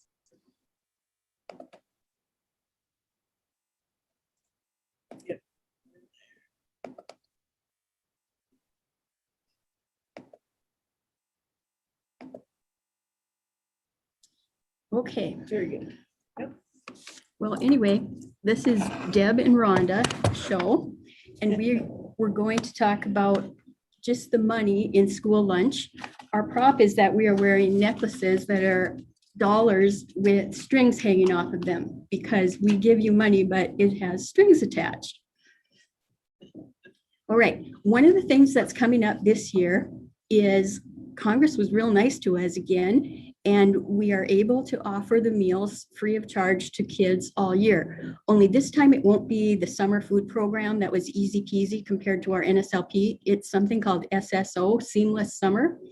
It's our regular NSLP meal pattern where you need to have whole grain foods and veggie subgroups, 2 varieties of milk offered, and only 1% or skim flavored, actually only skim, you can ask to have 1%, and also sodium guidelines.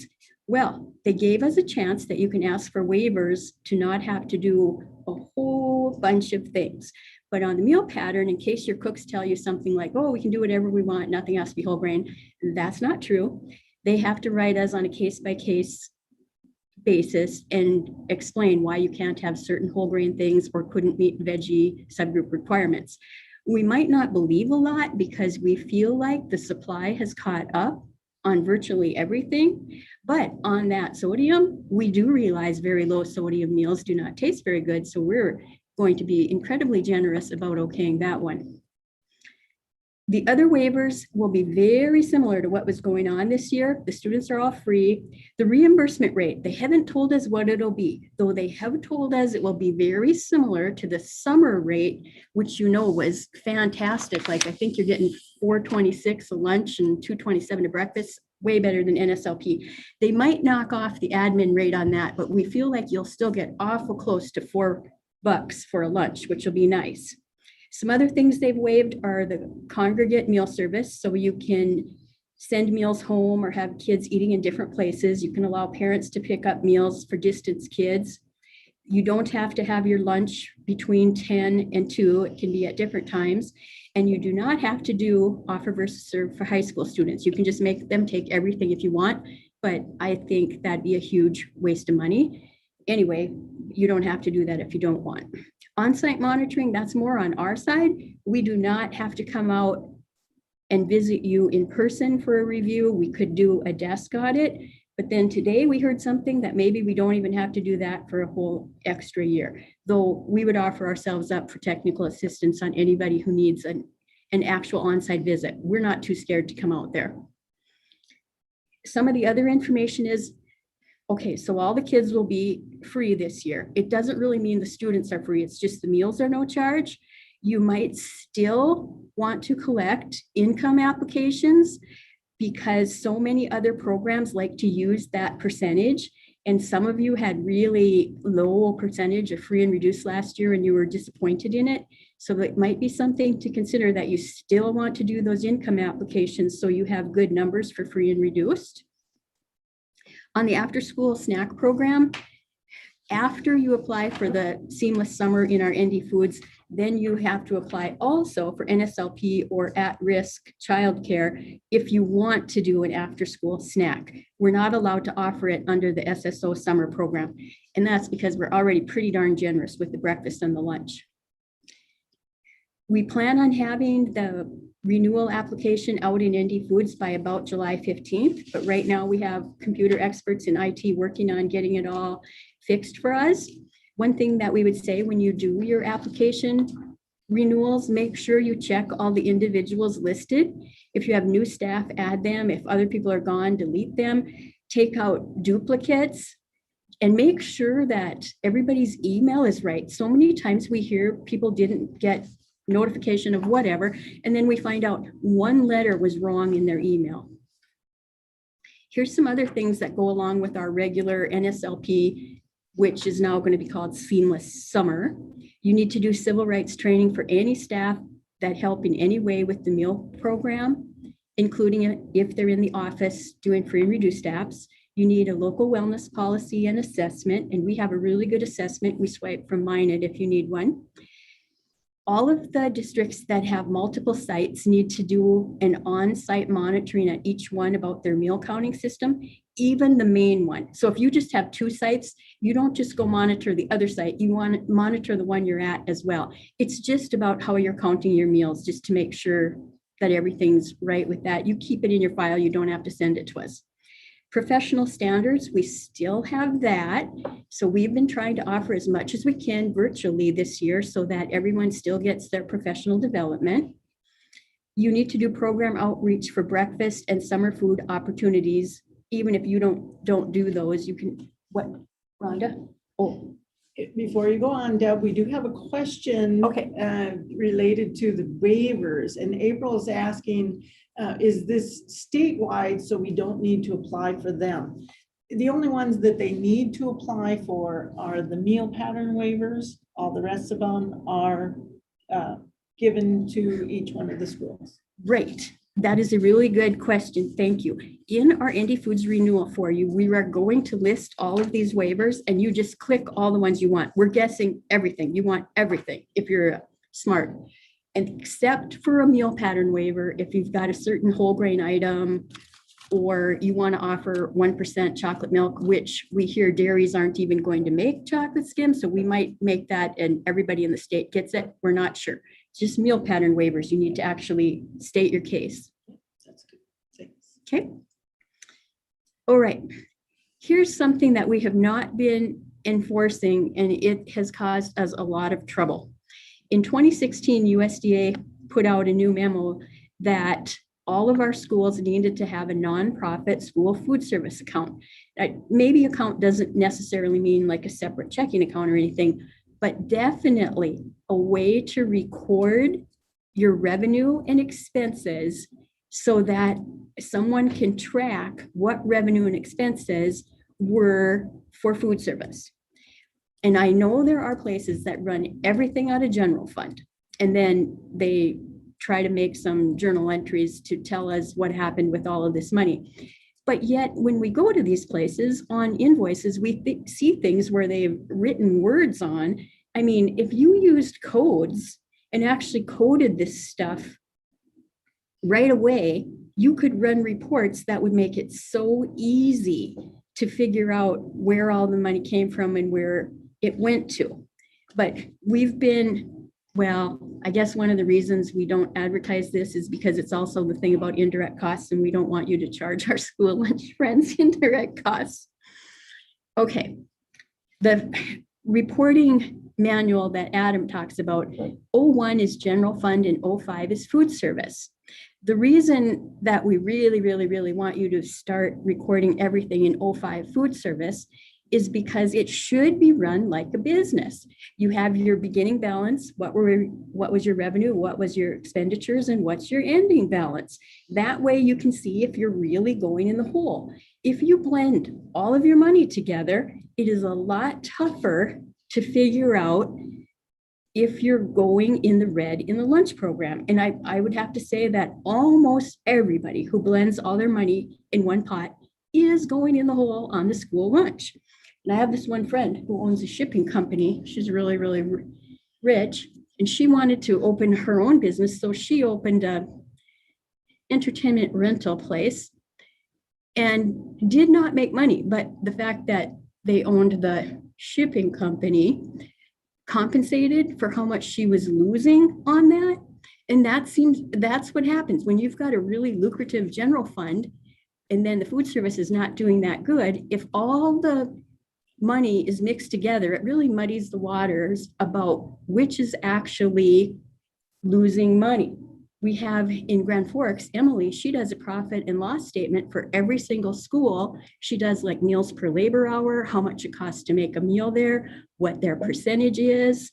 All of that is really good information so that you can figure out what's actually going on. All of these financial reports can be used to improve your program. You can look for what's called KPIs, key performance indicators, like benchmarks, profit loss statement, meals per labor hour, meal costs, inventory turnover.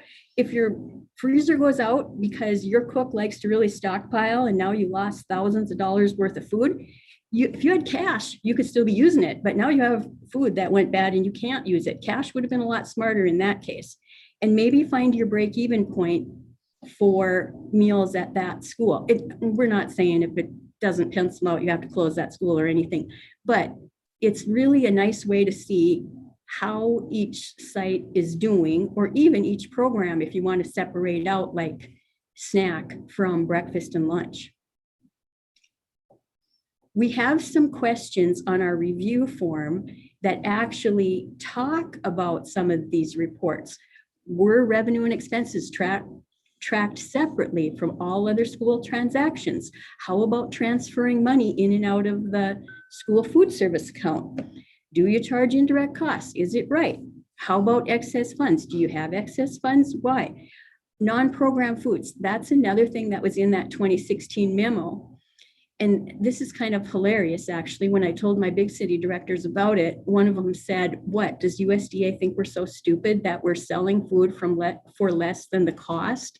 No, they don't think that. But what they're saying is, if you have a la carte, maybe you're selling second entrees, doing some catering, adult meals, you cannot price those things artificially low and then skimp on your school lunch program. So they have a special thing called the non-program foods revenue tool, where you have to put in how much percent of your revenue is from non-program foods and how much of your expenses are from non-program foods. And obviously it has to come out that you get more revenue than expenses.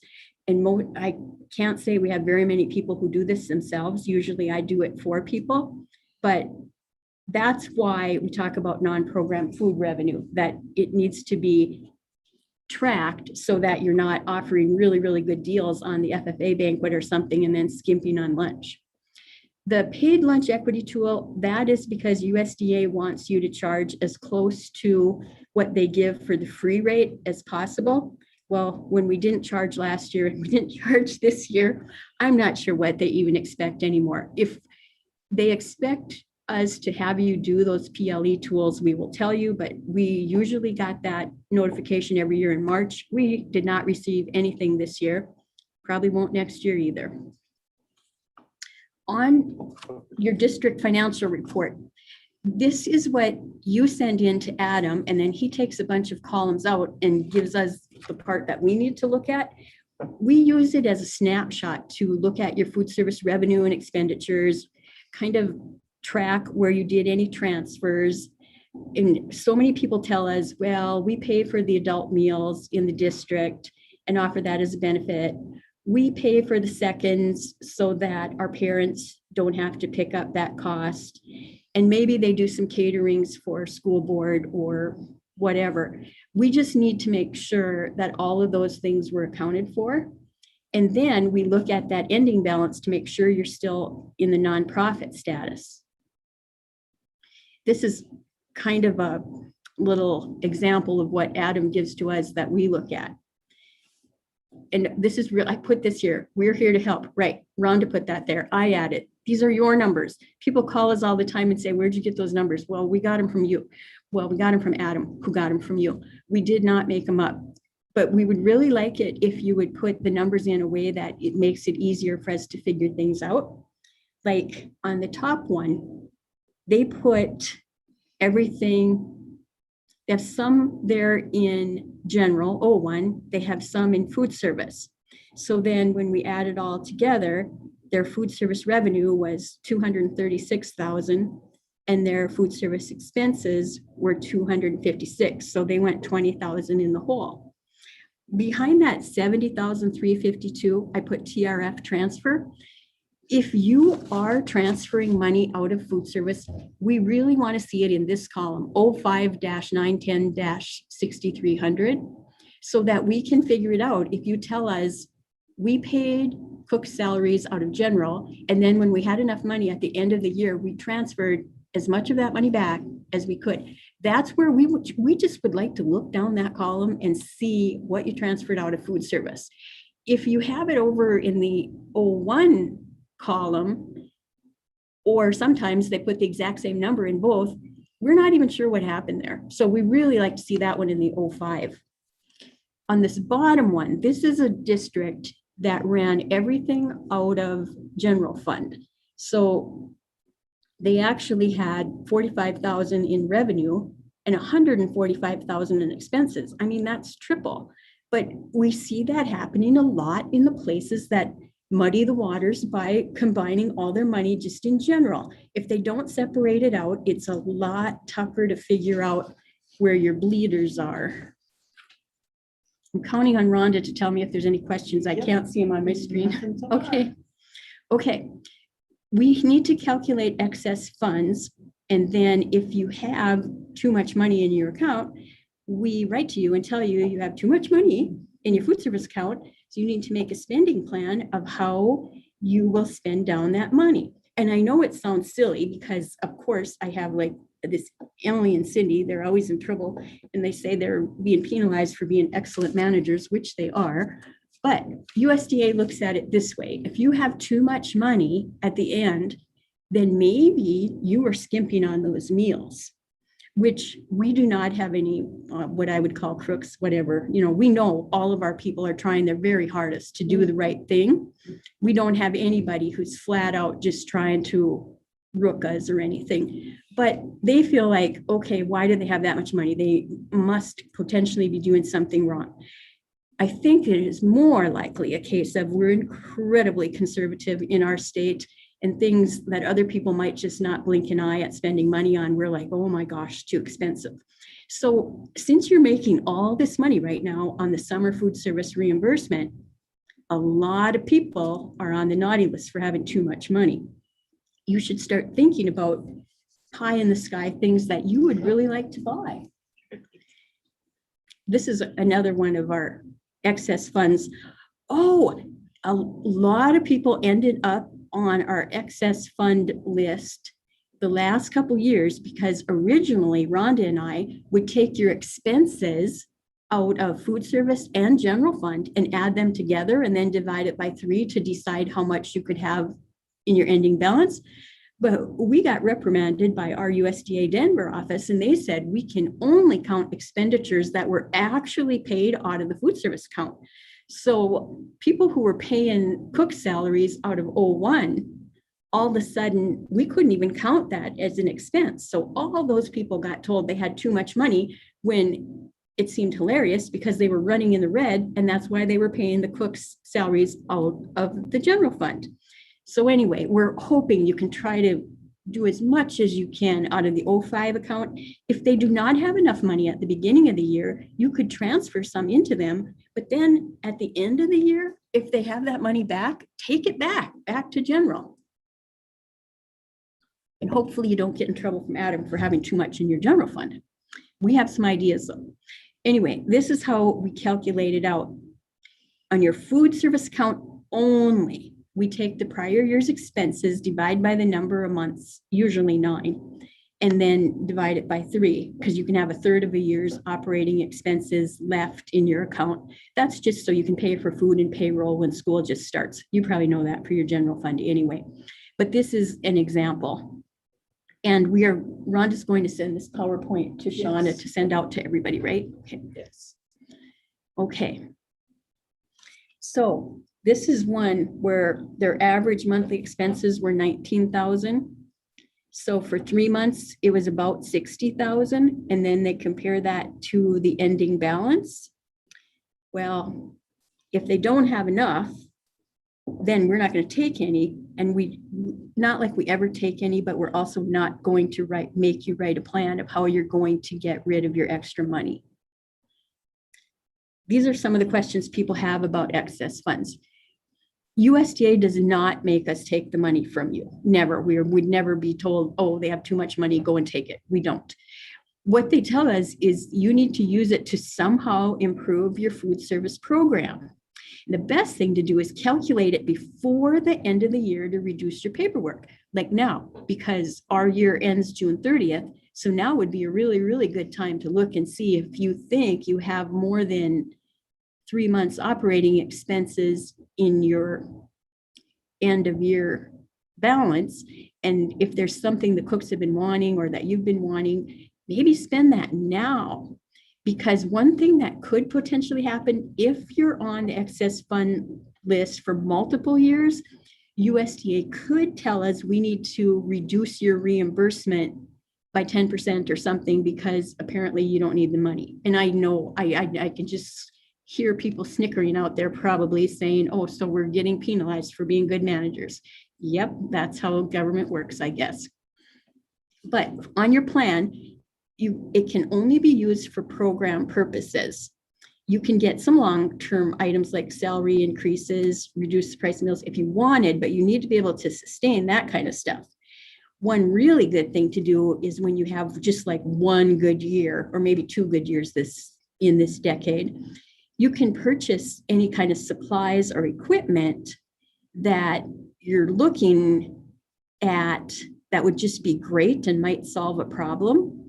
You are supposed to ask us for approval for any equipment over $5,000, though rarely does anyone do this. And we've not really put the hammer down on people, but I think we should. The reason they have this rule is because one time there was this school that bought a whole bunch of equipment and then it closed the next year and it sold all that like a $20,000 dishwasher for $1 to a restaurant. So that's why they have rules like that. And you cannot save it for a future project. We believe you for a couple years. If someone says we're building a new school, we need to get all the equipment for that, but you can't say that for 10 years. All right, we did what we call a kitchen counter conversation a couple months ago, a few of our favorite things where we all came up with ideas of things we had seen that we thought schools with excess funds could spend their money on. Here's something, I saw this up at St. Mary's High School and I couldn't even believe how great this was. Somebody donated a drafting table to them and it has really shallow drawers that were perfect for like their scoops and spoodles and things. I think my next slide shows how they labeled them. See, they labeled what all of those things are in those drawers. Who would even think of that? I mean, maybe you could get one custom made if you're really flush with dough, but that was a good idea. Oh, you can see it better here. There's dishers, slotted spoodles, solid spoodles, spatulas, server gloves, cook gloves. Funny, it doesn't say Debbie's cart or whatever. We see that sometimes, Debbie don't touch or Cindy don't touch. This is from Williston. They put in a really fancy little coffee shop with a $22,000 coffee machine I'll be showing, but the cup holder deal on here, it's called a sleeve of message, and you can get it with your school mascot on there. This is the $22,000 coffee machine. If you're sitting on $22,000 extra and you were thinking, we should start selling coffee, might be a good idea. That I think the parents would appreciate their kids not walking across busy streets trying to get coffee at the gas station or wherever they go right now. Oh, this is also from Williston. On their trays, they have their Coyote logo right in the middle of their lunch trays. Yes, people do try to steal them, but they're pretty good about getting them back. I discovered this on my 40th year reunion, and all my friends were like, we should have had those trays when we were in school, let's steal them, but I didn't let them steal any. Anyway, you could get really, really nice lunch trays done in your school colors. I think these were $10 at the time, which those kind of pukey colored, multicolored trays are $5 or $6. I mean, get something nice. We find that when people really invest in something specific to the school like this, or possibly even water bottles with the school mascot logo on them, that Rhonda said is only about $35 to get set up at a Coke or Pepsi or whatever vending kind of company is close to your town, and then they can sell you bottled water that's specific to your school.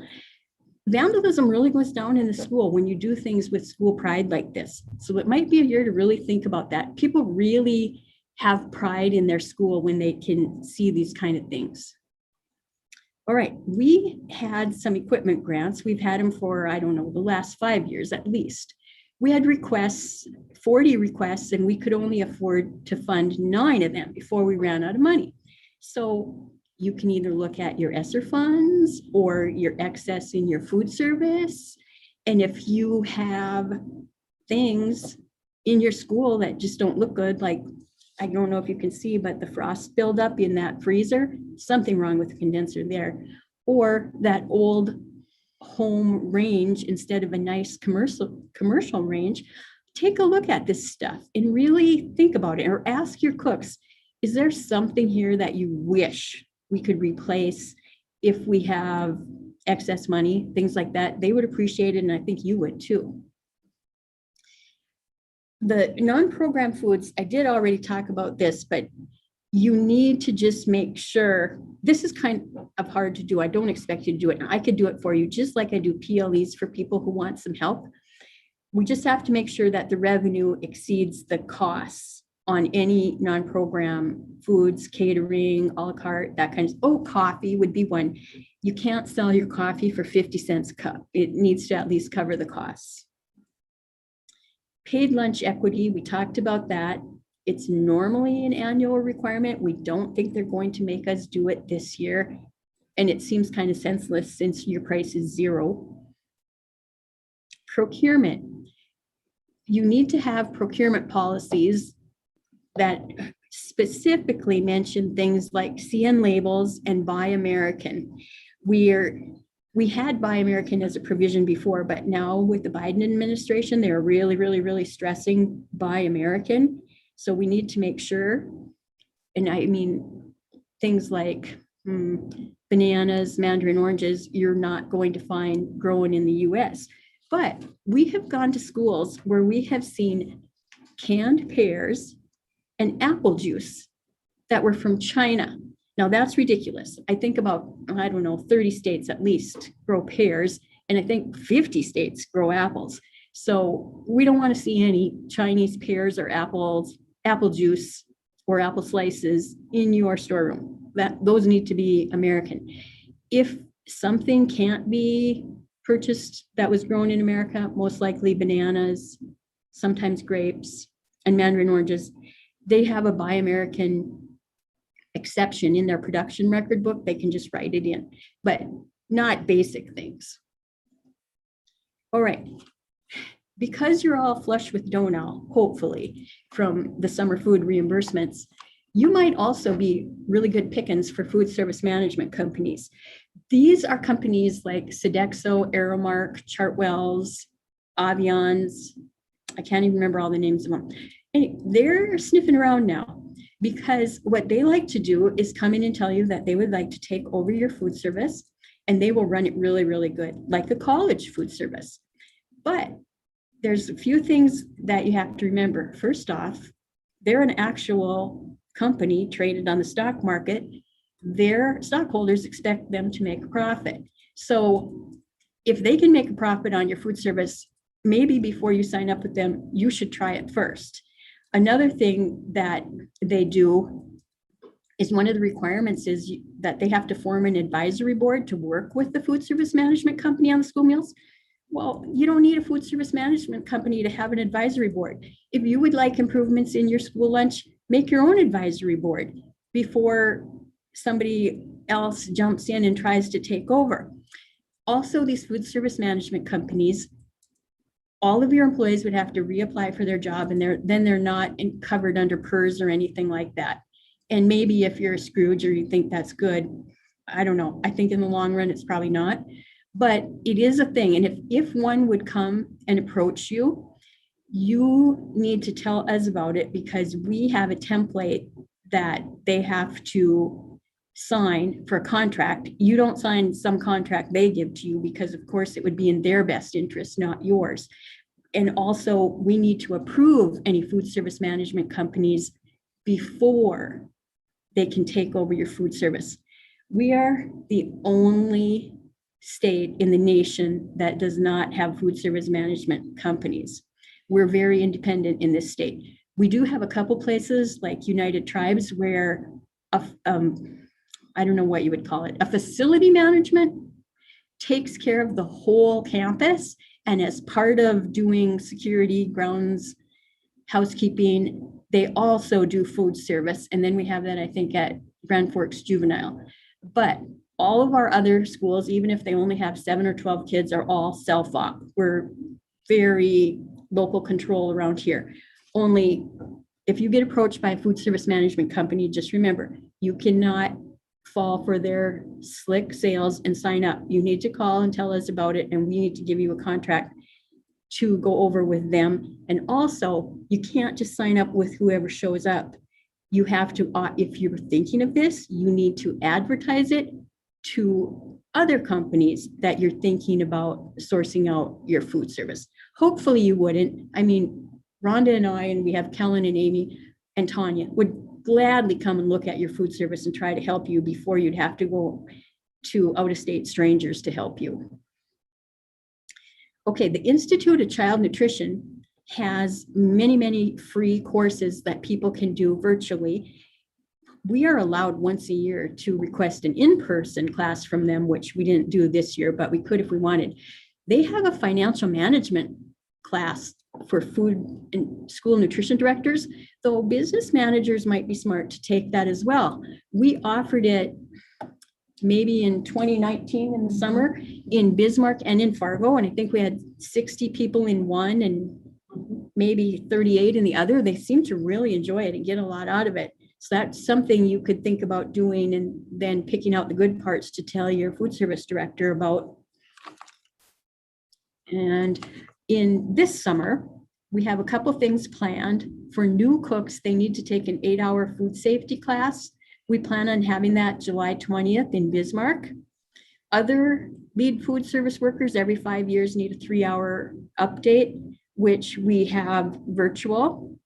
And then if you happen to get a new kitchen manager, food service director, whatever you want to call her, before July 21st, we will have training on that on July 21st. We are having our back to school workshops in person this summer because I did a survey and 88% of our customers said they really, really wanted to come in person and they were comfortable coming in person.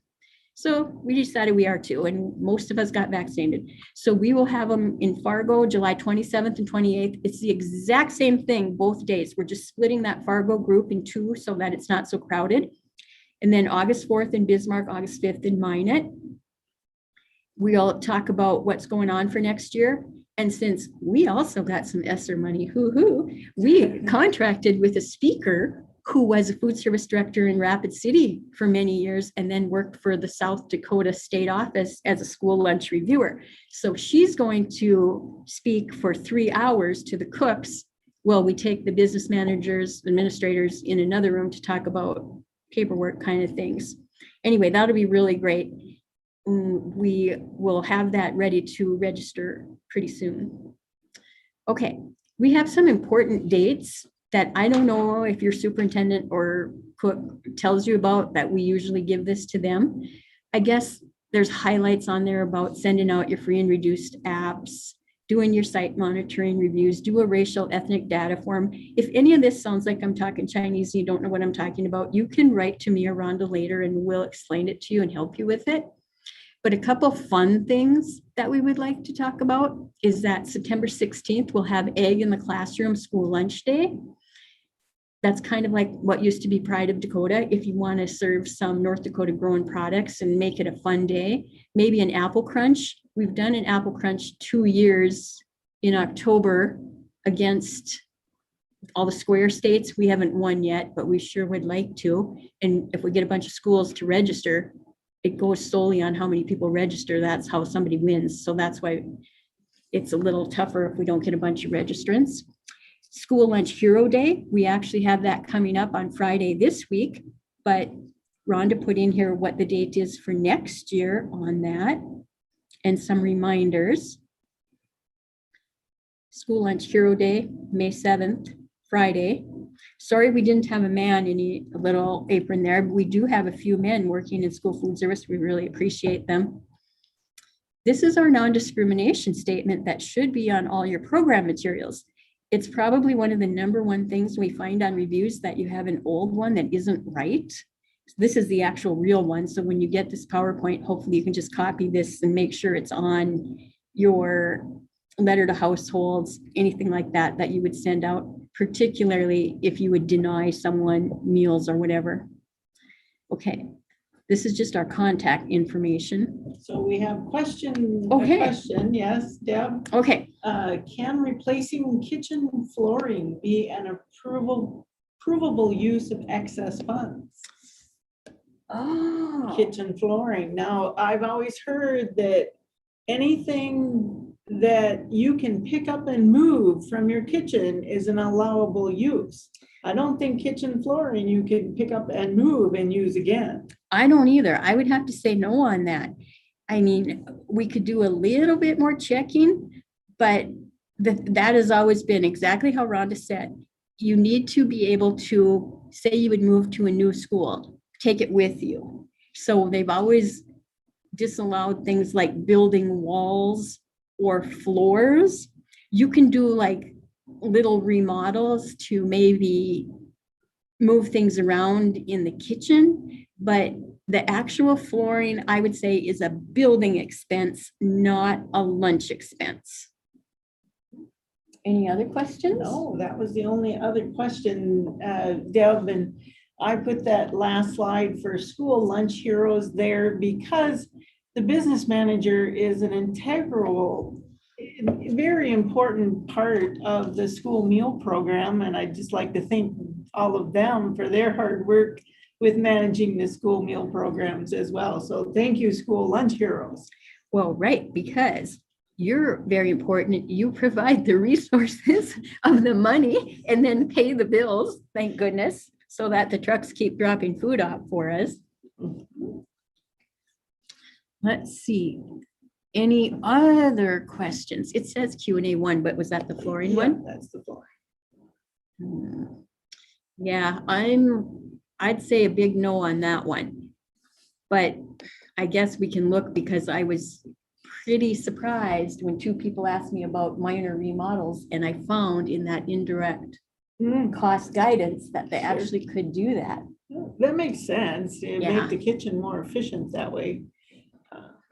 We did approve a movable cafeteria curtain, but you think about that, you could take it down and put it in another kitchen. Right, Kind yeah. of hard, but you can. Well, now I seriously want to find that 117 pages and look and see if it says flooring. I'm quite certain it will say on the disallowed list flooring. Okay, we have another question here in the chat box. From our chart of accounts, should we be using the 166 code for revenue and expenditures? Expenditures be used like last spring? And I'm not sure what the 166 code is. Oh, I just saw You did? 1600. 1600, No, yes. okay. But that's all general fund. I don't have a 166 code for revenue and expenditures. All of your revenues and expenditures need to be in the 05 fund. Oh, she's using it for summer food service program. Ah, No, this SSO, it's called Seamless Summer. What that means is it's seamless NSLP. You're still doing NSLP, so no, don't put it in 166. Put it back in, I think it's 4500s. yes, For correct. 550s for NSLP this year, starting in August when you come back. And we will save 166 for real live summer.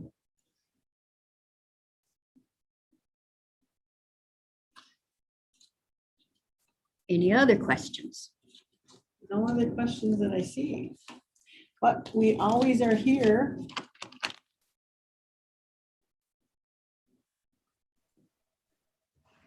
Thank you, Rhonda and Deb. I'm not sure why we couldn't get the video working, but we appreciate your presentation, and I will share your PowerPoint out on the listserv once you get that to me.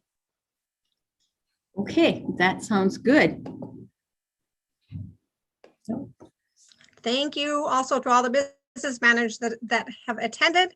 If you have any comments, suggestions, questions for future meetings, just be sure and reach out to me. Thank you. All right, thanks. Thanks, Shauna. I gotta make sure I actually leave now.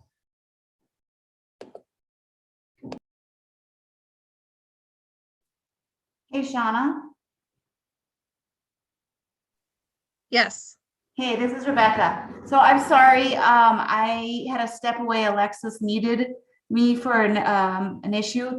And so I did not make, Deb came in and I think Rhonda came in, and I should have made them a co-host, but I was out of the office or out of my office. So I did not see that. And I see your Okay. message. So that's why I Okay. apologize for that. So I thought maybe you had to step away for some reason or another, but that's fine. We made it through. perfect. All right. All right. Thank you so much for your help today. Not a problem. Have a great day. You too. Yep. Bye. Bye.